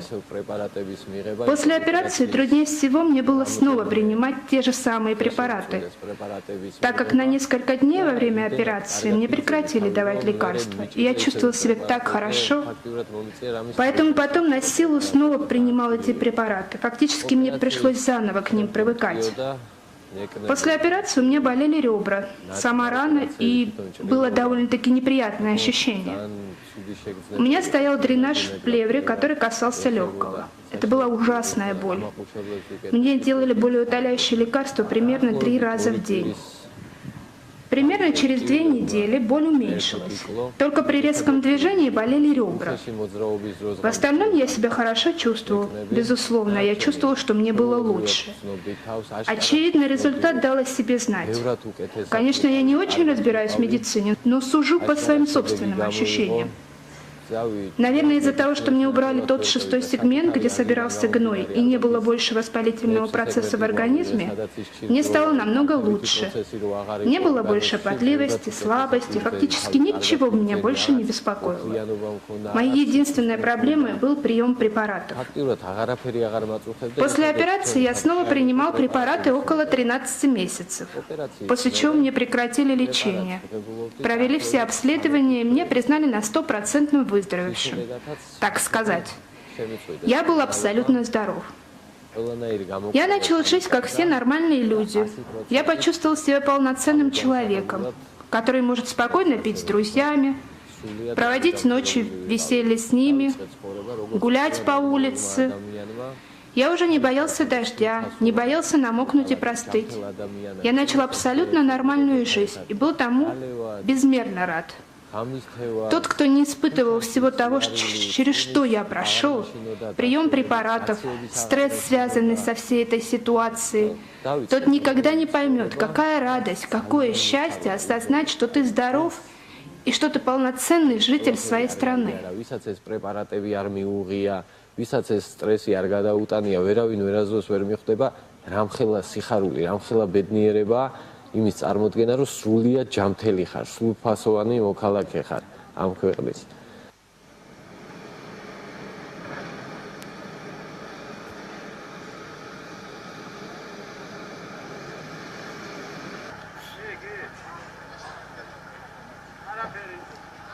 В первую очередь, пациентам, которые на данный момент проходят лечение, я бы посоветовал самое главное, наиважнейшее – не прекращать пить лекарства ни на 1 день. если они хотят полного выздоровления.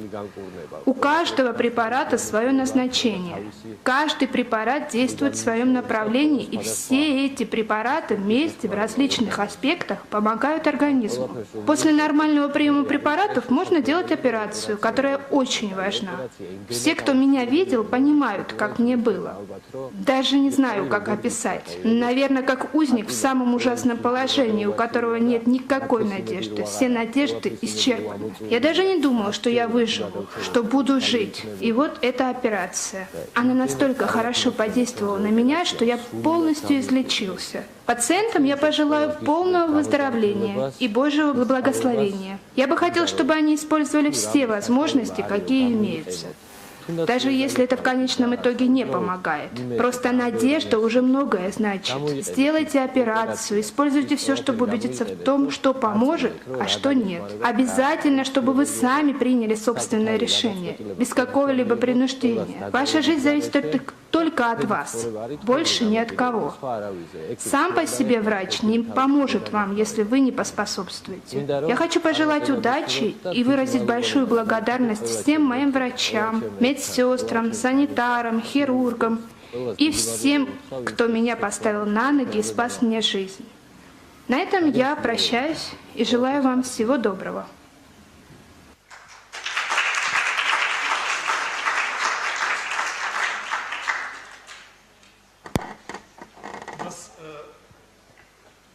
У нас есть 15-20 максимум минут для дискуссии. Я думаю, будут вопросы. И если кто-то написал вопросы на бумажке, уже передали, наверное, да? Не было, да? Пожалуйста.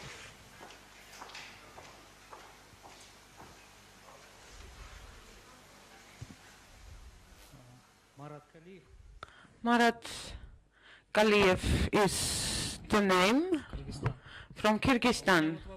I have this question. During 20 years, about 200 surgeries, and in Georgia you have 176 surgeries and 6 surgeries in Armenia. Don't you think that access to surgery is better than access to bedaquiline, to delamanid? Perhaps indications for surgery are broader, wider, and perhaps the number of patients we could operate upon and treat could thus increase.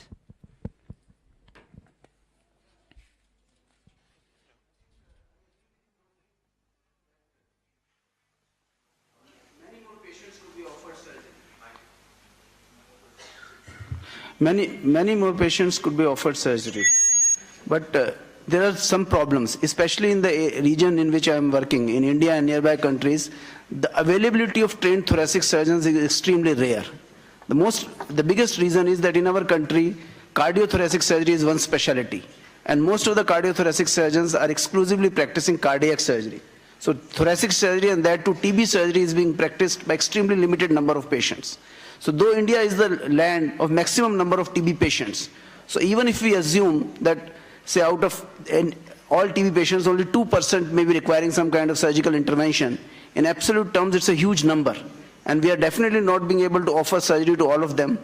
But it is true in my observation that all those who are offered surgery, they have a much better prognosis, and overall the results of surgery are increasing. Complication rate is becoming almost near nil nowadays. So it should be offered more and more, but it requires a lot of support, including administrators and politicians' support, to be able to, because it's a high cost intervention. You can't do surgery in limited settings, in compromised settings. Because in compromised settings, if you do surgery, the results are poorer, then surgery gets a bad name, and patients also get reluctant to get surgery done. So it should be a properly established center with proper protocols. Thank you. Уважаемый коллега, спасибо вам за вопрос. Я добавлю коротко. Второй вывод моей презентации как раз содержал outcome of my presentation. It stated that we believe that there should be more surgery performed. with TB patients. We welcome the emergence of new drugs, bedaquiline and others. It's good. It's good for the surgery as well, because to prepare a patient for the surgery and in the post-surgical period, by joining our efforts, we could have more patients truly and completely cured. Thank you.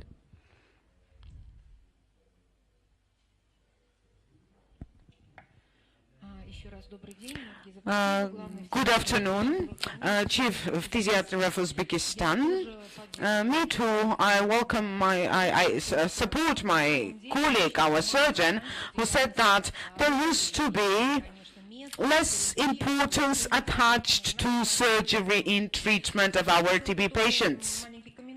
And there is a brief comment I'd like to offer, followed by a question. In Uzbekistan, I think we're doing quite well in terms of surgery for TB patients. We've got ample experience, about 1,000 surgeries, and we suggested to WHO Europe to come up with a recommendation, with a set of recommendations, guidelines for surgeries for TB, and I think we should join our efforts to this effect. And let me also emphasize, it's not only thoracic surgery we're looking at, there are also extra pulmonary TB interventions that could help. It can be in bones, it can be in the urinary tract. It is there, and we should have a holistic approach. I think we should join efforts, talk to each other, and since I'm holding the mic, let me tell you, on 4th to 6th of May, we're going to have a big conference of pulmonologists, and there'll be a big session on surgery. I will give you the website address, and everyone is invited. And I have this small question. We believe that patients, Dr. Sergo showed very impressive photos about what is left in the lung. And it is again, indeed, a bomb. And when it comes to timeliness of surgical intervention and the costs involved, is it fully covered by the basic benefits package, or just partially? Are there difficulties related to funding only, or not only? We believe that MDR-XDR problem is the key one as far as surgery is concerned. We believe, I don't know what my colleagues believes, susceptible TB patients as well are sometimes eligible for surgery, and examples I quoted were quite indicative in this effect. So I showed those photos on purpose, but let me emphasize those photos on sensitive TB. Patients were considered cured. And then it appeared that they had cavities with this fresh necrosis with lots of bacteria there, and they are multi-resistant. It's an interesting but rather a complex and difficult challenge, and it warrants appropriate attention and further research. As for the funding, in Georgia, TB is fully covered by the basic benefits package, surgery included, thoracic and extrapulmonary surgery included, irrespective of whether patients are resistant or sensitive. And then as we extrapolate, it is the political will, it's the will of the profession, and it's our joint position, and there are no funding issues as far as we're concerned. No mic, no translation.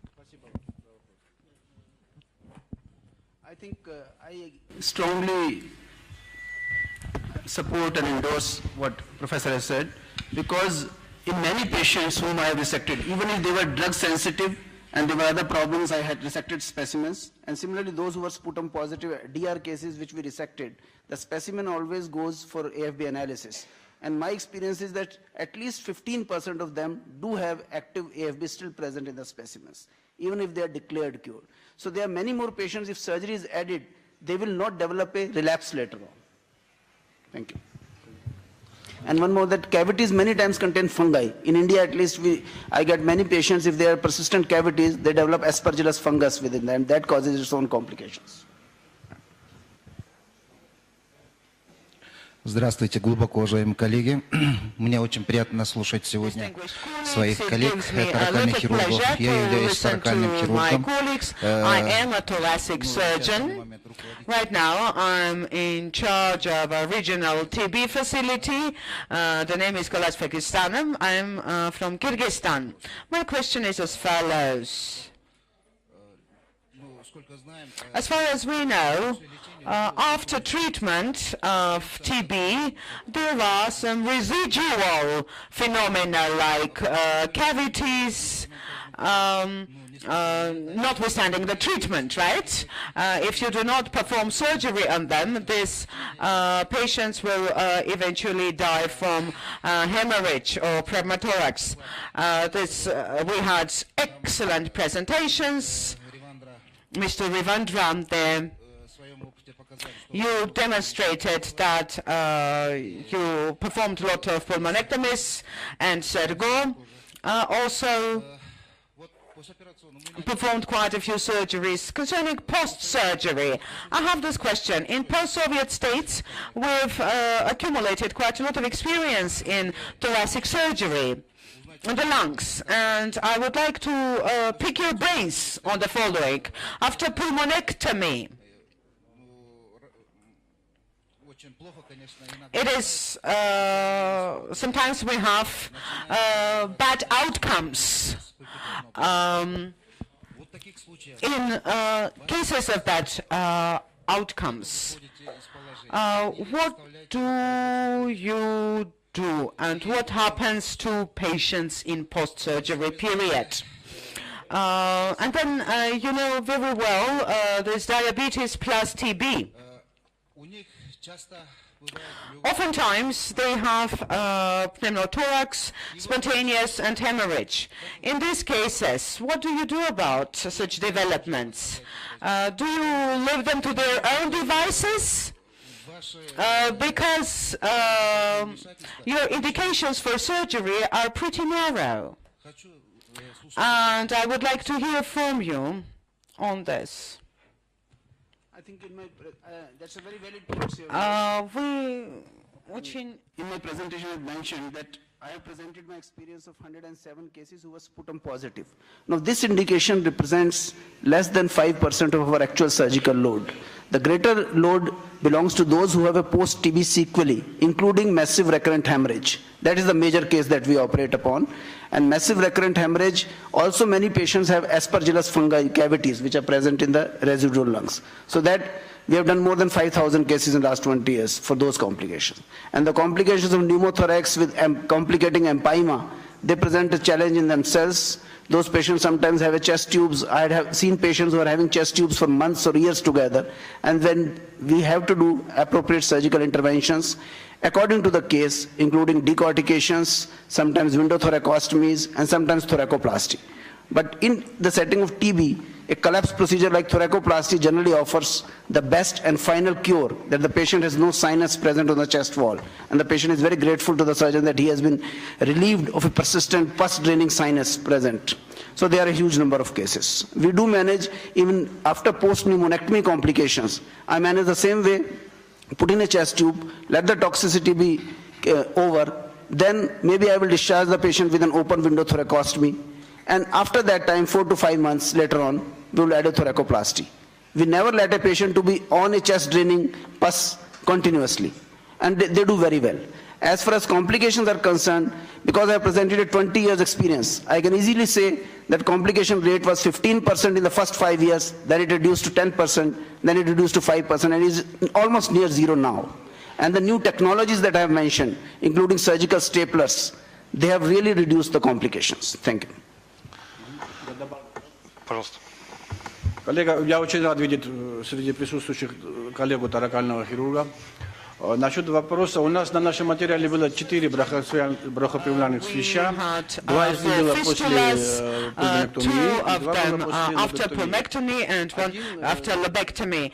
And in one of the cases, after left side pulmonectomy, we resected the bronchi from the right.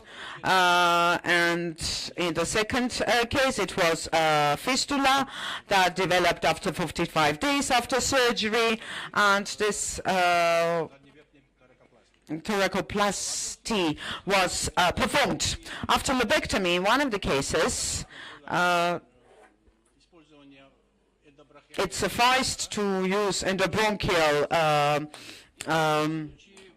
seal on the fistula, and in one of the cases, the cavity empyema, the patient refused subsequent treatment and walked away. As for the second part of your question, would you please remind me what it was about? Sure.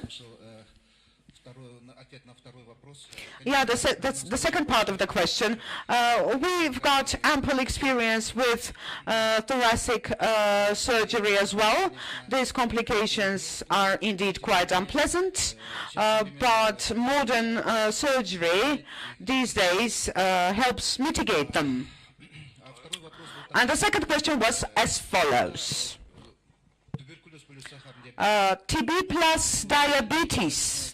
These patients, as you know, they are extremely vulnerable, fragile even. So performing surgeries is not really the best solution, but they develop hemorrhages or pneumothorax very frequently, diabetes plus TB. What do you do about such patients? Do you leave them to their devices or do you operate? Well, from our experience, we've got quite a few TB patients with diabetes, and our general practitioners will corroborate. I have not seen, and neither I've seen it in literature, perhaps I missed it, there's spontaneous pneumothorax and diabetes, the linkage. Really? As for performing surgery on such patients, no problem really. We are in touch with endocrinologists. We prepare them very properly and carefully. Endocrinologist is present during surgery, and in the post-surgery period, we don't have any problems with such patients. We operate them business as usual. The diabetes pair. We have time for one more question only. I'm Dr. Nimesh from NSF Cheshire Project. I have one question to both the presenters. I think Dr. Ravindra mentioned it very clearly that even though surgery is an intervention that you do in patients of tuberculosis, the role of anti-tubercular treatment does not reduce in any way.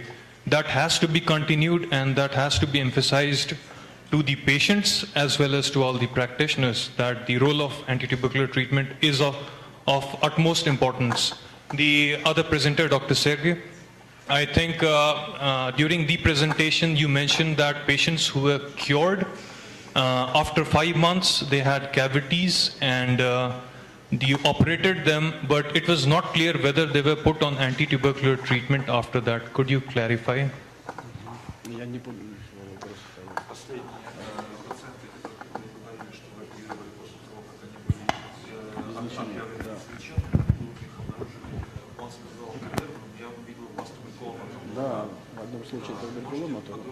The question was about what was the treatment was. If after the surgery, anti-tubercular treatment was prescribed. После лечения назначали туберкулезное лечение. Больные проходили полный курс лечения по ДОС плюсу. If I remember the case you referred to, the case was after patient was declared cured, there was not cavity, it was tuberculoma, and the patient was, and bacteriology showed resistance. Yes, so exactly. The patient was put on treatment, definitely. Yeah, so after the surgery, the treatment was started again for the patient. Is that correct? После лечения, после хирургии лечение было начато снова. Да. Уже по ДОС плюс не пропадает. this case already multi-drug resistant treatment, not sensitive treatment. Yeah, so I would like, the point that I would like to drive home is that both the presenters, though they have presented the importance of surgery, they should also present the importance of anti-tubercular treatment together with the surgery, so that people take home the message that surgery by itself is not the end point of treatment. You have to continue with the anti-tubercular treatment. Thank you. I think I agree with you 100%. That goes without saying that surgery is complementary to the medical therapy. It is not an alternative to medical therapy. And I may mention that this indication of just operating and not offering medicine, in early 1990s, we had a situation in India where many patients were not covered by DOTS Plus program and they could not afford their medicines. So we did operate some of the cases in whom we did the lung resection surgery for sputum positive state and put them on first line drugs. And some of them did well even on that. That was just a situation, but nowadays it is not relevant. I would like them to be put on appropriate therapy. And as sir has mentioned, that after every lung which is resected, it is analyzed. And if AFB is present, then I would like to get them a course of anti-tubercular therapy again. Whether sensitive or resistant, that will depend upon the nature of the disease which is present. Спасибо. Я думаю, это было достаточно четко обозначено обоими экспертами, что хирургическое лечение является частью комплексного лечения и не рассматривается изолированно от медикаментозного лечения ни в коем случае. И интересное наблюдение, которое я позволю себе пару слов. Drug treatment. An interesting comment I would take the liberty of making. In the Georgian center, about 70% of patients who underwent surgery had sensitive TB. 30% were resistant. 30% were SDR, the rest were MDR. And interestingly, the ones who were sensitive, some of these cases, they became they were not sensitive. It was not sensitive, drug-sensitive TB. It was multi-resistant TB that was not duly diagnosed. Thank you very much. We hereby finish this. One question? It's fine? No? Very quick question. Очень короткий вопрос. This is a question to both of you.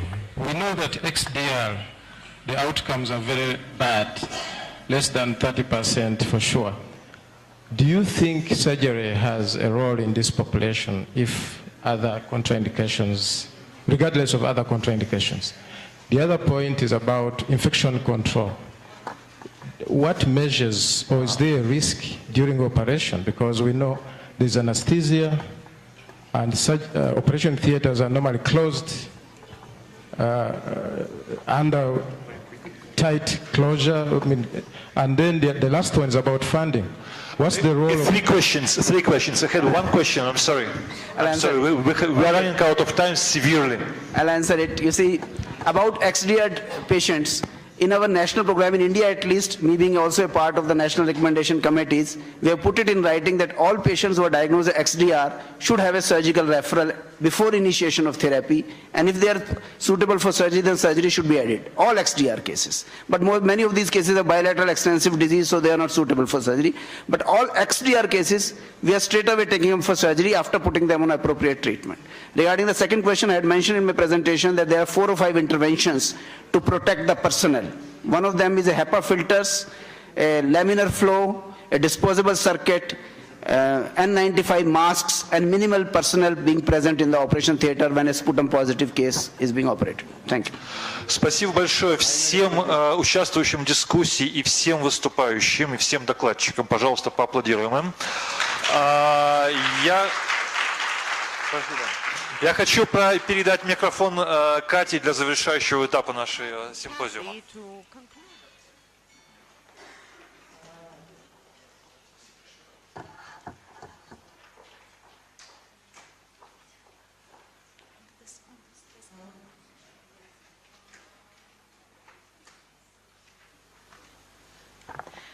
Thank you. So I'm stealing Phil Ducrow's slide from the presentation he did at the beginning to remind us of what had happened in previous symposiums. So let's come back to that for the wrap-up.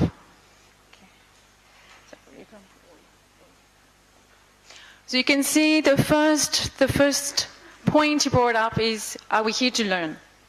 So first of all, we learned that Ravindra can give a presentation with the lights off, and Dimitri is a very good translator. That was good people to have up on stage when we had a technical problem. But we've learned a lot about the new drugs, WHO recommendations about delaminid and bedaquiline, about plans for implementing these, putting these in place in the field, and clinical trials to find new and shorter, better regimens. We've learned about compassionate use and pharmacovigilance, about nutrition adherence, about patient blogs, and about the role of surgery. We've shared a lot. We've shared the experience of introducing bedaquiline. We saw 4 great experiences presented. I think we all learned a lot from that. We learned about experience of the short course regimen in Uzbekistan. I think also that was a great experience for everybody to hear about. We've heard from the patients. I feel like we've exchanged a little bit with the patients if they weren't here today. Thanks a lot to all those countries that made those videos. I think that really put the patient perspective on the table. And we've learned about the role of civil society in what they can do for TB programs. And we've learned about these experiences, we shared about these experiences of surgery. To debate, I don't think there's any debate here today that new drugs alone will not solve the problems of TB today. That attention to a patient-centered approach with attention to nutrition adherence, to hearing the voices of the patients, peer support, all these sorts of things are important, and we're not going to get there just with medical treatment. Now change. Here's the challenge. Where are we going to go from here? What are we going to hear next symposium in terms of the feedback of what's happened between now and next year? Are all the national TB programs going to write to Otsuka and ask them, where is the delaminid? When is it going to be registered? How can I get it? How much will it cost? Are all the programs not using new drugs going to find a way? They're going to use compassionate use. Are they going to import it? Are they going to register it? Are we going to find next year that everybody's being able to get access to these new drugs, bedaquiline and delaminid? Are we going to talk to the politicians, get some political will on the issues like migration, on putting money aside for things like the role of civil society? Are we going to talk to other departments around us in the ministries, to the departments that deal with nutrition, the departments that deal with the surgical departments, the cardiothoracic departments? Are we going to collect data? I think Ernesto several times made it clear that data collection hasn't been sufficient in a lot of areas of TB. This is a challenge. Are we going to change that? We're going to collect better data.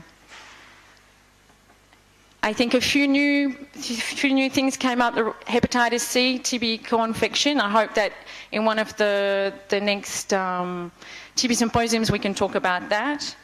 I think the role of the patient and civil society is something new we haven't talked about before, and I hope that we can change that next time. We can maybe have some more feedback on things going ahead in that area. Even the concept of rehabilitation of patients after TB treatment. So the challenge is there. The next steps are up to all of you, and look forward to seeing you in 1 year to hear how you've got there and what changes you've been able to make. Thank you.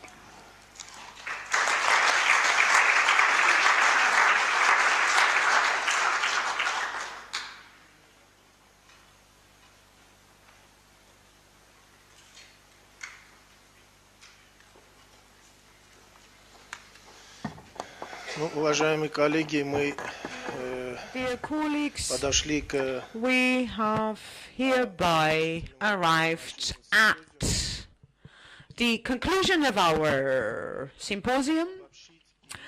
Let me say a couple of words to wrap it all up and to share my opinions. I think it's been a success. It's been a success because no one fell asleep during our debates and presentations. It is important, and it means that we all found it interesting, which was quite a challenge after lunch, particularly. It gave me a lot of pleasure to see topics like new drugs, migration, surgery on our agenda, and our distinguished surgeon, the one who made the presentation when the lights went off, I remembered there was a time in Armenia when our surgeons had to operate without electricity, which means that surgeons are used to contingencies. Kudos to you for that. And I would like to thank you on my own behalf and on behalf of the Ministry of Health. Thank you for participation. Thank you for holding the symposium in Armenia. Thanks go to MSF for hosting it, for organizing it. Thanks go to the Ministry of Health. Thank you, Seda, personally, because she spared no effort. Thank you to interpreters. Thank you, all of you. I will not be abusing your patience too much, because while the sun is still up, I would like you to use this couple of hours to take a stroll in the city. And thank you very much, and see you again.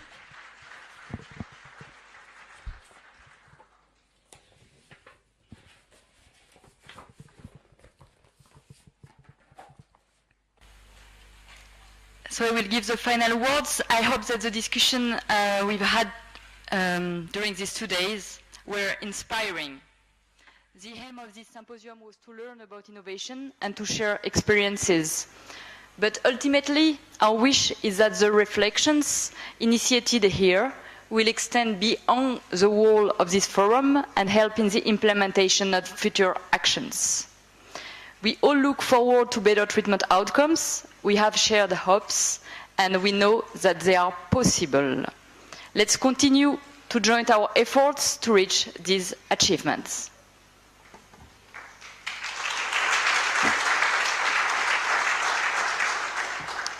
I would like to thank again the Ministry of Health of Armenia for hosting the event and all of you for your active participation. And together with the director of the National Tuberculosis Center, Dr. Armen Ayhapetian, we would like to invite the head of delegation of every country to receive the individual certificates of participation to this symposium that he will kindly share with his team.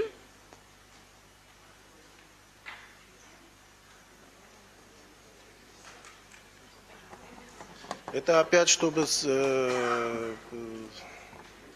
время мы сократили.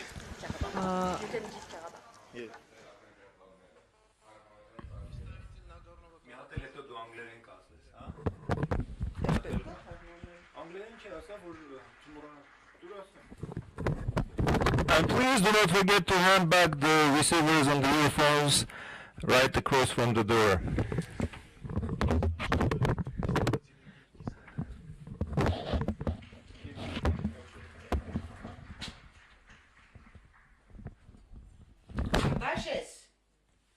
Yo!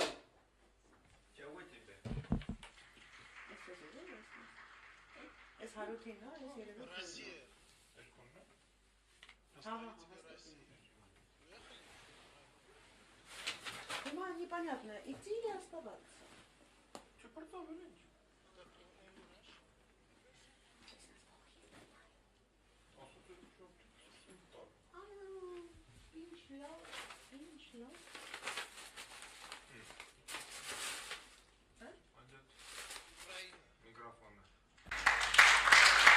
I think you made a mistake for this time. We had the Deputy Minister of Health who arrived.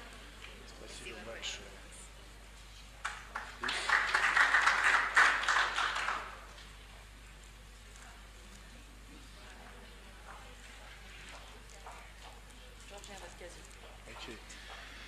Грузия и Абхазия.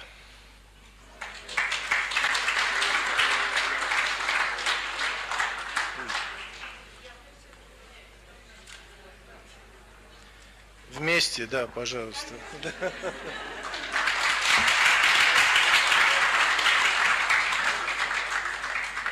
They're all inside. Yes. Thank you very much. Я хочу сказать несколько слов. Поблагодарить организаторов за прекрасный прием. I would like to thank the hosts for excellent organization, all presentations and the format. It was all extremely interesting. In Georgia, we have an MSF office delegation headed by Madame Jocelyn. We cooperate beautifully and we've registered very good results. We expanded the program, and I think it would be only appropriate to hold the next symposium in Tbilisi. Everyone is invited.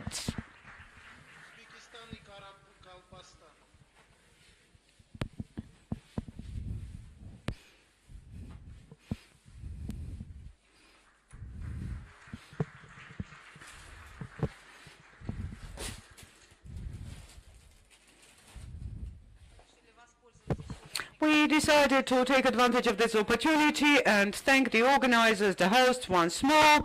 We felt the warmth, didn't we? During those 2 days, I think we felt the warmth. The sky was slightly overcast, but it was still nice and cozy, and thank you. And with your permission, we have this small memento, and I would like to give the floor to Dr. Kamraev. Hi again. Me too would like to thank the hosts. Excellent organization.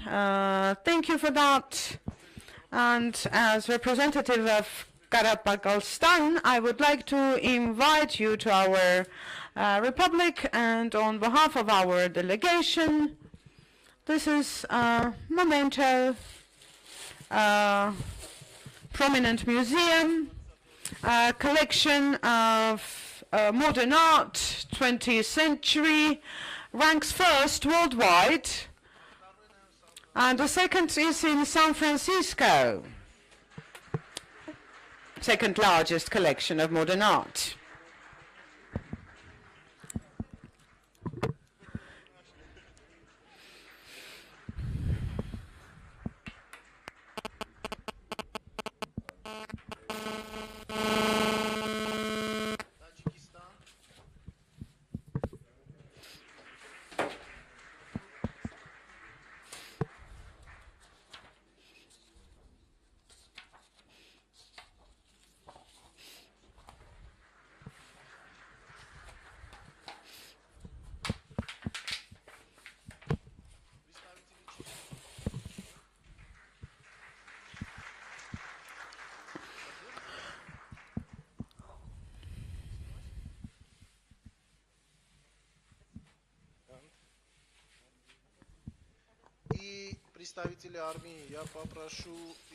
For Armenia, one of our colleagues, will you please make sure that the certificates reach their destination?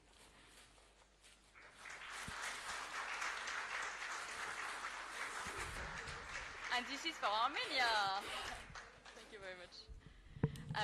Our partners will receive them individually after the closure.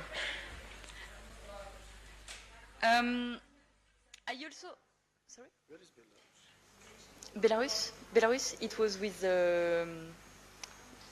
Belarus with Russia, I think, yeah?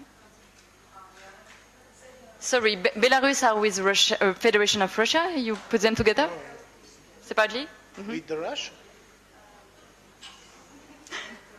Okay, we will check. Sorry. Не надо было раньше времени хвалиться.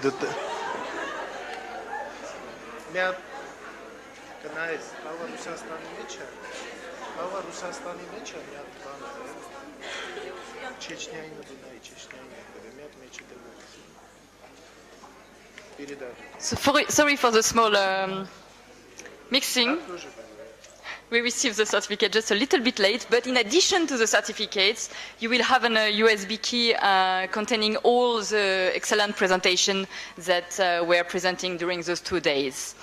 I also would like to thank you for your involvement in the preparation and during the event, including especially the filmmakers, the speakers, the translators, the moderator, and the helping team.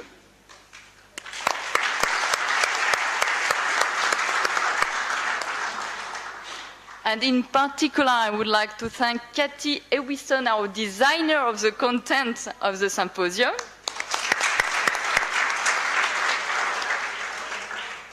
And Seda Mtarian, who was in charge of the organization and who made this gathering a success. Thank you very much, Seda.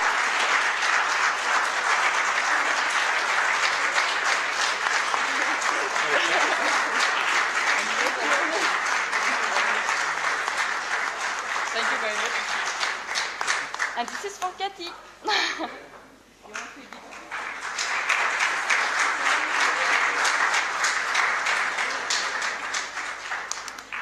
And if you don't mind, I will finish with a few practical details. So first of all, we would be very happy if you could take a few minutes to fill the evaluation form that you will find either in your folder or some additional one on the table, and to put them back before your departure. It's just one single page. It takes just 2 minutes to fill, and it will help us to provide you an even better event next time. I would like also to remind you not to forget to give back your hairset before your departure. For the people who are leaving tonight or tomorrow morning, on the next room will be a board which will precise at what time the car will pick you up in the hotel. And to finish, in case you would like to revive this symposium in the coming days, in the coming weeks or years, and to share it with all your colleagues and partners, you will find all the information on the website www.tb-symposium.org. And finally, to close this event, we invite you to a group picture on the stage that will be followed by a cocktail next to here. And I wish you all a good travel back home. And for those who have the chance to stay a little more days in these beautiful countries, good luck and a good way back later. Thank you very much all.